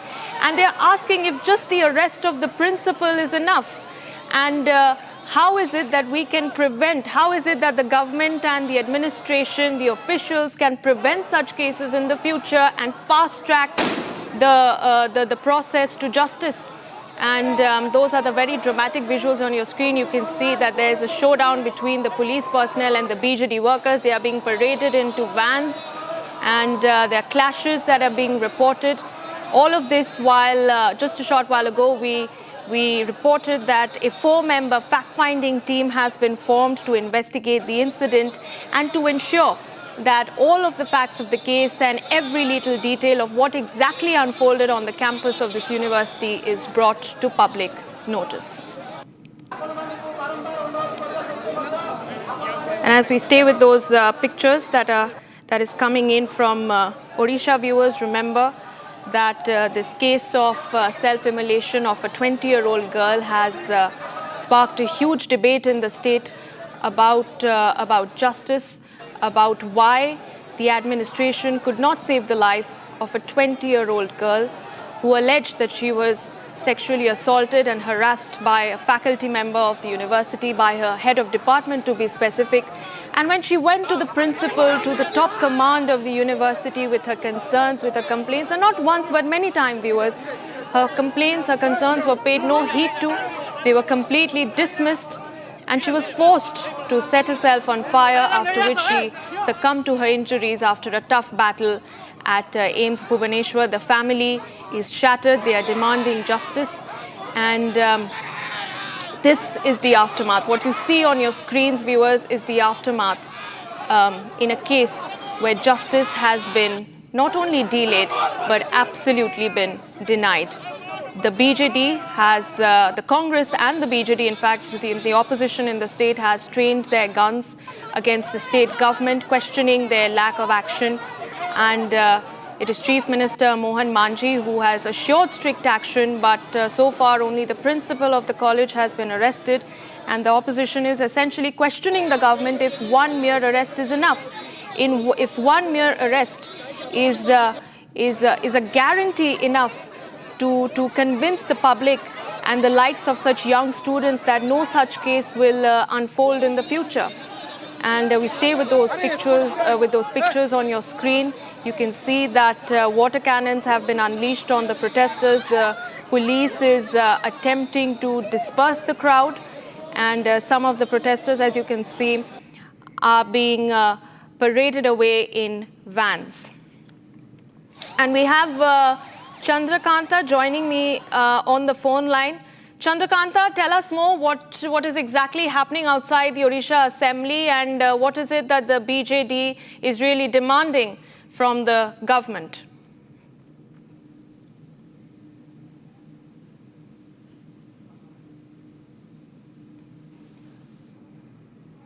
Can you hear me, Chandrakanta? जी, बालासोर में अभी BJD जैसे जिस तरह का strike कर रहा है, जो रास्ता है वो रास्ता को अभी पूरा रुकावट किया गया है, वो बैरिकेड लगा दिया गया है। तो बैरिकेड में only for two wheelers allow कर रहा है और जो फोर व्हीलर है, फोर व्हीलर को अलाउ नहीं हो रहा है इधर। इस तरह का जो बीजेडी का ये जो 12 तारीख को जो घटना घटा, ये 12 तारीख को घटना अत्यंत दुखदायक था।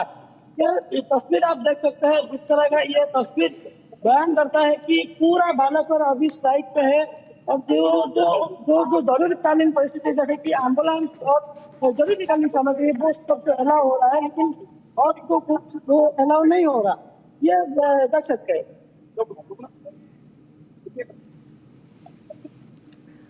Right. All right, we'll connect to my colleague in just a short while, but we stay with those pictures that you see. This is from Balasore outside the Odisha Assembly, where the BJD is holding a massive protest over the disturbing case that has emerged from the Fakir Mohan University.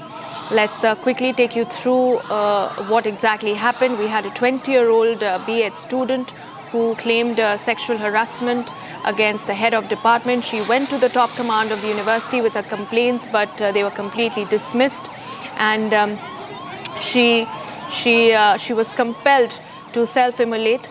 And later, after a very, very tough battle for life at AIIMS Bhubaneswar just a day ago, she succumbed to her injuries.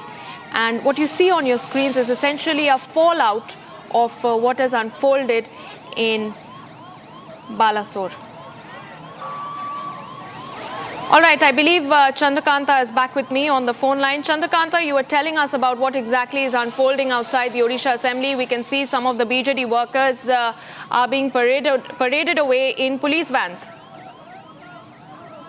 जी, हम अभी बालासोर में है, उड़ीसा के बालासोर में है, जहां ये घटना 12 तारीख को घटा था। जो स्टूडेंट है, वो स्टूडेंट जब खुदकुशी करने के चक्कर में वो पेट्रोल लेके खुद जल गया था, वो उसी स्पॉट पे है, उसी शहर में है, बालासोर में।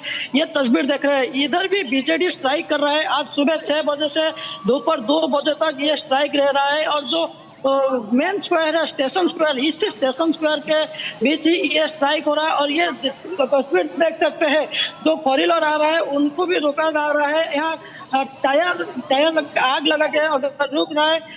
ये तस्वीर आप देख सकते हैं, जिस तरह का जो गाड़ी आ रहा है, वो गाड़ी को भी रुक रहे हैं। जो गवर्नमेंट गाड़ी है, गवर्नमेंट ऑफ इंडिया का गाड़ी है, उसको भी रोका जा रहा है, क्योंकि जैसे कि अपोजिशन पार्टी बीजेडी ने अभी स्ट्राइक किया है। जिस तरह का एक लड़की का देहांत हुआ है, वो सुसाइड किया, वो उसको लेके अभी कहीं ना कहीं उड़ीसा का राजनीति में पूरा हलचल हुआ है। और ये तस्वीर ही बयान करता है किस तरह का अभी उड़ीसा में पॉलिटिकल सिचुएशन है, क्योंकि आज जैसे कि बालासोर और भुवनेश्वर में बीजेडी ने स्ट्राइक किया, वैसे अगले दिन सोमवार कांग्रेस ने भी उड़ीसा में पूरे उड़ीसा को बंद का आह्वान दिया है। यह तस्वीर ही बयान करता है कि बालासोर में सिचुएशन अभी बेहद मुश्किल है। यह अभी टाइम बजा है 11 बजने के बाद ये देख रहे पूरा बारिश आ चुका है, लेकिन जो बिजू जनता दल के जो कर्मी है, जो लीडर्स है, वो लोग अभी तक भी यहाँ खड़े हैं, रुक रहे हैं, क्योंकि ये जो स्ट्राइक चल रहा है, ये स्ट्राइक को देख सकते हैं कैसे, जैसे कि कल वो लड़की था जिसका जो एफएम कॉलेज का बीईडी डिपार्टमेंट का स्टूडेंट, सेकेंड ईयर का स्टूडेंट, जिस तरह का उनका देहांत हुआ था, उसी घटना को लेके ये घटना आप देख रहे हैं, ये तस्वीर देख रहे हैं। पूरे बालासोर, उड़ीसा, भुवनेश्वर, ये सब जगह पे ही अभी पूरा हलचल मचा हुआ है। अपोजिशन ने अभी पूरा सरकार को गिरना का काम किया है। जिस तरह का ये एक महत्वपूर्ण सुजग है अपोजिशन के लिए, क्योंकि अब उसका दबदबा जितना जाहिर कर सकता है वो इसी टाइम पे ही करेगा। जैसे कि अपोजिशन को भी घेर रहा है, बीजेपी सरकार अभी है सरकार में, तो उसी सरकार को घेरने के लिए ये बीजेडी का एक प्रयास है। जिस तरह का आज सुबह से ये स्ट्राइक बना हुआ है।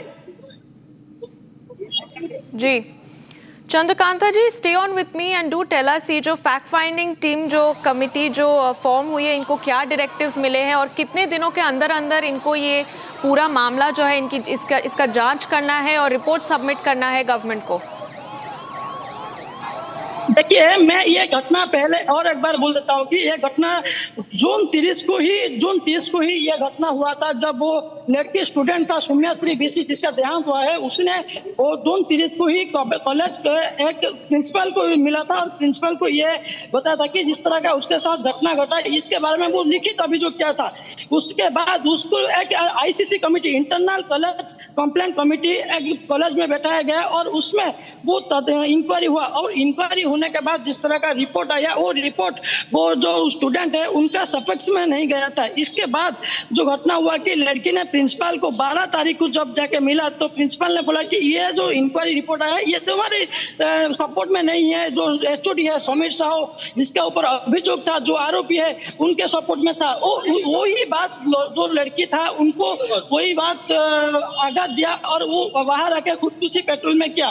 तो उसके बाद जो अभी घटना हुआ कि अभी एक फैक्ट फाइंडिंग टीम गठन हुआ है स्टेट गवर्नमेंट की तरफ से, जो स्टेट गवर्नमेंट की तरफ से फैक्ट फाइंडिंग टीम गठन हुआ है, उसी के दौरान वो UGC के तरफ से वो टीम आएगा कि वो पूरा कॉलेज के अंदर वो फैक्ट क्या हुआ था, जो भी इसमें अंतर्भुक्त है उनको सबको तदंत के अंदर लिया जाएगा और किस तरह का वो घटना घटा था, कौन कौन उनके शामिल थे, किसको किसको वो लड़की ने पहले बोला था, ये सब कुछ वो लड़की वो फैक्ट फाइंडिंग टीम जो UGC के तरफ से वो तदंत करेगा और तदंत करने के बाद एजुकेशन डिपार्टमेंट को वो रिपोर्ट सबमिट करेगा।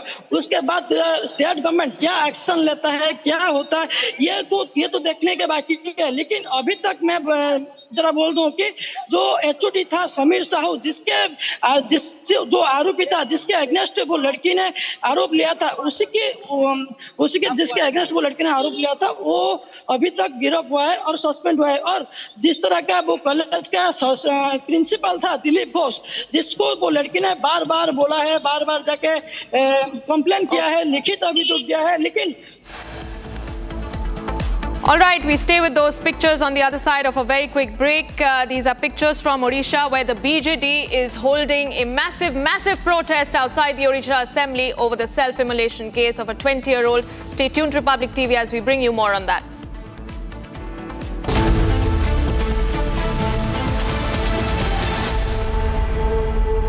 MDH की हल्दी मिर्ची धनिया करे कमाल, ये रंग दे, ये खुशबू दे, ये तीखा, ये कम पड़े, क्या निराला MDH मसाला।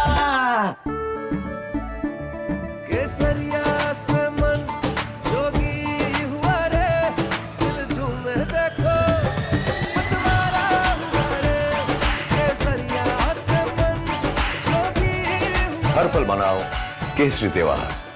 विमल बोलो जुबान केसरी। अब छोलिया हो या लोबिया, सफेद चने या काले चने, सब कुछ मजेदार बने। We've been very successful in settling wars. You have India, Pakistan, you have Rwanda and the Congo that was going on for 30 years. India, by the way, and Pakistan would have been a nuclear war within another week, the way that was going. That was going very badly. And we did that through trade. I said, we're not going to talk to you about trade unless you get this thing settled. And they did. And they were both great leaders. And they were great.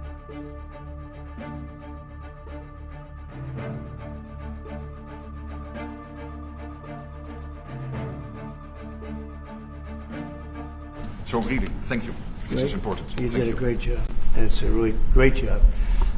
We've been very successful in settling wars. You have India.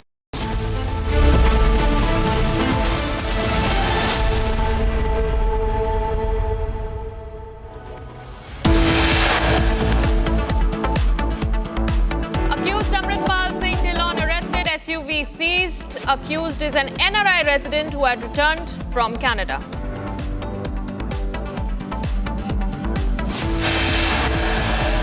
Stray dogs menace rising in India. A young girl attacked by stray dogs in Chitradurg in Karnataka.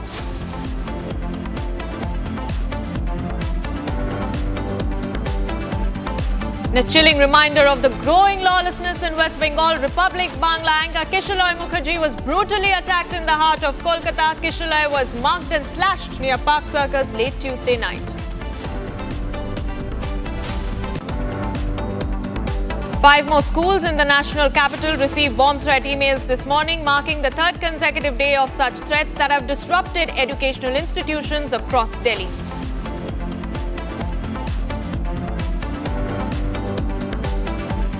CDS Anil Chauhan visits the exhibition on indigenization of critical components, says Pakistani drones failed to inflict any damage to Indian military.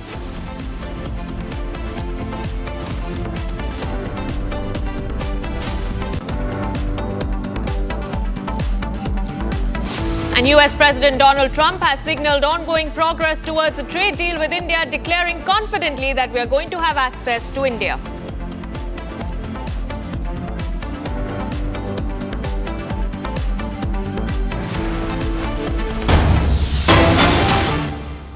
All right, let's look at some breaking news coming in. In a chilling reminder of the growing lawlessness in West Bengal, Republic Bangla anchor Kishalay Mukherjee was brutally attacked in the heart of Kolkata. Kishalay was mugged and slashed near Park Circus late on Tuesday night. And we're learning that the assailant not only robbed him but also inflicted multiple blade injuries on his head.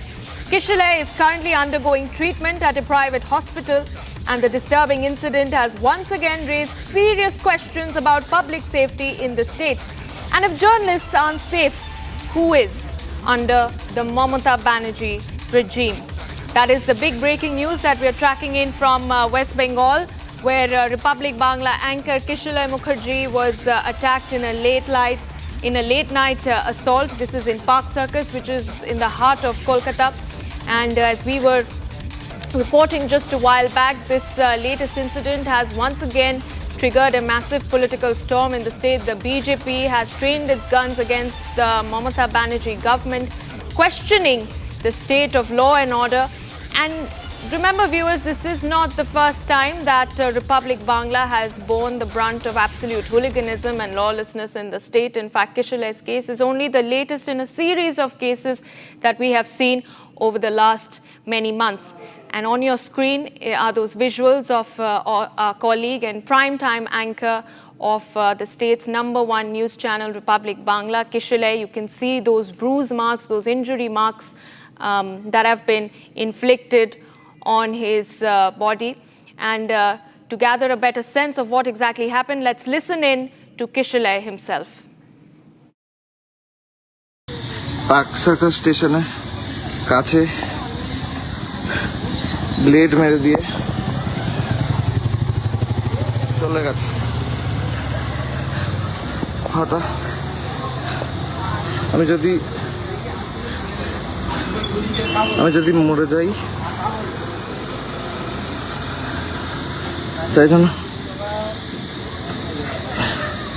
এই ভিডিওটা করছি। স্টেশনের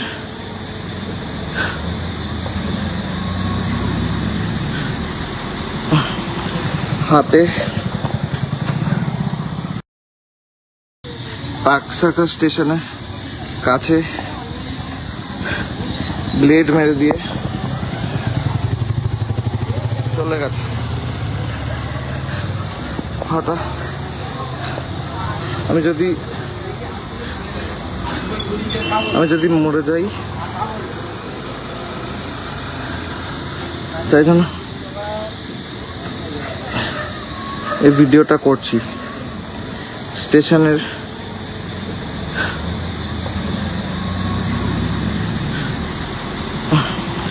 হাতে। All right, from Bengal, let's now shift our focus to what's happening in the state of Manipur, where internally displaced people have now entered from Imphal East to target to enter the villages blocked by security forces in Pukau Bazaar. Now, the IDPs that came from Dulathibi and stayed in Sajiwal are different thief camps that say since May 3, 2023 have unanimously attempted to enter the village, as the governor and the chief secretary have been commitment that the IDPs will be sent back to the villages in phase-wise starting from this month itself, while the IDPs, that is the internally displaced persons, tried to enter the villages. The combined security forces have blocked and stopped them at the Fukau Bazaar due to the act of security forces. Tensions have erupted between the internally displaced person and the security forces. Johnson, I believe, is reporting live from where the action is happening, but Manipur is tensed once again. This time it is the internally displaced people who are attempting to enter the village. However, they have been stopped by the security forces. Yes, Tanishta, from today, as the governor of Manipur and the chief secretary have already given a commitment that the IDPs will be met to return to their respective villages and to their respective houses from this month itself in phases wise. So, acting on the commitment given by the governor of Manipur and chief secretary, the IDPs, I will show you here, the IDPs that have been fled from Dolai Thabi villages, and they have been staying for the past 26 months in the Sajiwa and the Sombung prefabricated relief houses and relief camps. So while they were trying to enter their villages, they have been stopped and they have been blocked by the Central Security Forces here and the state forces here. So this is a clear sign that even though the chief secretary and the governor of Manipur have given a commitment, they are not ready. The government statement, they are not ready to bring those to let these IDPs to enter to their respective villages. This is here right now. So we can see that the IDP women folks and the security forces among them, they are shouting here, they are blocking, and those and also the IDPs, they are requesting and they are urging the security forces to let them enter. On the other side, we can see that the SDPO also have arrived, and the SDC of the district administration officials have also arrived here to talk with the IDPs, if possible, to deal and solve this solution. And also, the IDPs and the public have also blocked the central forces and the reparation team forces that came towards the IDP, towards the Dolai Thabi area. Absolutely, Johnson. This is the update now. Yes. Yes, Johnson, please continue. This is for right now, as up to now, this is the update, and the security forces are still trying to block, but the IDPs, they have a clear stand that even if the security forces block them and stop them from entering their villages, they wouldn't be returning back to their relief camps or to their prefabricated houses. They will stay here. The IDPs, they just wanted to see how their villages, their burned down houses and their renewed houses, or their yes, they just wanted to go to the villages and see the villages once. That's it. Yes, absolutely, Johnson. Thank you very much for getting us those details. Quickly moving across to some other breaking news that's coming in. The Chief of Defence Staff, General Anil Chauhan, who visited the exhibition on the indigenization of critical components currently being imported from foreign OEMs in the areas of UAV and CUAVs at the national capital, lauded India's defence system, citing the success of Operation Sindoor against Pakistan. He said during Operation Sindoor on 10th of May, Pakistan used unarmed drones and loitering munitions. None of them inflicted any damage to the Indian military or civil infrastructure. In fact, he's also gone ahead to say that most of the neutralized through a combination of kinetic and non-kinetic means, and that some were even recovered in almost intact condition. Let's listen into what the CDS had to say.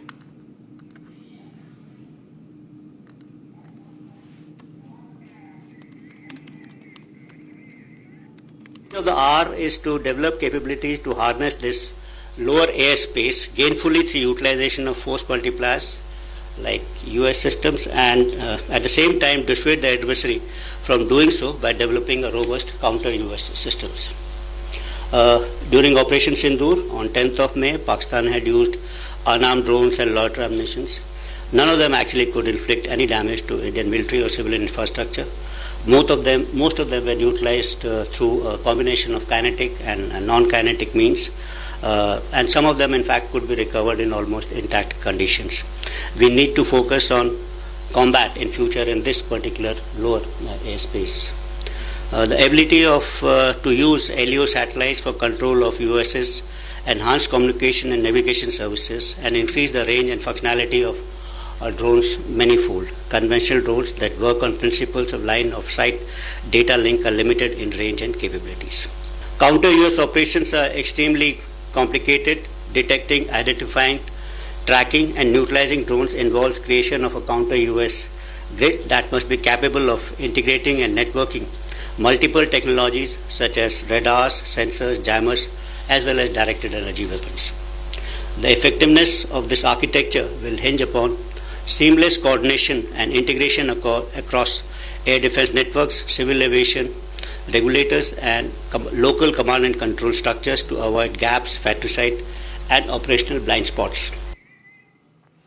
Moving across to some big breaking news that's coming in, and this is in regard with the Supreme Court hearing that is underway in regard with the Udaipur files, where we now learn the Supreme Court is now dictating the order on Udaipur files case. Gaurav Bhatia, the advocate who is representing the case as far as the Udaipur files is concerned, has said that the producer and the director are receiving death threats. As an FIR, 2 people have been apprehended. They may have been given protection. They are still receiving threats, and the movie should not be pursued, is what Gaurav Bhatia has said inside the court. In fact, the Supreme Court says that we deem it appropriate to await the decision of the central government. The court has in fact directed the parties to be before with the committee constituted by the central government, which is scheduled for today. The court says we expect that the committee will decide the petition immediately without any loss of time. In fact, the Supreme Court has added that we grant the liberty to represent before the SP, who shall assess the threat perception. In case merit is found in apprehension, necessary steps to be ensured to prevent harm to their lives. So key hearing underway that is going on as far as the Udaipur files is concerned. Remember, the Sybil has argued that once, he says in court, and I quote, he says, once I saw the movie, I was shook. The movie generates violence, vilification of an entire community. Not a single good thing is depicted about the community. It is unthinkable that a democratic nation will allow certification to this kind of movie. So there are certain issues that are being raised by both Kapil Sibal and Gaurav Bhatia, both representing their cases. Justice Kant is hearing the key hearing that is underway in the Supreme Court regarding the Udaipur files. The Supreme Court, in fact, had asked if the movie is released, will there be any irreparable damage? If not, then you can be compensated. The accused argued that the big movie brings judiciary into ill repute. This movie jeopardizes accused reputation. The court reiterated yesterday's observation that if there is a race is between 19 and 21, we have to see whom we have to support. The producer, in fact, in court has said that he has received that threat. He has asked for protection and also for the son who was killed.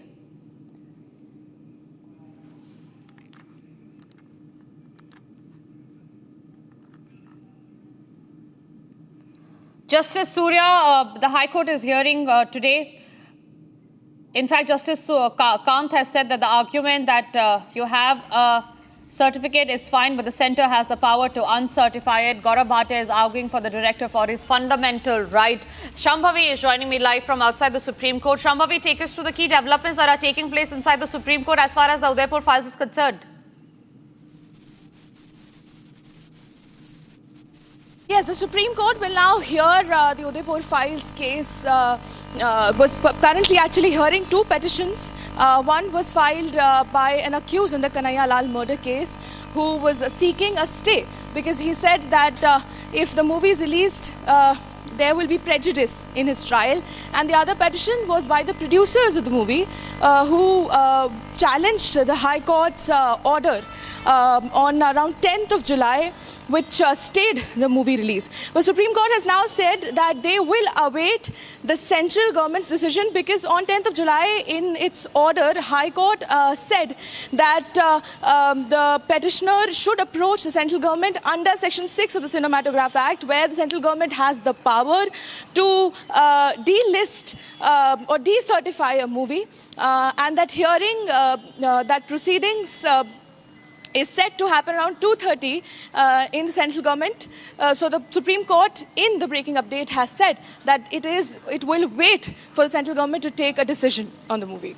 Absolutely. Shambhavi, also take us through the key arguments that Gaurav Bhatia is placing inside the court as far as he's concerned. He's placing his arguments from the perspective of the producer of the film. What are the key arguments that he's putting forward to as far as the case hearing is concerned? Well, the producer said that the movie was set to be released on 11th of July, but just one day before, on 10th of July, around 8 p.m., the court stayed. And the movie is already around 6 days late, which is why they're suffering. They've suffered a huge loss. 6 days have passed now. And Kapil Sibal, Senior Advocate Kapil Sibal has said that he watched the movie and he was very shaken because he pointed out that he did not see even one single thing in the movie which speaks good about a particular section of the society, and he says that it will be very unwarranted if a democracy like India allows a movie like this to be published. Yes, Shambhavi, Kapil Sibal also argues that there are certain specific scenes that are there in the movie that is targeting one specific community, and this is one of the key arguments that he has placed as far as objecting to the film release is concerned. What are the other arguments that the Kapil Sibal is putting forward to inside the court?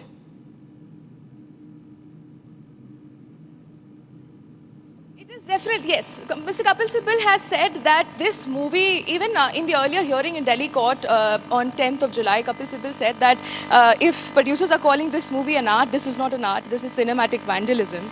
And this movie does nothing, there is no theme, there's no plot, they're just pointing, there's just actually speaking ill things or portraying all the wrong things about a particular section of society. And in a democracy, it is a movie like this should never reach the public, should never be published. Absolutely. Shambhavi, thank you very much for getting us those details. In fact, the Supreme Court has asked the filmmaker of Udaipur files to await the decision of the centre, which is scheduled to hear objection against movie on Wednesday. We move on to the other breaking news that we are getting in. After facing severe backlash over imitating traditional Kolhapuri designs, a team of Prada has arrived in Kolhapur in Maharashtra to understand more about the culture and met with the local artisans. Here's more on the story. In a significant move, a team from the international luxury footwear brand Prada has arrived in Kolhapur in Maharashtra. The Italian team met with local artisans who are renowned for crafting the iconic Kolhapuri chappals. This visit comes after global backlash over Prada's alleged imitation of traditional Kolhapuri designs without acknowledgement. Taking a step toward reconciliation, Prada has initiated dialogue with the Kolhapuri footwear industry. The visit was organized in collaboration with the Maharashtra Chamber of Commerce, Industry and Agriculture, Makia. Led by Makia President Lalit Gandhi, the Prada technical team explored local workshops and engaged directly with the artisans. This collaboration marks a potential turning point in recognizing and preserving the cultural heritage of Kolhapuri craftsmanship on an international stage. Let's also now have a quick check of the other stories that we are tracking. This is Bharat in 1 minute. Bharat 1 minute brought to you by Canara Bank. Together we can. 3, including 2 lecturers in Bengaluru, Karnataka, have been arrested after a student alleged repeated rape attempts on multiple occasions. The incident occurred a month ago and was reported at the Karnataka State Women's Commission. A case was registered at the police station and an investigation is underway as per the Commission's directive. Ganga River's water level is rising at the Rajghat in Uttar Pradesh's Sambhal. Villages in the districts have been affected by floods. 16 flood control posts have been established in the area and 13 shelter homes have been identified. The tender process for food relief kits has also been completed. Uttarakhand Education Minister Dhan Singh Rawat has shared that the NCERT will include Bhagavad Gita and Ramayana in the syllabus to be taught in the 17,000 government schools in the state. Verses from Bhagavad Gita and Ramayana will be included in the daily prayer meetings in school until this is implemented.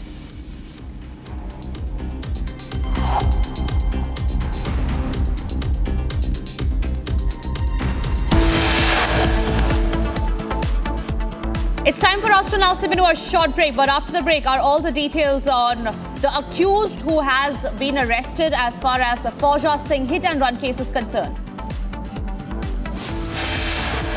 Also coming up after the break is the stray dog menace that's rising in India. A young girl this time has been attacked and mauled down by stray dogs in Chitradurga in Karnataka.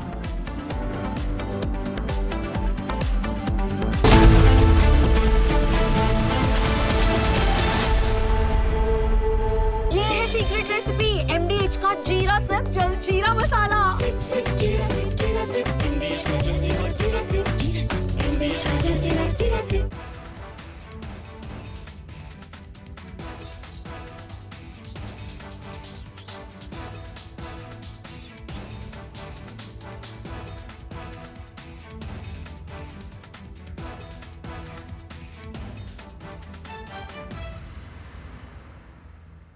We'll see another big smile coming out of the Dragon spacecraft in a moment.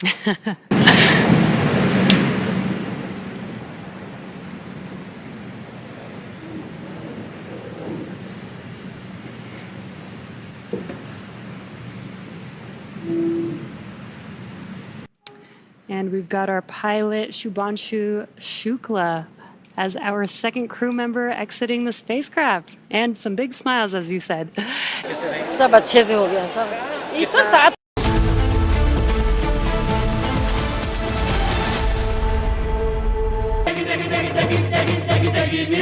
MDH की देगी मीरज देगी मिर्च का तड़का अंग अंग फड़का MDH की देगी मीरज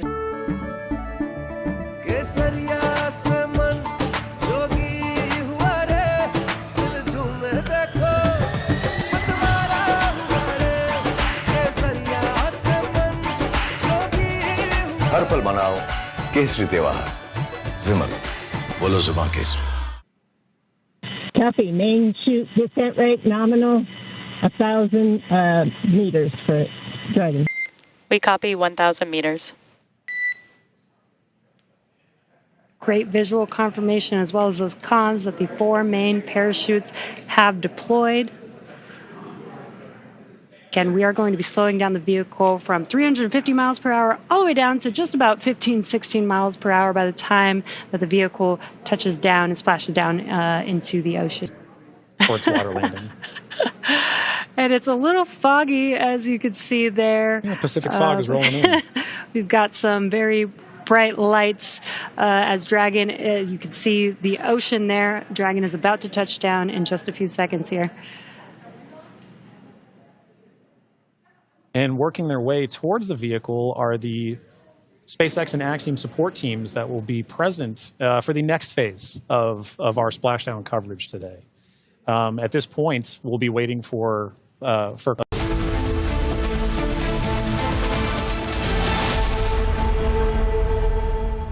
ये है सीक्रेट रेसिपी MDH का जीरा सिप जल जीरा मसाला। सिप सिप जीरा सिप MDH का जल जीरा सिप MDH का जल जीरा SIP.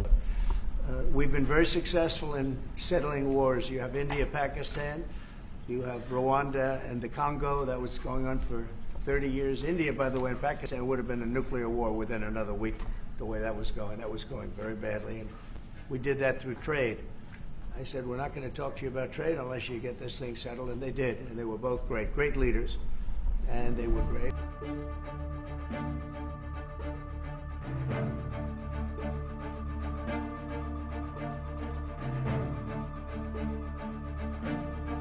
So really, thank you. This is important. You Thank did a great job. And it's a really great job.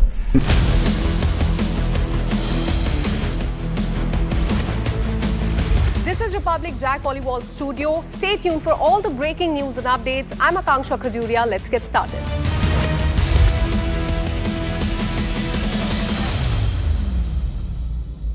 MDH की हल्दी मिर्ची धनिया करे कमाल ये रंग दे ये खुशबू दे ये तीखा ये कम पड़े क्या निराला MDH masala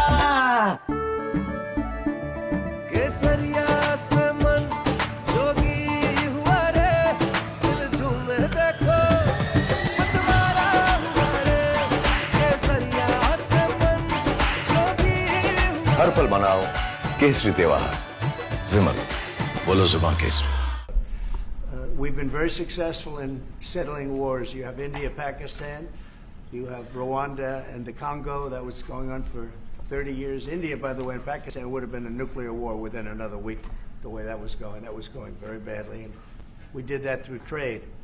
I said, we're not going to talk to you about trade unless you get this thing settled. And they did. And they were both great leaders. And they were great.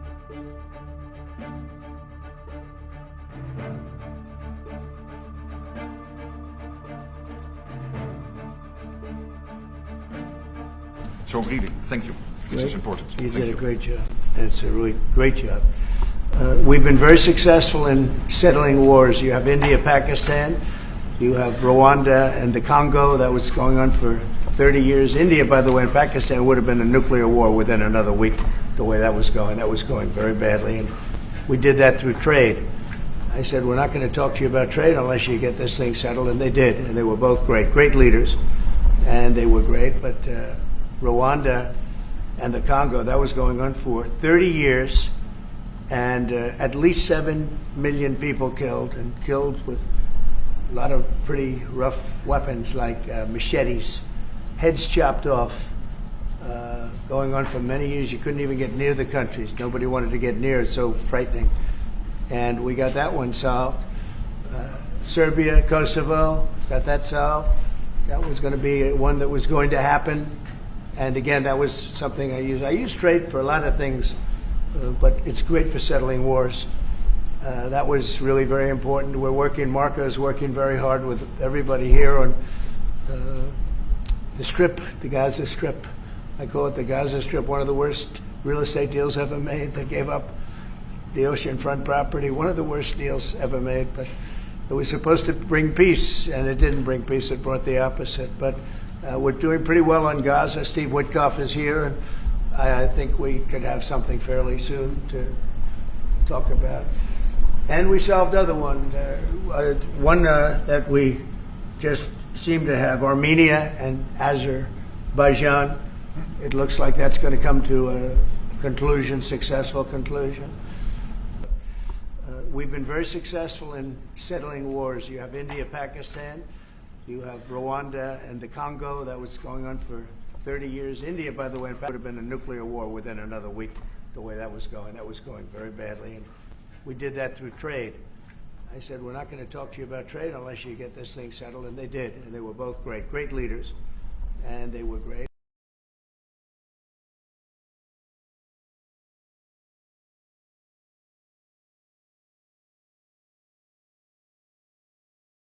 We are very unhappy, I am, with Russia, but we'll discuss that maybe a different day. But we're very unhappy with them, and we're going to be doing very severe tariffs if we don't have a deal in 50 days. Tariffs at about 100%. You'd call them secondary tariffs. You know what that means.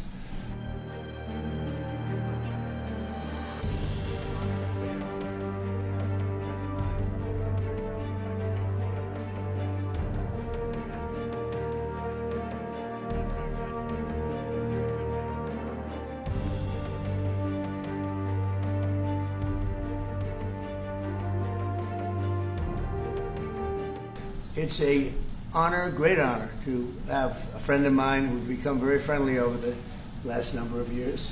We knew each other before, but Mark is the head of NATO, Mark Rutte, Secretary General of NATO. Highly respected by everybody that knows him, but in particular the European countries. They have great reliance on him, and he's done a fantastic job. And we had a tremendous meeting, I guess it's about a month ago. And I think Mark will tell you that it was really perhaps more important the date of November 5th. That was the election day. Maybe that was the most important because we've made tremendous progress together. And one of the reasons that you're here today is to hear that we are very unhappy, I am, with Russia. But we'll discuss that maybe a different day. But we're very unhappy with them, and we're going to be doing very severe tariffs if we don't have a deal in 50 days.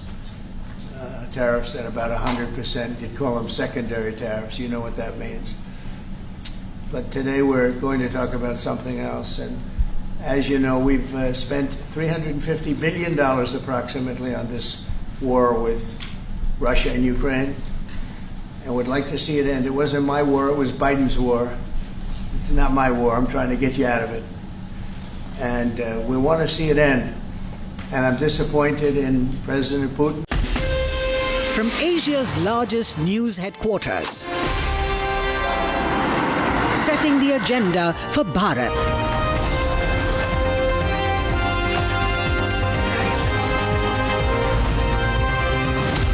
You're watching Republic.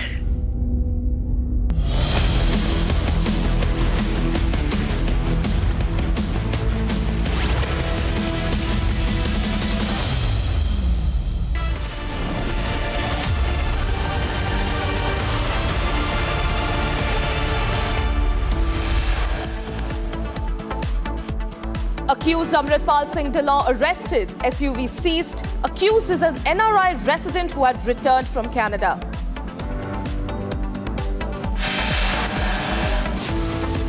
Stray dogs menace rising in India. Young girl attacked by stray dogs in Karnataka's Chitradurga. Complete lawlessness in West Bengal. Republic Bangla anchor brutally attacked in the heart of Kolkata.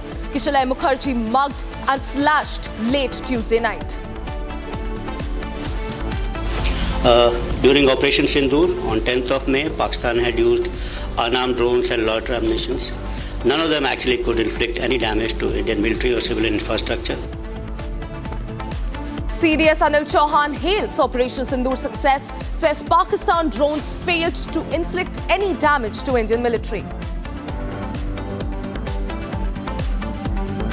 US President Donald Trump has signaled ongoing progress towards a trade deal with India, declaring confidently, we are going to have access into India.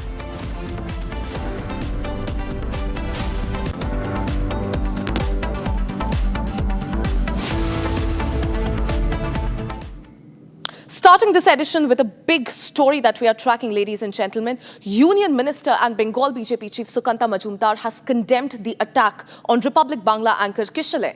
He said, and I quote, Kishalay Mukherjee, a journalist associated with Republic Bangla, a distinguished news channel in Bengal, was subjected to a brutal assault late last night. As per available reports, the incident took place near Park Circus railway station, which he was returning home from. Now, upon resisting a snatching attempt, he was attacked by some miscreants wielding sharp blades, resulting in multiple grievous injuries across his body. This deeply disturbing incident once again brings to light the deteriorating state of public safety in various parts of Kolkata, largely due to administrative negligence and persistent inaction of the police. Incidents of snatching have become increasingly rampant in Park Circus and other key areas of the city. Owing to the lack of effective policing, innocent citizens are being forced to endure such attacks on a near daily basis. Despite receiving serious complaints, the police remain largely unresponsive in these vulnerable zones. I strongly condemn this cowardly and reprehensible act, and I urge Kolkata police authorities to initiate a prompt, impartial investigation and ensure that the perpetrators are swiftly apprehended and brought to justice with the strictest punishment under the law.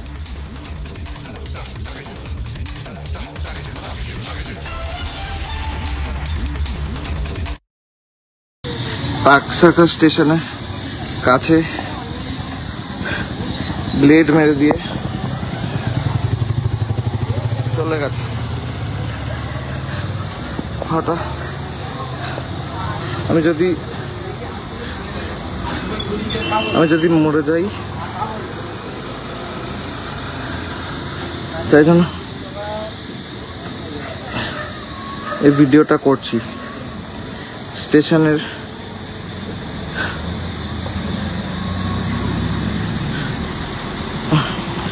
হাতে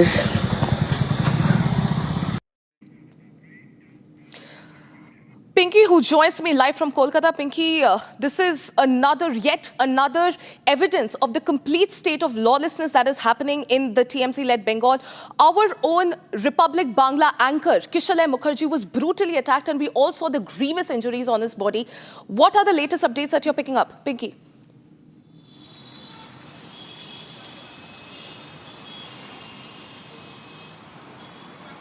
Pinky, if you can hear me.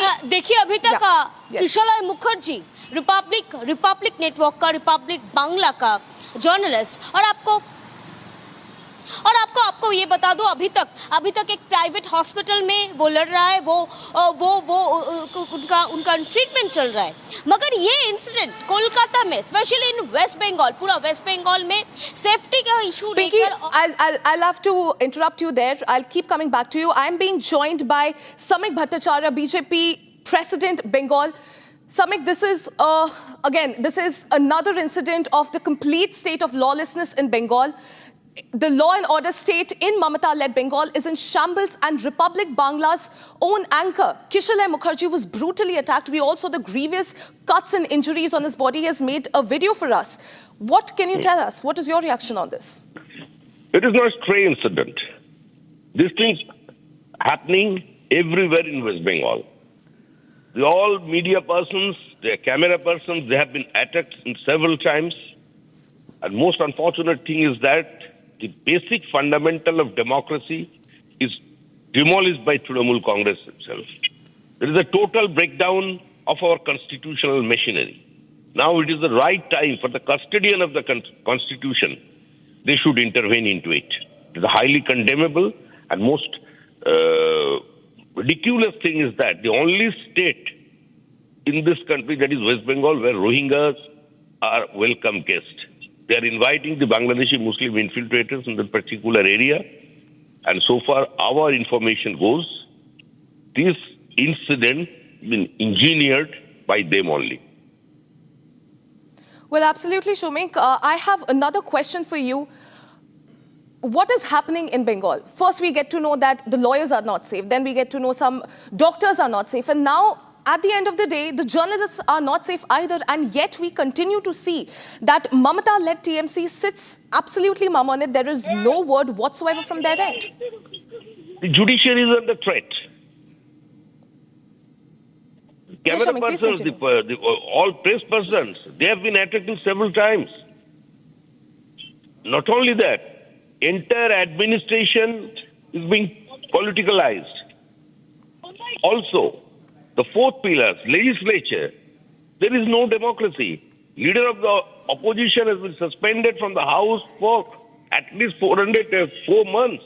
So these things are going on in Bengal, where democracy is absolutely butchered by this Trinamool Congress government. When Mamataji came into the power, there is only one slogan, the restoration of democracy.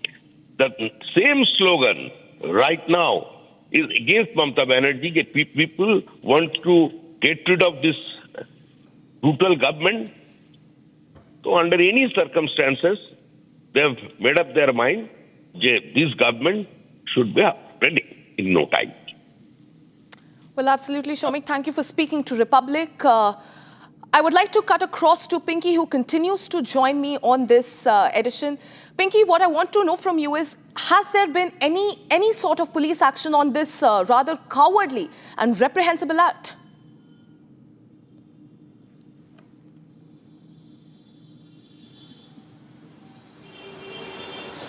देखिए, case register हो चुका है, complain register हुआ है, मगर FIR कोई भी FIR नहीं हुआ है, एफआईआर रजिस्टर नहीं हुआ है। और अभी तक जो जाना जा रहा है, और अभी तक कल 11 बजे, रात 11 बजे से अभी तक 12 घंटे के ऊपर हो चुका है, अभी तक एक भी सिंगल पर्सन भी अरेस्ट नहीं हुआ है।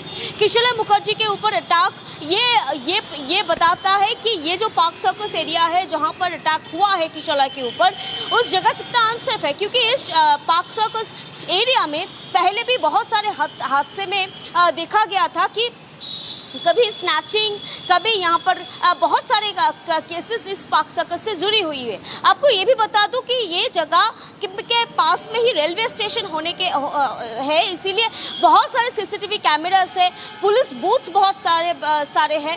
ऐसी जगह में, ऐसी हाईली सिक्योर जगह जहाँ पर है, इतना लोग जहाँ पर जाता आता होगा। और आपको बता दूं कि रात 11 इतना भी रात नहीं हुआ था।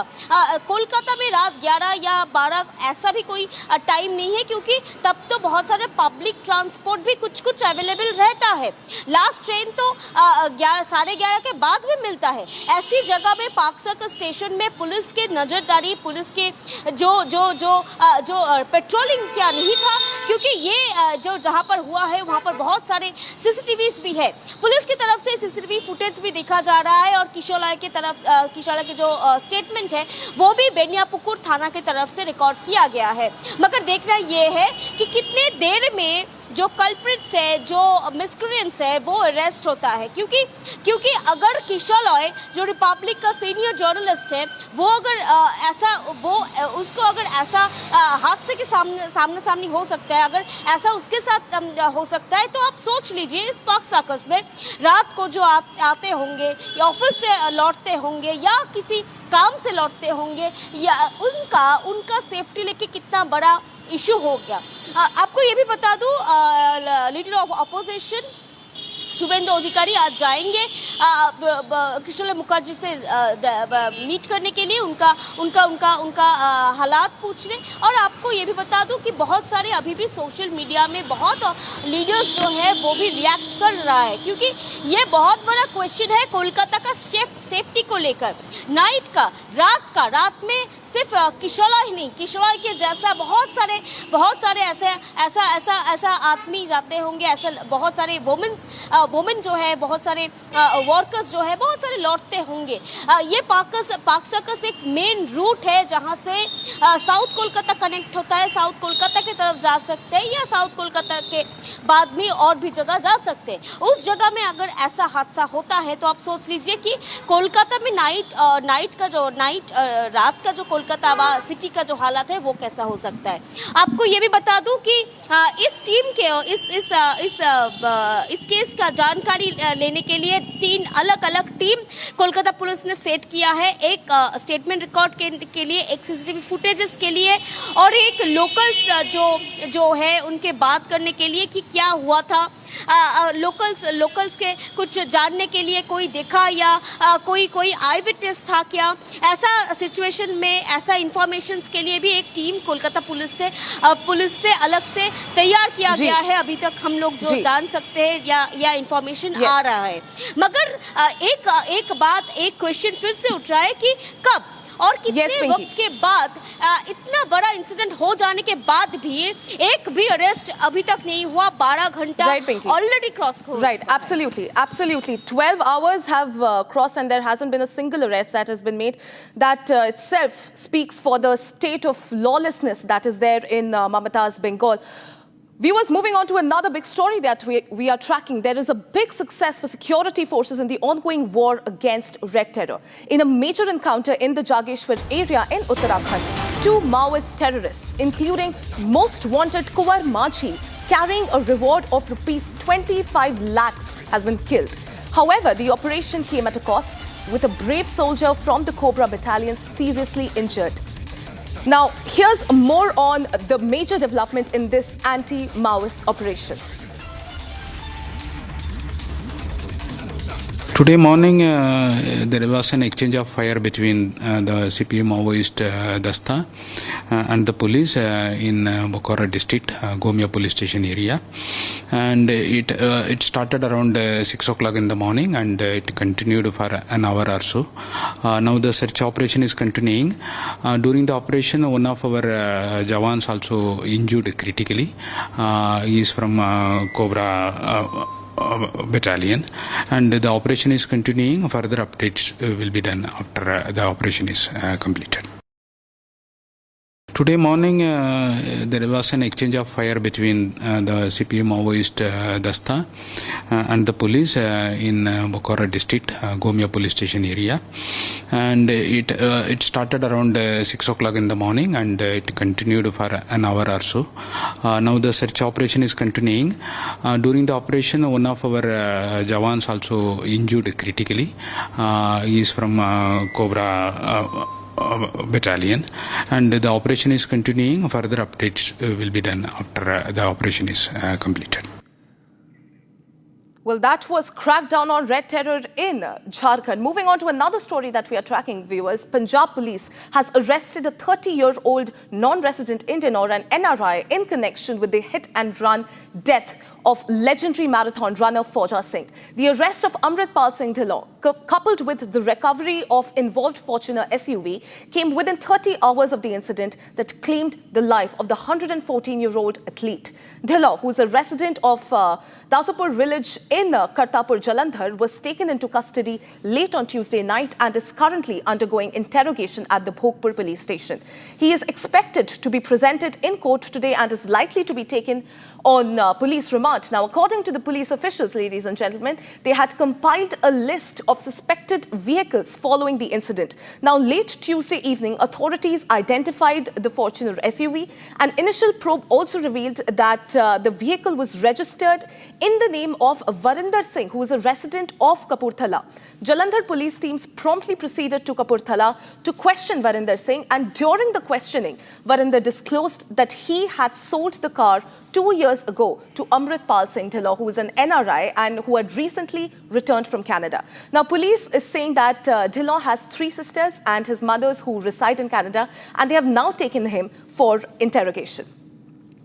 Let's listen in to what SSP Jalandhar had to say on this very same matter. जैसे जो ब्रिटिश मैराथन रनर थे और सिख टर्बन टार्नेडो के नाम से भी जाने जाते थे, जिनकी एज 114 साल थी और इन्होंने वर्ल्ड में बहुत अच्छे रिकॉर्ड जो स्थापित किए थे, जो जिसके तहत हमारा पंजाब का, पंजाबियत का, एज अ इंडियन का और इंडिया का नाम इन्होंने विश्व में प्रसिद्ध किया था। तो अनफॉर्चुनेटली जो ये इंसिडेंट जो एक्सीडेंट हुआ उसमें इनकी डेथ हो गई 14 तारीख को। तो ये 14 तारीख को सरदार फौजा से अपना लंच करने के बाद सैर करने के लिए निकले थे। जब ये एक पठानकोट जलंधर जो हाईवे है उसको क्रॉस करने लगे तो वहाँ एक पठानकोट की साइड से एक फॉर्च्यूनर गाड़ी आती थी जो अननोन व्हीकल था पहले, तो उसके साथ ही हिट हो गए और इनकी जो इंजरीज़ है उसको ही is come to the injuries around 7 PM। Arvinder ji, एक चीज़ जानना चाहेंगे, जो ये एक्यूज है क्या ये NRI है, कितनी इसकी एज है और क्या उस जिस समय ये एक्सीडेंट हुआ है उस समय गाड़ी कितनी स्पीड पे चल रही थी और क्या ये ड्रिंक था? जब हमने इसका केस को सीन ऑफ जो क्राइम था उसको इंस्पेक्ट किया, वहाँ से हमें कुछ फ्रैगमेंट्स गाड़ी के पीसीज मिले थे जो हेडलाइट लेफ़्ट साइड के थे और उसको बाद में हमने CCTV फुटेज की हेल्प के साथ और ये जो पार्ट्स मिले थे उनको मैच करके वो जो पार्ट मिसिंग थे CCTV फुटेज उसको हमने गाड़ी को ज़ीरो डाउन किया और ये दोषी तक हमें पहुँचे। अमृतपाल ढिल्लों जो है इसकी एज 26 ईयर्स ओल्ड है। ये किसी काम की वजह से किशनगढ़ टाउन की तरफ जा रहा था और जो गाड़ी ओवर स्पीड थी और वो सरदार फौजा सिंह जब रोड क्रॉस कर रहे थे उसके साथ हिट हो गई। Shifting focus to another story that we are tracking from down south, a fresh tussle has broken out between Karnataka government and Andhra Minister Nara Lokesh over aerospace investment. Now, Karnataka CM Siddaramaiah yesterday decided to withdraw notification for land acquisition and has said that only those who want to give the land with the consent of the government, of course, will take it. To which Andhra Pradesh Minister Nara Lokesh said in a post on X, and I quote, "We have an attractive aerospace policy for the investors with best-in-class incentives and over 8,000 acres of ready-to-use land just outside Bengaluru. Hope to see you soon to talk across the table." So, ladies and gentlemen, after Karnataka scraped its aerospace park plans due to farmer protests, Andhra Pradesh's Nara Lokesh has invited the impacted companies to consider his state instead. The neighbouring Andhra Pradesh was very, very quick to seize the opportunity, viewers. Lokesh's open invitation, in fact, just comes a day after Chief Minister Siddaramaiah, the Karnataka CM Siddaramaiah, announced the cancellation of 1,777-acre land acquisition plan in the Devanahalli Taluk, a decision that was hailed as a major victory for the protesting farmers. Now, the announcement comes on the 1,198th day of the continuous protest by the local farmers who had refused to part with the fertile land for the proposed aerospace hub. Abhishek, who joins me live from Bengaluru, Abhishek, we are getting to know that right after Siddaramaiah took a U-turn on the aerospace policy, Andhra Minister Nara Lokesh was very, very quick to seize the opportunity. In fact, he has packed a jibe at Siddaramaiah, saying that right outside Bengaluru, we have a land ready for use. What are the latest updates on this? For the last 4 years, the farmers were in constant fight with the government, quarreling over the land dispute in the Devanahalli Taluku. At least the previous government, the BJP-led government, or the current government, which is led by Congress, could have decided, if not for Devanahalli, they could have chosen other parts of Bengaluru or outskirts of Bengaluru where they could have given a place for the aerospace park, is what experts in this field claim as of now. On the other hand, when the CM Siddaramaiah decided to not go against the farmers, he gave up the plan of giving up around 1,777 acres of land back to the farmers, not demanding or forcing them to give the lands back to the government. The acquiring plan has been cancelled by the Karnataka state government. On the other hand, the Karnataka government's decision has been taken into consideration, or has been turned into an opportunity by the Andhra Pradesh government, where Nara Lokesh, who is the minister of the Andhra government, has very clearly mentioned on social media X, where he claims at least 8,000 acres of land is available just adjacent to Bengaluru, which is ready to move in, and they would also given various other facilities to the aerospace park, and they are also waiting for the opportunity so that the aerospace park will have a conversation with the Andhra Pradesh government. So there is surely a tussle which is started between the Karnataka and Andhra Pradesh government. We will have to wait and see who is going to grab this opportunity, because aerospace park means a lot of opportunities and a lot of investment coming into any state, so that would obviously improve the GDP of any state. So we will have to see if CM Siddaramaiah is going to find another place just outside Bengaluru to occupy 1777 acres of land to the aerospace park, or will he let this opportunity move away to Andhra Pradesh government? Antara. Well, absolutely, Abhishek. We'll keep coming back to you. Thank you for those updates. We'll be tracking this story very, very closely. Shifting focus to the national capital, 5 illegal Bangladeshi migrants, including 3 males and 2 females, were detained by a team of Operation Cell Southwest District. What we're coming to know is that they were living illegally in India since the year 2017. In fact, Bangladeshi identity documents were also recovered from their possession. Now, fresh deportation process has been initiated with the help of FRRO Delhi after completing all the codal formalities. This is the big breaking news that we are tracking, ladies and gentlemen. 5 illegal Bangladeshis have been detained in the national capital, and they were supposedly living in Delhi for since 2017. And of course, this is India's big crackdown on illegal immigrants who cross the border. Shifting focus to Akhil, who joins me live on this edition. Akhil, we are coming to know that 5 illegal Bangladeshi immigrants have been detained in Delhi. In fact, they were living in the national capital since the year 2017. What are the latest updates? That's right. If you see, in a fresh crackdown on the Bangladeshis living in the national capital, what we have seen that Delhi Police Southwest District team has nabbed 5 different people from different regions in the Southwest District. And right now, what we are learning that the FRRO, through the FRRO process, the deportation process has already begun. I just spoke to the DCP of the Southwest, Mr. Amit Goel. He has confirmed this, that out of those 5, 3 are men and 2 are women. So during the interrogation, when they were asked to produce their documents, the original documents, at that point in time, they were not able to give their original documents. The Aadhaar card which they have produced was fake. And right now, during the interrogation process, they have confirmed this, that they possess the Aadhaar card, they possess the identity documents which they initially refused to show it to the Delhi Police Southwest District team was of Bangladeshi citizen. So right now, what we're learning that the deportation process in this case has already begun, and not only in the Southwest District, what we have seen that recently in Dwarka District as well, 11 Bangladeshis were deported. And if you see in the South District, which is headed by DCP Ankit Chauhan, in that district as well, what we have seen that over 30 Bangladeshis have been sent back recently. So major crackdown, one after another. We have been seeing that fresh deportation of those Bangladeshis who have been illegally living in the national capital has been continuously going on. Back to you. Well, absolutely, Akhil. We'll be closely tracking this story.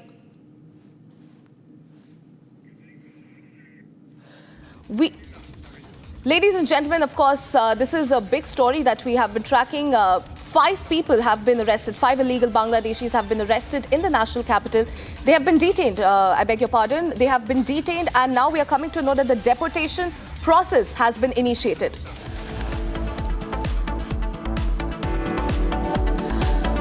On the other side, there is a massive protest over the Maharashtra slab gate, and we'll be tracking this story very, very closely.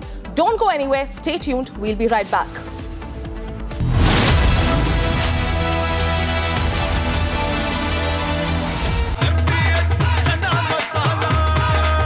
अब छोलिया हो या लोबिया, सफेद चने या काले चने, सब कुछ मजेदार बने।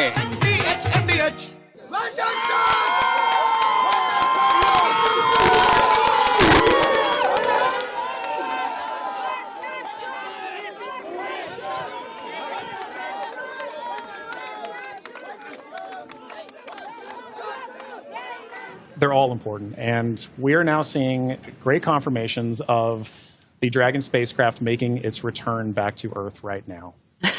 And while we are in a blackout period, this is an excellent view, seeing Dragon from the ground as it's re-entering back into Earth's atmosphere.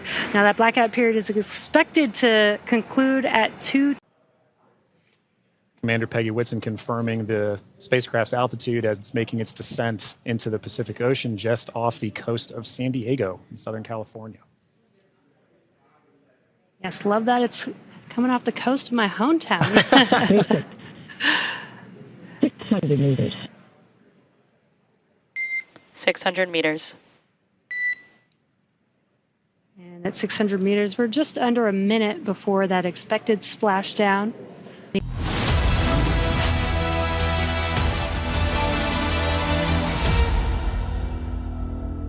आधे बाउल दही में 4 चम्मच MDH चटनी पुदीना मसाला डाला, स्टर करो, पुदीना चटनी तैयार। MDH चटनी पुदीना मसाला। MDH केसरिया से मन जोगी हुआ रे, दिल झूमे देखो मतवारा हुआ रे, केसरिया से मन जोगी हुआ। हर पल मनाओ केसरी त्योहार। विमल, बोलो जुबान Kesari. We are very unhappy, I am, with Russia, but we'll discuss that maybe a different day. But we're very, very unhappy with them, and we're going to be doing very severe tariffs if we don't have a deal in 50 days. Tariffs at about 100%. You'd call them secondary tariffs. You know what that means.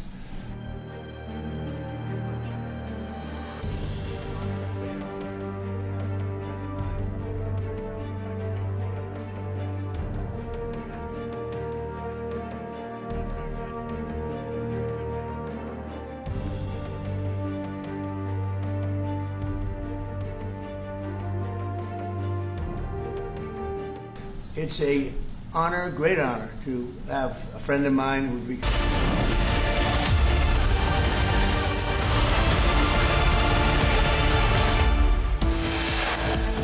Top court hears plea on release of Udaipur files, asks central government to expedite decision on release of the film.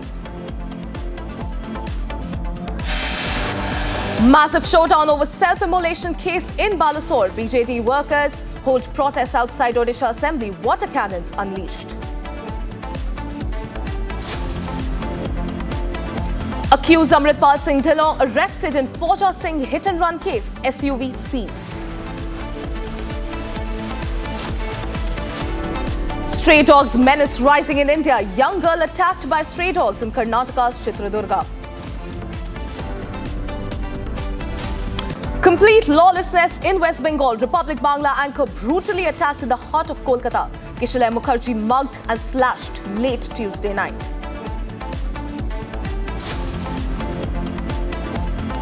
CDS Anil Chauhan hails Operation Sindoor success, says Pakistan drones failed to inflict any damage to Indian military.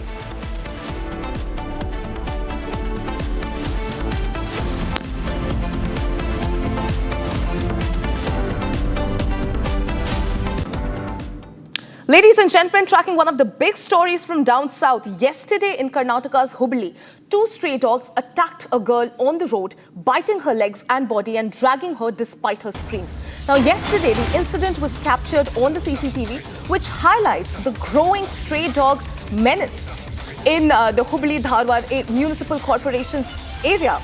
Now, public is demanding a swift action on this, and the girl who was attacked in Hubli is, of course, currently undergoing treatment. The stray dog menace only continues to grow, viewers. The young girl was attacked in a shocking video. On your screens, viewers, a shocking video has surfaced showing at least 2 dogs chasing the girl, who is estimated to be somewhere between 6 to 9 years old, on a local street. In the footage, the dogs appear to target the little girl as she tries to escape but falls on the ground. Now, the attack continues by the stray dogs until the local residents who reportedly intervened and rescued her. Of course, the girl looked terrified, and rightly so, and was crying for help. And it was only after the intervention of the locals that she was saved. On your screens are the dramatic visuals. We can see not just 2, in fact, there was a pack of dogs who attacked the little girl who was somewhere aged between 6 to 9 years old. The stray dogs were biting her hands, biting her body. There's slash marks on her body, and she was only saved after the locals rushed to intervene. There you can see on your screens, there's a man who came in trying to weigh off the dogs as they continue to attack the little girl.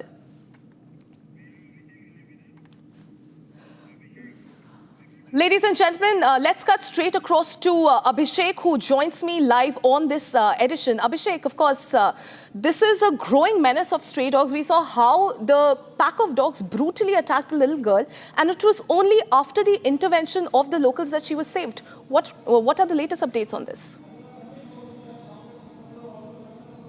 Antara, the latest development with respect to the stray dog biting a girl who's between 6 to 9 years of age is that she has been taken to the hospital.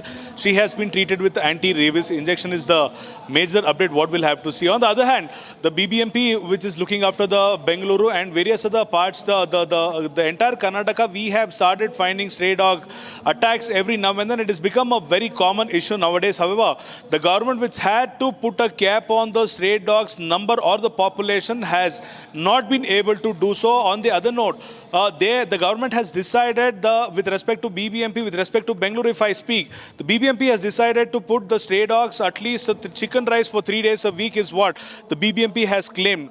Yes, the animals do need food, but the animals have started behaving weirdly and violently with the people is what the entire civilians are complaining, and we'll have to see how the government would bring a population control of the dogs in the entire state. On the other hand, we have also seen various other instances that the people have been killed by stray dogs. So there should be at least a single place where the stray dogs can be kept. There should be a shelter which has to be made sure that the government will have to make sure that the shelter should be in place where the stray dogs can be put in one place so that the menace will come to a full stop is what the people of Karnataka are demanding. We will have to see what the government will have to respond with respect to the stray dogs issue, which is pertaining for the last couple of years. On the other hand, we will also have to see how the dog lovers will react to this kind of instances when people are continuously being hurled and hurt by the wild stray dogs on the roads. Antara. Well, absolutely, Abhishek.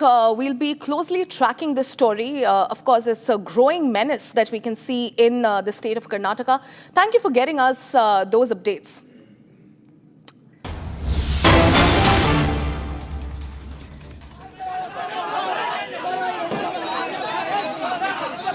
Viewers, these are the live visuals of the massive protest outside the Odisha Assembly. Remember, viewers, there's a lot of anger. There's a massive outrage on the self-immolation case. In fact, people have taken to the streets. As you can see, they're clashing with the police as well. There's a massive protest outside the Odisha Assembly over the 20-year-old's death. BJP cadres have hit the streets, as you can see on your screens. Remember, viewers, a 20-year-old girl died after sustaining critical 95% injury over self-immolating after she was allegedly sexually harassed and assaulted by her own HOD. And of course, we broke this news in the morning as well, ladies and gentlemen. The father of the victim has demanded that the case needs to be treated as a murder and not a suicide. He made it very clear that it was his daughter who was always on the right side of the matters, and it was probably because of her nature that she was targeted and killed. It's a dramatic visual on your screens, viewers. We can see the police is... There's a tussle between the police and the BJP cadres that outside the Odisha Assembly. Of course, there's a massive protest outside the Odisha Assembly. The BJD cadres have hit the streets, and they are demanding a swift action and justice for the 20-year-old girl. Of course, the cops have now resorted to water cannons. On your screens are the dramatic visuals. Water cannons have been unleashed on the BJD cadres. Akanksha, who joins me live on this edition. Akanksha, we can see the dramatic visuals. The BJD cadres have been hit with water cannons. The police are unleashing water cannons on them as they continue to protest outside the Odisha Assembly. Give us latest updates. Absolutely. A massive protest has erupted outside the Odisha Assembly. We can see the protests are there on the streets of Odisha. Those are the workers of BJD in Odisha. And this is happening after a 20-year-old college student died following self-immolation attempt. And the father of the victim has in fact said that it was not a self-immolation case. It was in fact she has been killed is what he has said. But there on the visuals we can see that protesters are burning tires on the road. They are demanding the resignation of the Chief Minister and also the Education Minister, blaming them for inaction as far as this case is concerned. So massive ruckus there on the streets of Odisha. In fact, what we are learning is that just a while back to control the situation, the police there had to resort to water cannons and tear gas shells as well. Right now also we can see that there is a massive ruckus on the streets of Odisha. Other than that, what we are learning is that BJP workers have also called for a Balasore Bandh from 6 a.m. today to 2 p.m. So that is also underway. And also on the other side, we can see outside the Odisha Assembly, massive ruckus. The BJD cadre there demanding the resignation of not just the Chief Minister this time, but also the Education Minister. Well, absolutely, Akanksha. Of course, there's a massive outrage. Cops have now resorted to water cannons. What we can see that they're also being detained. As per the visuals that are on the screen, viewers, they're also being detained. BJD cadres have taken to the streets. There's a massive outrage. The 20-year-old's death has sparked a massive furore. Akanksha, we can see that the cadres are also being detained. We'll keep coming back to you. Thank you for those updates. Moving on to another story that we are tracking. Ladies and gentlemen, Punjab and Haryana High Court has transferred the investigation into the assault on serving army officer Colonel Pushpinder Singh Bhatt and his son, allegedly beaten by around a dozen Punjab police personnel over a parking dispute on the intervening night of 13th to 14th March. Now, Bhatt's family has accused the Chandigarh team, led by SP City Manjeet Singh, along with DSP, and the inspector-level officers of attempting to shield the Punjab cops. Now, meanwhile, Bhatt has petitioned for a CBI-led probe, claiming that the Patiala police delayed FIR registration and that they were biased.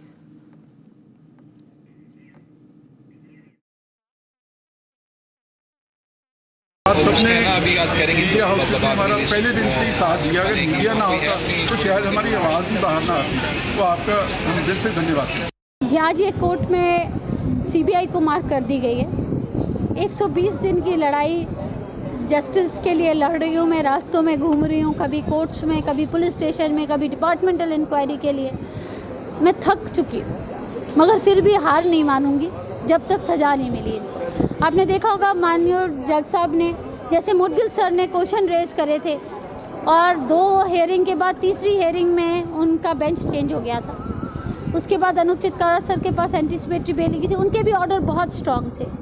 आज Rajesh sir ने भी इतने strong order दिए, they have become like God for me.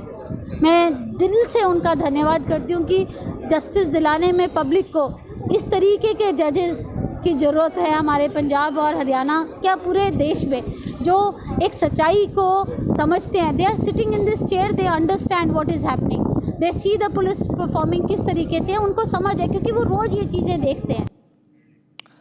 Well, that was Colonel Bhatt's wife, Jaswinder Kaur, who has said that she will continue to fight until they get justice. Remember, viewers, now the Punjab and Haryana High Court has transferred the investigation into the assault on the serving army officer, Colonel Pushpinder Singh Bhatt and his son. They were allegedly beaten by around a dozen Punjab police personnel. The visuals are on your screen. Let's cut straight across to Lalit, who joins me on this edition. Lalit, we just saw the visual of Colonel Pushpinder Singh Bhatt and his son. They were allegedly beaten by around a dozen Punjab police personnel, and now they are saying that not only are they accused of inaction, they are also saying that the Patiala police delayed the FIR registration and that they were biased. Lalit. It's an important update that in the Punjab and Haryana High Court, Colonel Bhatt's family has put a plea that the case should be handed over to the CBI.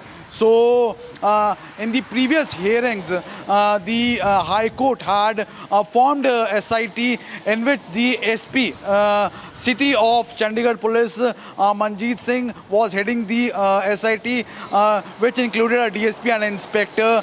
But now there are allegations that the Chandigarh Police also seems to be biased, and they are not actually looking into the case as they have to look into. So now today the Punjab and Haryana High Court has marked this case to the CBI. Now the CBI will take over the charge of this case.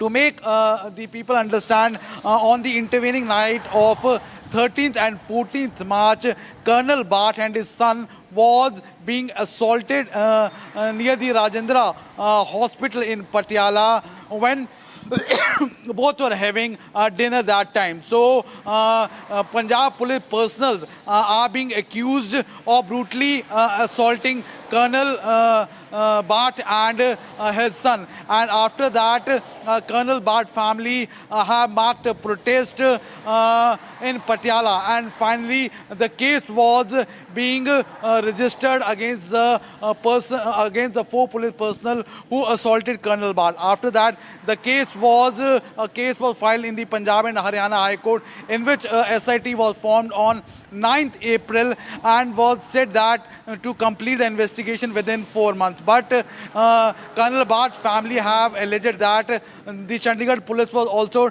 trying to protect the Patiala police, and finally today the Punjab and Haryana High Court have transferred this case to the CBI. Back to the studio. Well, thank you, Lalit, for getting us those updates. Viewers, it's time to shift our focus to another story that we are tracking. Chief of Defence Staff Anil Chauhan emphasized the importance of modernizing military, stating that can't win today's warfare with yesterday's weapons. He cited Operation Sindoor as an example of highlighting the need for the armed forces to stay updated with the latest technologies and strategies to effectively respond to emerging threats and challenges. Here's a quick report on that. So the need of the hour is to develop capabilities to harness this lower airspace gainfully through utilization of force multipliers like US systems, and at the same time dissuade the adversary from doing so by developing a robust counter-US systems. During Operation Sindoor on 10th of May, Pakistan had used unarmed drones and loiter ammunitions. None of them actually could inflict any damage to Indian military or civilian infrastructure. Most of them were utilized through a combination of kinetic and non-kinetic means, and some of them in fact could be recovered in almost intact conditions. We need to focus on combat in future in this particular lower airspace. The ability to use LEO satellites for control of USS, enhance communication and navigation services, and increase the range and functionality of drones manifold. Conventional drones that work on principles of line of sight data link are limited in range and capabilities. Counter-US operations are extremely complicated. Detecting, identifying, tracking and neutralizing drones involves creation of a counter-US grid that must be capable of integrating and networking multiple technologies such as radars, sensors, jammers, as well as directed energy weapons. The effectiveness of this architecture will hinge upon seamless coordination and integration across air defense networks, civil aviation, regulators and local command and control structures to avoid gaps, fratricide, and operational blind spots.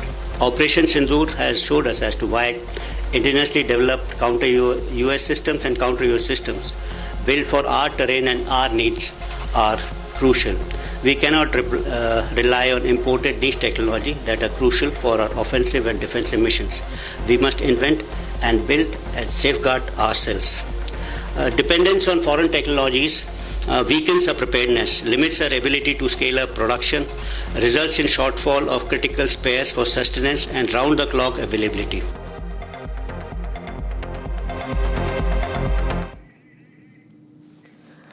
Legislators of the opposition Mahavikas Aghadi staged a protest outside the Vidhan Bhavan to condemn the assault of an MLA hostel canteen employee by Shiv Sena MLA Sanjay Gaikwad.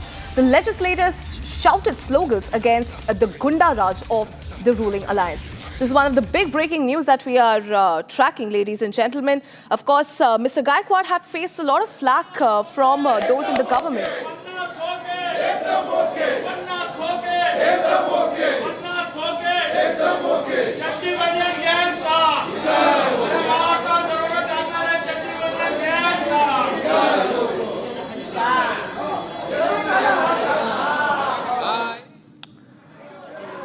Of course, viewers, you can see there's a lot of protest. The protesters are raising slogans and the legislators are shouting slogans against the quote-unquote Gunda Raj of the ruling alliance. Remember, viewers, MLA Sanjay Gaikwad was caught on camera assaulting a canteen employee over the quality of the dal that was served. On your screens are the visual. MLA Gaikwad was caught in this slab gate scandal. He slapped, he punched the employee, the canteen employee, and of course now he's facing the flack of the opposition who is protesting outside the assembly. On your screens are the visuals. Legislators of the opposition Mahavikas Aghadi are staging this protest outside the Vidhan Bhavan. Shifting our focus to another big story that we are tracking, it's a big success for the security forces in the ongoing war against the Red Terror. Now, in a major encounter in the Jageshwar area in Jharkhand, two Maoist terrorists, including the most wanted Kumar Majhi, who was carrying a reward of rupees 25 lakhs, has been killed. However, the operation did come at a cost, with a brave soldier from the Cobra Battalion seriously injured. Here's more on the major development in the anti-Maoist operation. Morning, there was an exchange of fire between the CPM Maoist Dasta and the police in Bokara district, Gomia police station area.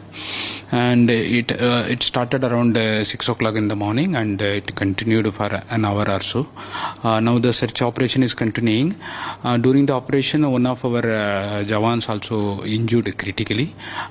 He is from Cobra Battalion, and the operation is continuing. Further updates will be done after the operation is completed. Akhil, who joins me live on this edition. Akhil, of course, this is a major success for the security forces. Now, in this encounter in Jharkhand's Jageshwar area, two Maoist terrorists were gunned down, including one of the most wanted ones, Kumar Majhi, who was carrying a reward of rupees 25 lakhs. However, what we are also coming to know that there was a brave soldier from the Cobra Battalion who was seriously injured. Could you give us the latest updates on this developing story?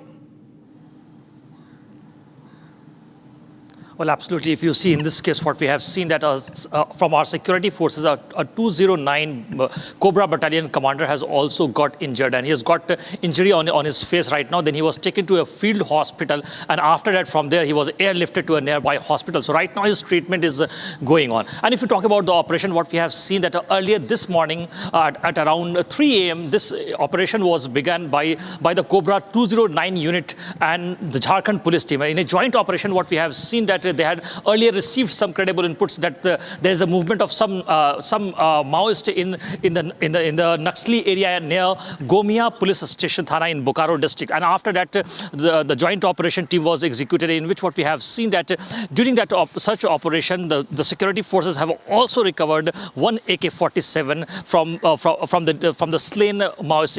And earlier what we have seen that the slain Maoist who has been identified as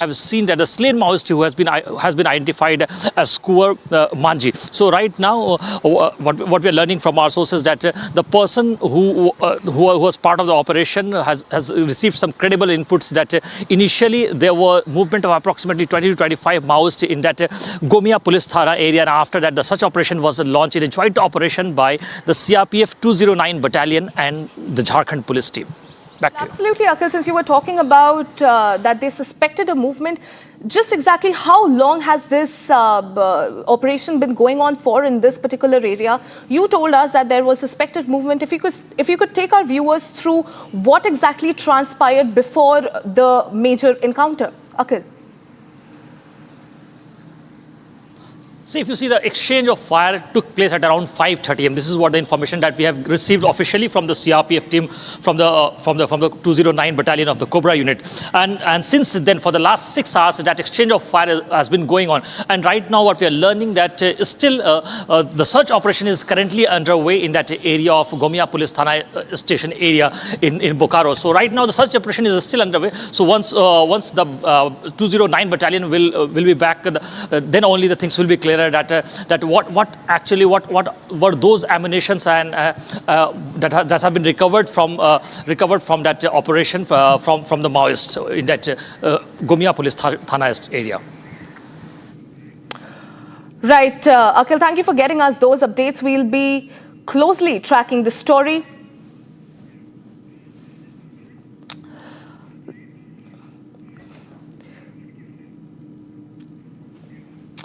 Viewers, now tracking stories from across the country in Bharat in 2 minutes.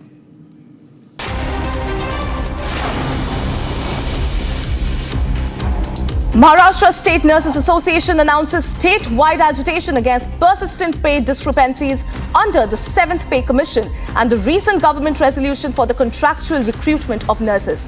MSNA's Vice President Bhim Rao stated that a notice has been issued that 80% female and only 20% male nurses will be recruited, and that the association strongly opposes this because the apex body does not discriminate on the basis of gender. He stated that the MSNA demand that this criterion be abolished.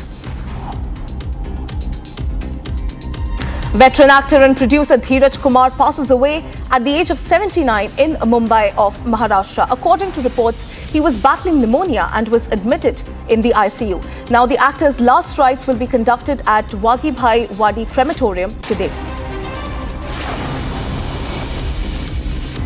MA spokesperson Randhir Jaiswal took to his X account to share that a 24-member delegation of young political leaders from 14 political parties of Sri Lanka called on Foreign Secretary Vikram Misri as they began their 2-week-long program in India. Foreign Secretary Vikram Misri has highlighted their valuable role in deepening the India-Sri Lankan partnership as stakeholders in its future roadmap.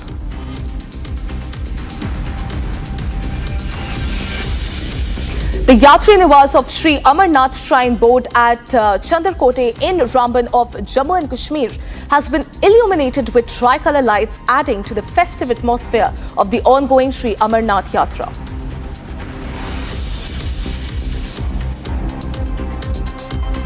इतना अच्छा लगा है, बहुत अच्छा लगा। मतलब यहाँ की अरेंजमेंट इतनी अच्छी है टूरिस्ट के लिए। ये तिरंगा जैसी लाइटिंग लगाई है, ऐसी मतलब वीआईपी हमें फीलिंग आ रही है। और यहाँ पे पीछे ही लंगर लगा है, मतलब खाने की पूरी सुविधा है, रूम की सुविधा है, लाइट की सुविधा है। मतलब यात्रियों को कोई प्रकार की यहाँ पे दिक्कत नहीं है। हम हमेशा खुद को सेफ महसूस कर रहे हैं। Yes, time to slip into a very big breaking. The Supreme Court heard a bunch of petitions related to the release of Udaipur files after Delhi High Court ordered a stay on the release. The court observed that a final decision will be taken by the central government once their committee has met both the parties. Now, the matter is scheduled for further consideration on 21st of July. This is the big breaking news that we're we are tracking at this hour. Let's cut straight across to Shambhavi, who joins me from outside the Supreme Court. Shambhavi, we are coming to know that the court had observed a final decision, and which will be taken by the central government once the committee has met both the parties. What are the latest updates on this story?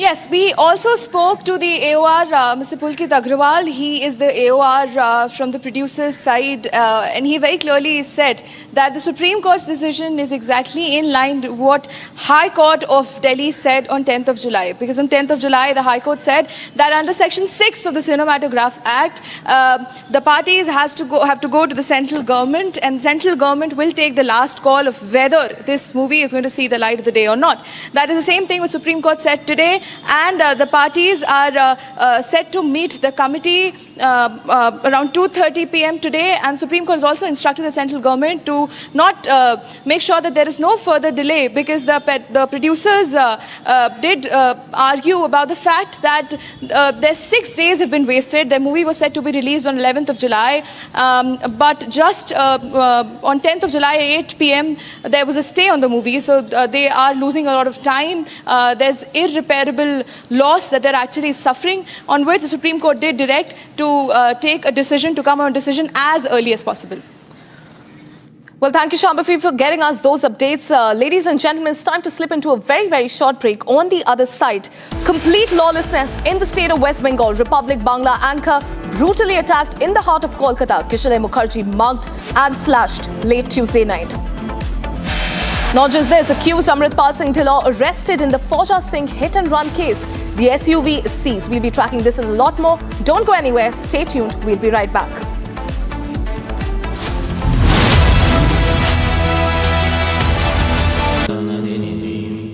Amity has been ranked among the top universities globally for producing the most employable graduates by the Times Higher Education UK.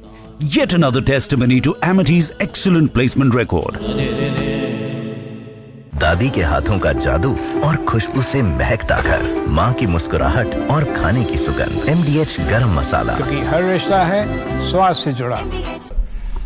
We've been very successful in settling wars. You have India, Pakistan, you have Rwanda and the Congo that was going on for 30 years. India, by the way, and Pakistan would have been a nuclear war within another week, the way that was going. That was going very badly, and we did that through trade.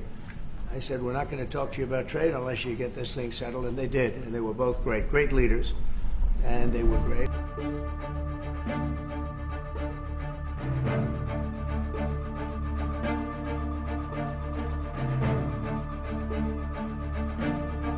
So really, thank you. This is important. You did a great job, and it's a really great job. We've been very successful in settling wars. You have India, Pakistan, you have Rwanda and the Congo that was going on for 30 years. India, by the way, and Pakistan would have been a nuclear war within another week, the way that was going.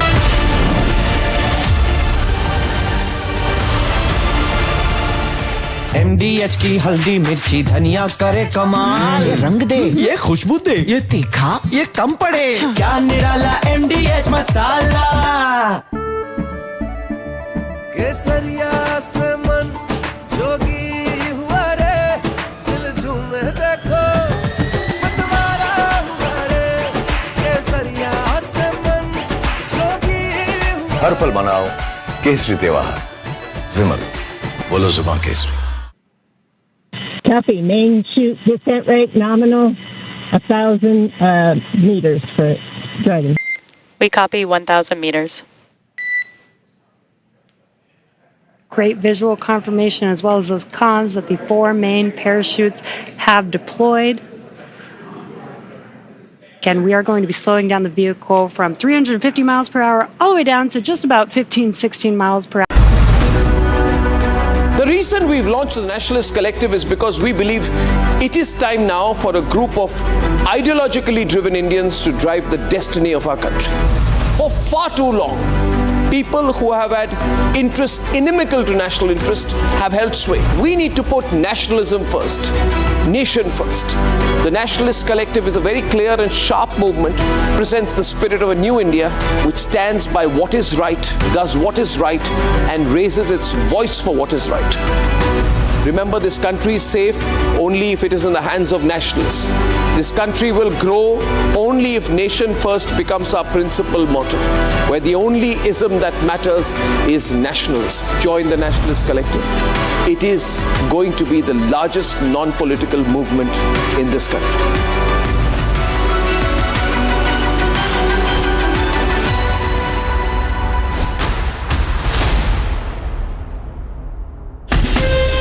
From Asia's largest news headquarters, setting the agenda for Bharat.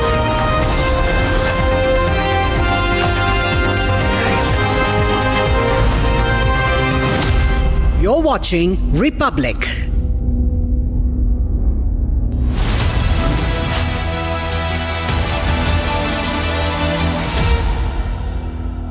Hello and welcome, ladies and gentlemen. Get ready to be a part of a nation-first movement. Republic's Nationalist Collective is hosting a dynamic conclave on July 19th, and we're inviting passionate nationalists like you to join the conversation. Meet Arnab Goswami and engage with the like-minded individuals who believe in putting the nation first. Do not miss this opportunity to be a part of a day-long discussion on shaping the future of our great nation. Secure your spots now and be a part of the movement that matters. Write to us at Nationalist Collective@republicworld.com or WhatsApp at 73044343881 to reserve your seats. Let's get started.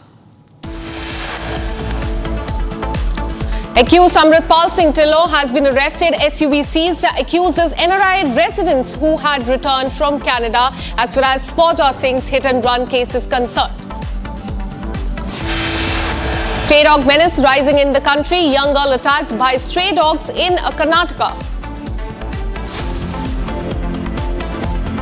Complete lawlessness in West Bengal. Republic Bangla anchor brutally attacked in the heart of Calcutta. Kishle Mukherjee mugged and slashed late Tuesday night. CDS Anil Chauhan has hailed Operation Sindoor's success, saying that Pakistan drones failed to inflict any damage to the Indian military. During Operation Sindoor on 10th of May, Pakistan had used unarmed drones and loiter ammunitions. None of them actually could inflict any damage to Indian military or civilian infrastructure. BJD stages a massive protest outside the Odisha Assembly against the self-immolation case in Balasore. Big success for security forces in the ongoing war against Red Terror. 2 Maoist terrorists neutralized in the encounter in Jharkhand.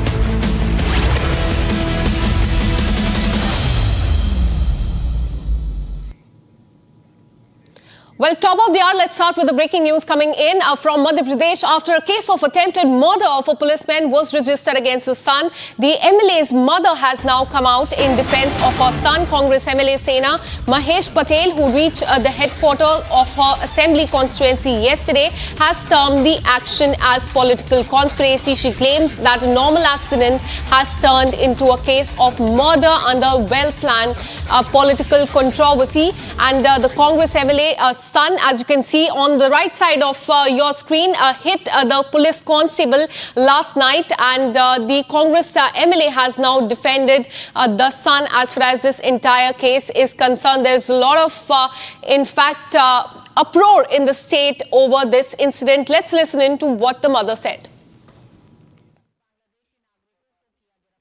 मेरा बच्चा किसी को छोड़ने जा रहा था और गाड़ी नहीं कटी, थोड़ा सा डिवाइडर से वो टच हो गया ना, टकरा गया, ठीक है।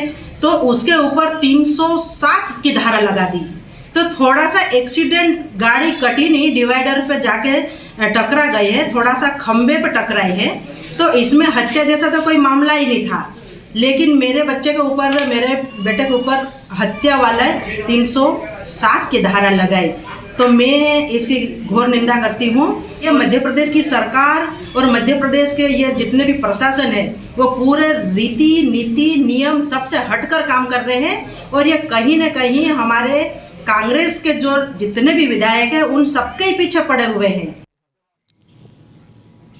Well, there on the visuals, you can see that the incident that took place, this is the Ali Rajpur district in Madhya Pradesh, where we're learning that the son of Congress MLA Sena Mahesh Patel has been accused of attempting to run over the police constable, that you can also see on the screen. But on the other hand side, Congress MLA has defended the son. You just heard the mother of this accused come out and say that it was in fact nothing that happened yesterday. Pushparaj Patel, whose mother Sena Mahesh Patel is the MLA from Jobat, has been booked for attempted murder. He's currently absconding is what the police is saying. And this entire incident that you can see on the screen, in fact, took place in Ali Rajpur district in Madhya Pradesh. This is the bus stand area, and this incident took place on the intervening night of Saturday and Sunday when two constables on night patrol tried to flag down a speeding SUV. But as you can see in the CCTV footage, it shows one of the constables signaling the vehicle to stop as it approaches the police barricade, but instead the SUV sped through the blockade and sharply towards the officers as well. What we're learning is that the person who was driving the car is currently absconding.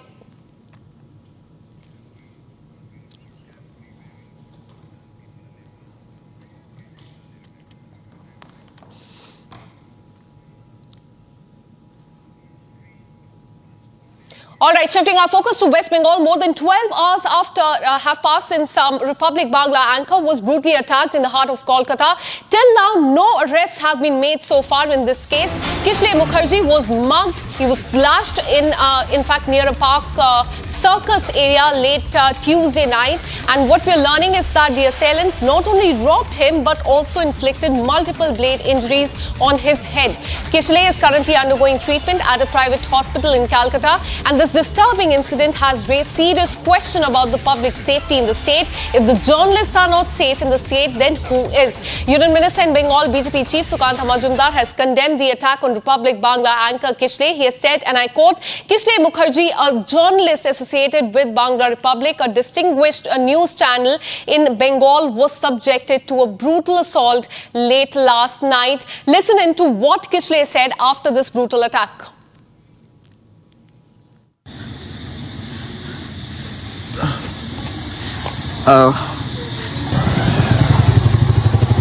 চলে গেছে হঠাৎ আমি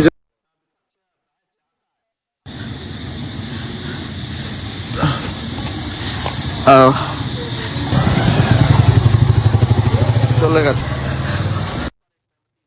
হঠাৎ আমি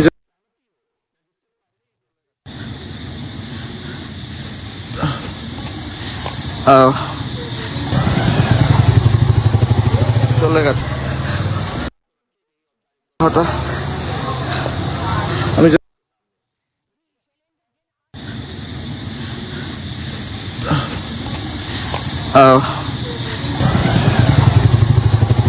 চলে গেছে For more on this, let me go across to my colleague Pinky, who's been tracking this very closely. Pinky, tell us two things. Firstly, how is Kishle right now? And secondly, 12 hours have passed since this incident took place. What is the police saying now? Where are they accused? Because a lot of questions are being raised on the law and order situation in the state of West Bengal.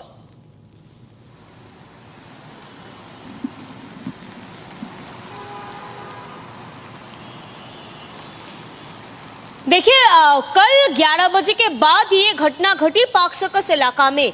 उसके बाद 12 घंटे के भी ऊपर हो गया है, अभी भी एक joined by Union Minister Sukanta Majumdar. Thank you so much for speaking to Republic TV. Sir, I want to ask you, because it's been more than 12 hours since this incident has taken place. Many questions asked on the law and order situation there. Our anchor has received grievous injuries. What do you have to say on this?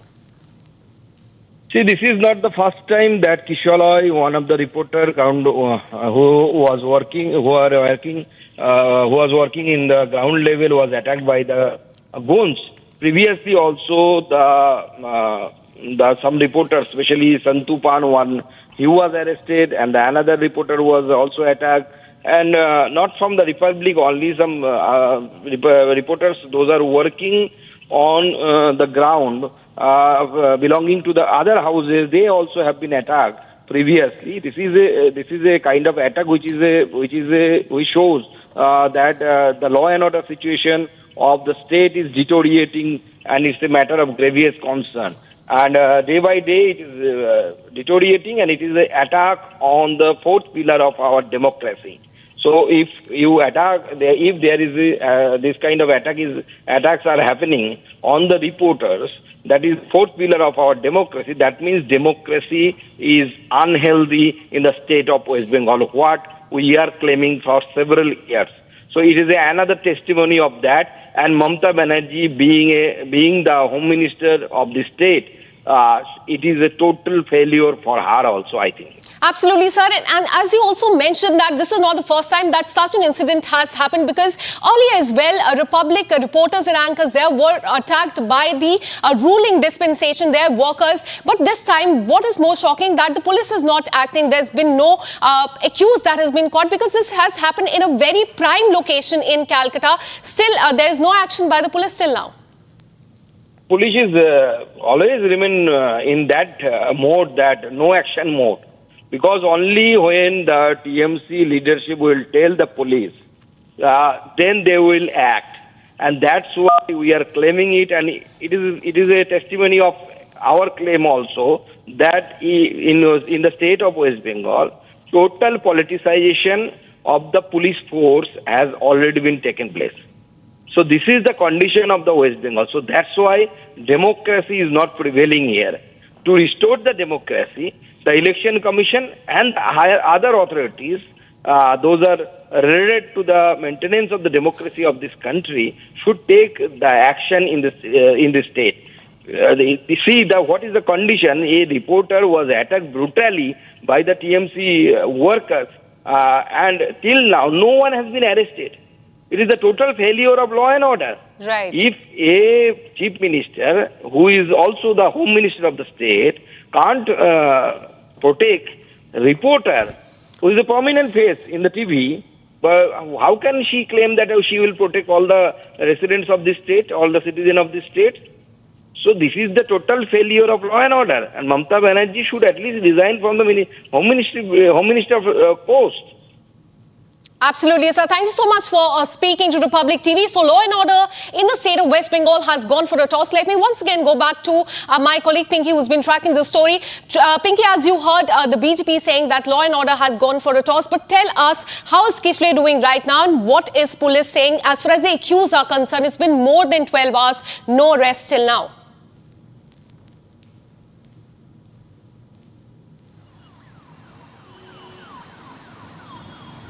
देखिए 12 घंटा बीत चुका है, मगर कब होगा arrest, कब at least एक भी अरेस्ट पुलिस के तरफ से होगा? क्योंकि कल 11 बजे से बाद अभी तक 12 घंटा बीत चुका है।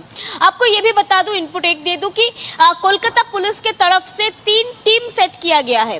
कल रात को भी किशोलाई का माफ कीजिएगा, आज सुबह को भी किशोलाई का एक स्टेटमेंट लिया गया है, और अभी भी किशोलाई से स्टेटमेंट लिया जा रहा है। और जो इलाका में 59 नंबर वार्ड पाक सर्कस इलाका, इस पाक सर्कस इलाका में जहां पर प्योर घटना घटी है, उस इलाका का सीसीटीवी फुटेजेस चेक कर रहा है पुलिस। जो मिसक्रिएंट्स था वो कहां से आया था, कौन सा वेपन्स उसके पास था, क्योंकि किशोला के ऊपर ब्लेड से उसका घाव हुआ है, उसको चोट पहुंचाया गया है। शायद ये हमला उसका जान भी छीन सकता था, क्योंकि जिस तरह से ये ब्लेड और इंजरी हुआ है, दिखा जा रहा है कि बहुत गहरी है ये चोट अगर और किसी जगह में होता या कोई सेंसिटिव जगह में होता तो ये जानलेवा हो सकता था। इसके ऊपर पुलिस क्या केस रजिस्टर करता है, सेक्शंस क्या देता है, क्योंकि अभी तक हमें जो इनपुट मिल रहा है कि अभी तक सेक्शंस ऐड नहीं किया गया है। सेक्शंस पुलिस क्या क्या देता है ये नजर में रहेगा, क्योंकि स्नैचिंग का केसेस सेक्शंस हो सकता है, इसके ऊपर मर्डर करने का कोशिश, इसके ऊपर भी सेक्शंस हो सकता है। तो सेक्शंस क्या क्या पुलिस देता है और उसके ऊपर कब पुलिस अरेस्ट करता है। जो मिसक्रिएंट्स उस दिन कल रात को था, जो किशोर से फोन और उसका पर्स छीनने की कोशिश किया, फिर उसको जब रेजिस्ट किया किशोर ने, तब उसको ब्लेड से इंजरी करके चला गया। फिर किशोर को रेस्क्यू किया गया। अभी तक हॉस्पिटल में है, हॉस्पिटल में ट्रीटमेंट चल रहा है, पैरेलली इन्वेस्टिगेशन भी चल रहा है। और जब कि आपको बता रही थी कि 3 टीम पुलिस की तरफ से सेट किया गया है एक सीसीटीवी फुटेजेस देखने के लिए। सिर्फ पाक सर्कस का फुटेजेस नहीं, अब देखा ये भी जा रहा है कि मिसक्रिएंट्स कितने लोग थे, कौन कौन था टीम में, कौन सा कोई मोटरसाइकिल या कोई कार वगैरह यूज हुआ है था कि नहीं, या कोई गाड़ी यूज हुआ है कि नहीं, किस तरफ से मिसक्रिएंट्स आया था। लोकल से भी पूछताछ किया जा रहा है कि ये जो कल जो घटना घटी है उसमें कोई आई विटनेस था कि नहीं, या किसने देखा है ऐसा घटना घटते हुए, पहले कुछ ऐसे इंफॉर्मेशन मिल जाए। तो ये तीन पुलिस की तरफ से सेट किया गया है। मगर बहुत बड़ा क्वेश्चन ये है कि अगर पाक सर्कस में एक जर्नलिस्ट, पाक सर्कस ऐसी एक जगह है जहां पर बहुत सिक्योरिटी होना चाहिए, क्योंकि पाक सर्कस स्टेशन है एक, पाक सर्कस पे पास में एक रेलवे स्टेशन है, जो रेलवे स्टेशन में रात तक बहुत सारे ट्रेन आता जाता रहता है, ट्रेन जाता है, पब्लिक ट्रांसपोर्ट बहुत सारा जाता है। रात को बहुत सारे लोग जो अपने ऑफिस से, वर्क प्लेस से लौटते हैं, बहुत रात भी हो जाता है। तो इसमें जब लौट रहा होगा पाक सर्कस में जाके, क्यों वो लोग अनसेफ फील करेंगे? क्योंकि इस पाक सर्कस को लेके ऑपोजिशन लीडर्स के बहुत ऑपोजिशन जो लीडर्स है उन लोगों को कहना बहुत सारे एलिगेशंस है। और इसके पहले भी पाक सर्कस इलाका में बहुत सारे ऐसे घटना घटी भी है। पाक सर्कस इलाका में ये इलाका में रेलवे स्टेशन होने के पास भी बहुत केसेस ऐसे घटने के बाद पुलिस बूथ भी सेट किया गया था, सीसीटीवी भी इंस्टॉलेशन बढ़ाया गया था। मगर क्वेश्चन ये है कि इतना चीज करने के बाद भी एक्चुअली कोई फायदा क्या हो रहा है? क्रिमिनल को रोका क्या जा रहा है? क्योंकि ये जो पुलिस बूथ है, ये पुलिस बूथ में जो आसपास में पुलिस बूथ में वहां पर क्या पुलिस था? ये बहुत सारे क्वेश्चंस अभी भी Absolutely. So all these angles will be in fact looked into, but very important to know here what the sections will be added by the police, whether murder or attempt to murder will be added. But now shifting our focus to the Pune Porsche case, we have breaking news coming in for you. Republic TV has accessed the Juvenile Justice Board order in the Pune Porsche case.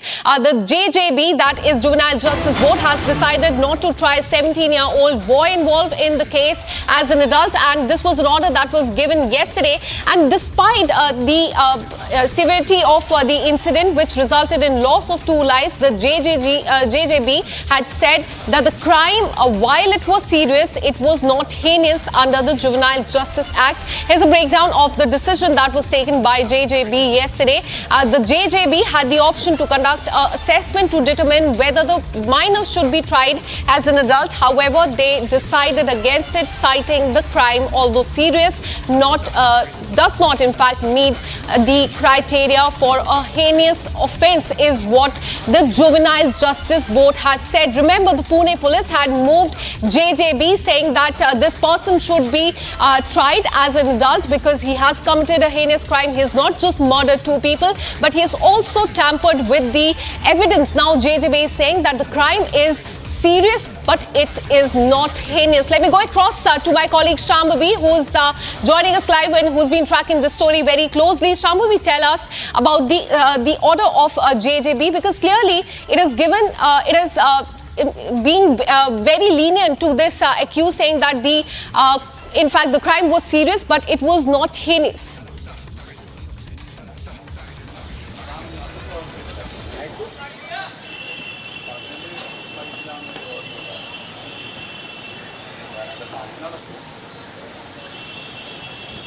Shambhavi, if you can hear me, take us through this JJB order, which goes on to say that this crime that was committed by this teenager then was not heinous. It was serious, but not heinous at all. And giving him a let go as far as getting a serious punishment is also concerned. Give us more details on this.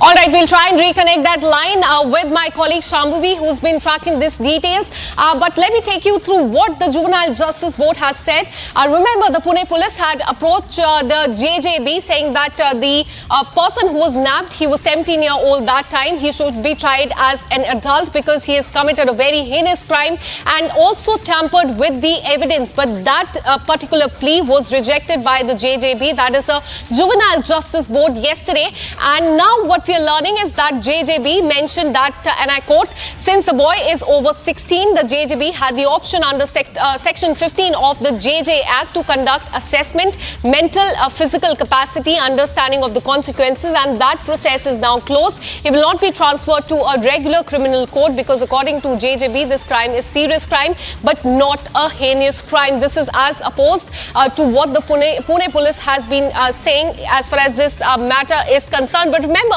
when this incident had happened last year on May 19th, this person was produced before the JJB, and JJB had granted bail to him with a condition that he has to work with the traffic police for 15 days, write an essay on the effect of road accidents and their solution, and he was there was an attempt to let go of this crime with just writing a 300-word essay. And once more, now we are saying, and this is what the parents and the defense lawyer are also saying, that he will be let off the charges very easily now that he will be tried as a minor. There on the screen you can see that is the person who is in question. He is the accused of this case. Now JJB, Juvenile Justice Board, says that he will not be tried as an adult, he will be tried as a minor, which clearly goes on to say that he will be let off the charges with very less punishment as opposed to if he were to be tried as an adult.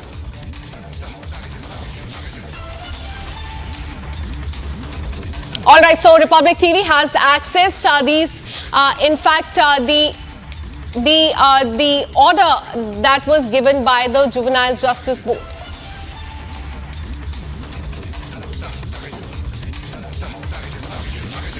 Now shifting our focus on July 16, 2025, Advocate Matthews and 3 others filed a writ petition before the Supreme Court under Article 32 of the Constitution. The petition demands registration of FIR against Justice Yashwant Verma, currently a judge of the Allahabad High Court, following a discovery of large amount of burned currency during a fire at his official residence in Delhi in March 2025. Now, despite prior petitions, media reports and a committee report clearly indicating Justice Verma, no FIR has been registered so far. And in this matter, what we're learning is that today Advocate Matthews and 3 others have filed a writ petition before the Supreme Court under Article 32 of the Constitution, and they demand the registration of FIR against Justice Yashwant Verma. Remember, earlier this year, there was a large amount of cash that was allegedly burned currency that was found during a fire at his official residence in the national capital. Now, these lawyers are saying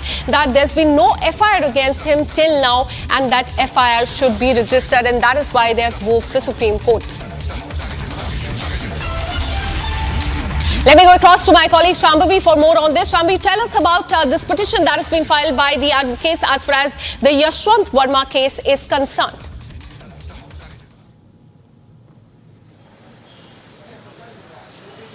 Yes, this is the 3rd petition which has been filed in this case, and it actually said that this is very sad that this is the 3rd petition and still no FIR has been filed in this case, because in March the photos and videos emerged from Yashwant Verma's house where there were videos of currencies being burnt, and now after 2 previous petitions, this is the 3rd petition by a group of advocates who have filed asking the court to please register an FIR against him in this case. Absolutely, and tell us about what the Supreme Court has said till now. They filed this petition, but what are you learning about when this matter will be listed? Well, we have no updates on when this matter will be listed. We are keeping a close tab on it, though, and there are certain legal procedures which need to be followed for an FIR to be registered in this case. That is why there hasn't been one till now. Absolutely. Keep tracking those details and we'll keep coming back to you for more on this. Now we're shifting our focus to the Chief of Defence Staff, Anil Chauhan, who has emphasized the importance of modernizing the military, stating that can't win today's warfare with yesterday's weapon. He also cited Operation Sindoor as an example, highlighting the need for the armed forces to stay updated with the latest technology and strategies to effectively respond to the emerging threats and the challenges. Here's a quick report. So the need of the hour is to develop capabilities to harness this lower airspace gainfully through utilization of force multipliers like US systems, and at the same time dissuade the adversary from doing so by developing a robust counter-US systems. During Operation Sindoor on 10th of May, Pakistan had used unarmed drones and loiter ammunitions. None of them actually could inflict any damage to Indian military or civilian infrastructure. Most of them were utilized through a combination of kinetic and non-kinetic means, and some of them in fact could be recovered in almost intact conditions. We need to focus on combat in future in this particular lower airspace. The ability to use LEO satellites for control of USS, enhance communication and navigation services, and increase the range and functionality of drones manifold. Conventional drones that work on principles of line of sight data link are limited in range and capabilities. Counter-US operations are extremely complicated. Detecting, identifying, tracking and neutralizing drones involves creation of a counter-US grid that must be capable of integrating and networking multiple technologies such as radars, sensors, jammers, as well as directed energy weapons. The effectiveness of this architecture will hinge upon seamless coordination and integration across air defense networks, civil aviation, regulators and local command and control structures to avoid gaps, fratricide and operational blind spots. Operation Sindoor has showed us as to why indigenously developed counter-US systems and counter-US systems built for our terrain and our needs are crucial. We cannot rely on imported niche technology that are crucial for our offensive and defensive missions. We must invent and build and safeguard ourselves. Dependence on foreign technologies weakens our preparedness, limits our ability to scale up production, results in shortfall of critical spares for sustenance and round-the-clock availability. And with this, we're taking a very short break. Coming up on the other side, accused Amripal Singh Tillo has been arrested. SUV has been seized as far as Fauja Singh hit-and-run case is concerned. And in Odisha, BJD has staged a massive protest outside the assembly against the self-immolation case in Balrampur. This and much more after this very short break. Stay with us.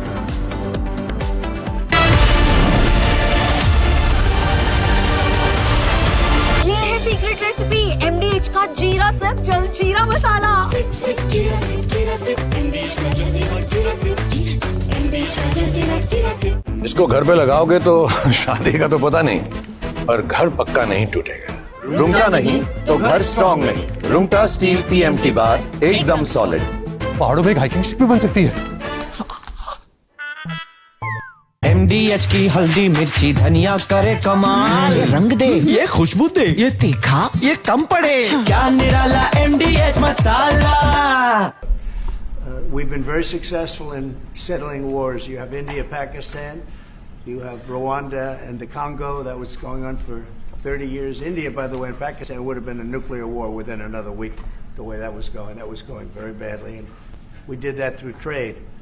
I said, we're not going to talk to you about trade unless you get this thing settled. And they did. And they were both great leaders. And they were great.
And here are a quick check of the headlines that we're tracking at 1:30 p.m. After Juvenile Justice Board in Pune Porsche case decides not to try the 17-year-old boy involved in the Pune Porsche case as an adult, they now say that the crime was serious and not heinous. Stray dog menace rising in India. Young girl attacked by stray dogs in Chitradurga and Hubballi in Karnataka. Complete lawlessness in West Bengal. Republic Bangla anchor brutally attacked in the heart of Kolkata. Kishalai Mukherjee mugged and slashed late Tuesday night. After Congress MLA's son car runs over Constable, Congress MLA now defends his own son, says it's a political vendetta.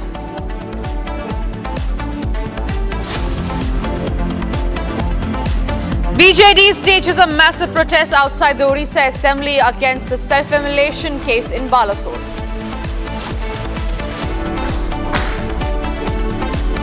Big success for security forces in the ongoing crackdown against Red Terror. 2 Maoists neutralized in encounter in the Jageshwar area in Jharkhand.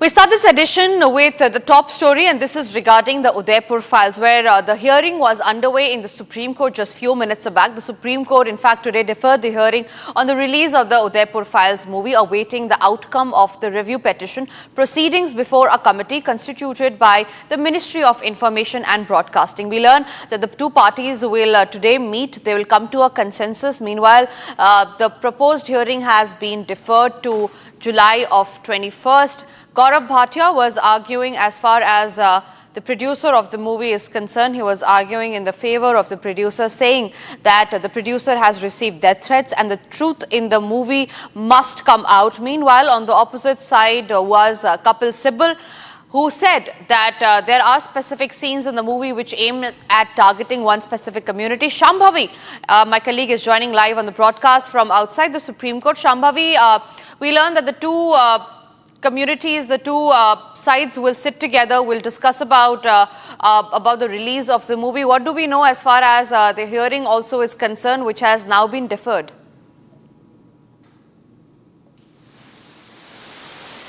Well, yes, both the parties will appear in front of the committee in Shastri Bhavan around 2:30 p.m. today on account of the two pleas which were filed before Supreme Court.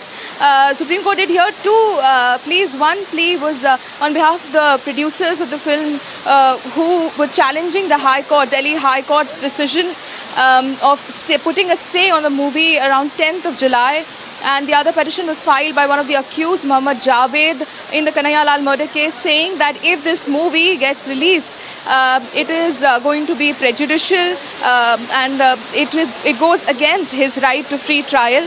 And now both the parties, in context of both these pleas, the Supreme Court has said that now the decision lies in the hands of central government, has also asked the government to expedite the hearing and give a decision as soon as possible, because the producers did say that there has been a delay of 6 days and the damage that they're actually suffering is irreparable, because this movie was set to be released earlier around on 11th of July, and the decision of the Delhi High Court to put a stay on the same came on 10th of July around 8 p.m. So we are looking forward to the meeting in Shastri Bhavan, where the committee is going to be hearing both the parties and will come to a decision on the fate of the Udaipur Files movie. Right, Shambhavi, one last question before I let you go. We learned that the hearing had also been deferred to July of 31st. What is it that is going to happen in that hearing, and what kind of pleas is the Supreme Court going to take it up? Well, it is going to be regarding the same. It is going to be regarding the fate, because there are multiple parties who are being affected, apart from the petitioners who actually were claiming that this movie is targeting a particular section of the society, and being a democratic country, court should not allow a movie like this to actually come out to the public. And there was another angle of one of the accused of the Kanhaiya Lal murder case, who said that this is against, this is affecting his right to fair trial. Then there was a a third party, the producers of the movie, who are claiming that this is a piece of art and they just want to show what is actually, what did happen in this Kanhaiya murder case, and this is purely factual, that is the context of it. So there are different aspects, different facets which is going on in this particular case. We look forward to what actually happens on 21st of July now. Right, Shambhavi, thank you very much for getting us those details. Moving across to some other stories that we are tracking, this one from the state of Karnataka, where the stray dog menace has created a nationwide outrage and uproar as far as the case is concerned. Now, just yesterday in Hubballi, 2 stray dogs attacked a girl on the road, biting her legs and body and dragging her despite the screams. Yesterday, the incident captured on CCTV highlights the growing stray dog issue due to Hubballi-Dharwad Municipal Corporation's negligence. People demand action. In another incident, a young girl was attacked by stray dogs in Chitradurga in Karnataka. A shocking video has surfaced showing at least 2 dogs chasing a girl estimated to be somewhere around nearly 6 to 9 years old on a local street, soon after which she was saved. But these are instances that have come to light not just from the state of Karnataka but from pan-India. It is about how there is stray dog menace in Maharashtra, in Karnataka and in Punjab as well. In fact, just few days ago, there was a case that was reported from Indore where the stray dog had attacked a minor, and all of this was unprovoked. The questions are now being raised as to what exactly could be the solution of the stray dog menace as far as the issue is concerned. This has raised huge concerns for public safety.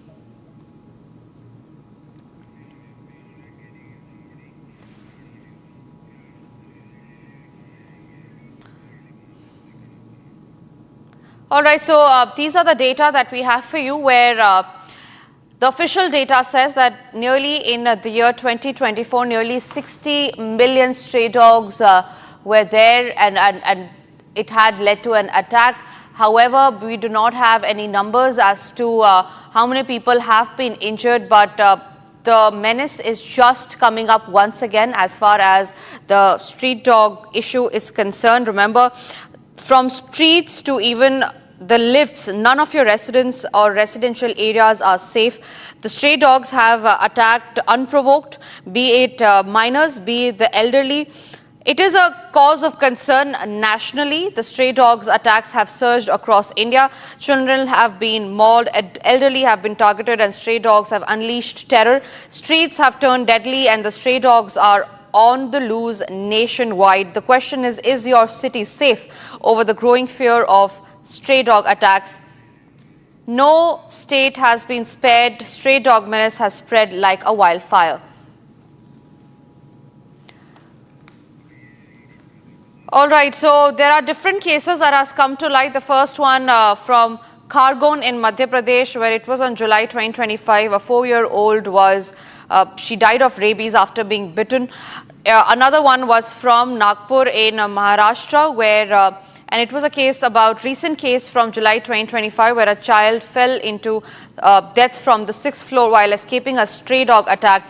Meanwhile, a similar incident came to light from Kannur in Kerala in June 2025 again, where one stray dog bit over 50 people in a bus stand. Similar cases like that have also come to light from Jalandhar in Punjab. A recent one of that being from April 5th, 2025, 6-year-old severely injured on arm and was attacked by a pack of dogs.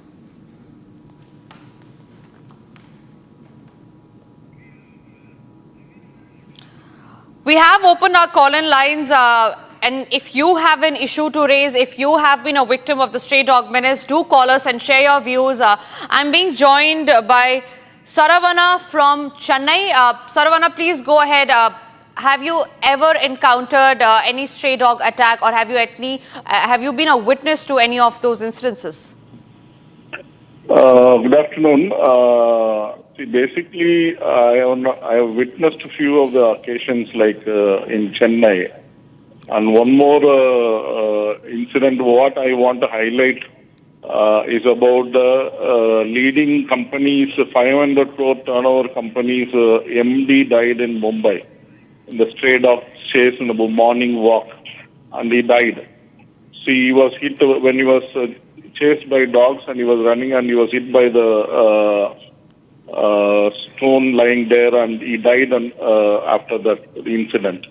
So this is a kind of pathetic situation, and I think the High Court or Supreme Court has given directions and guidelines.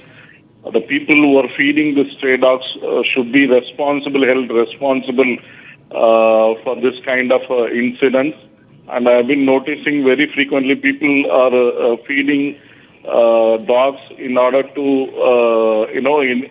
by Indian tradition, there are certain things that they feel that if you feed dogs, you get certain this thing. But this is becoming pathetic, and children cannot walk on roads. In the night times, I have been found myself, I have been chased by dogs. Nowadays, it's happening more because I don't know what is the kind of scenario. Earlier, it was not so. I think I can say exactly 10 years back or 6 years back, this was not the scenario in India as well as in Chennai or any other parts of Tamil Nadu. I've been traveling across Tamil Nadu or other parts of India also. But nowadays, it's more, the dogs are becoming violent. I think corporation also has given a notice that the people who are rearing these dogs at house, these rattler dogs and all, there was a recent incident in the news in Chennai that it has bitten.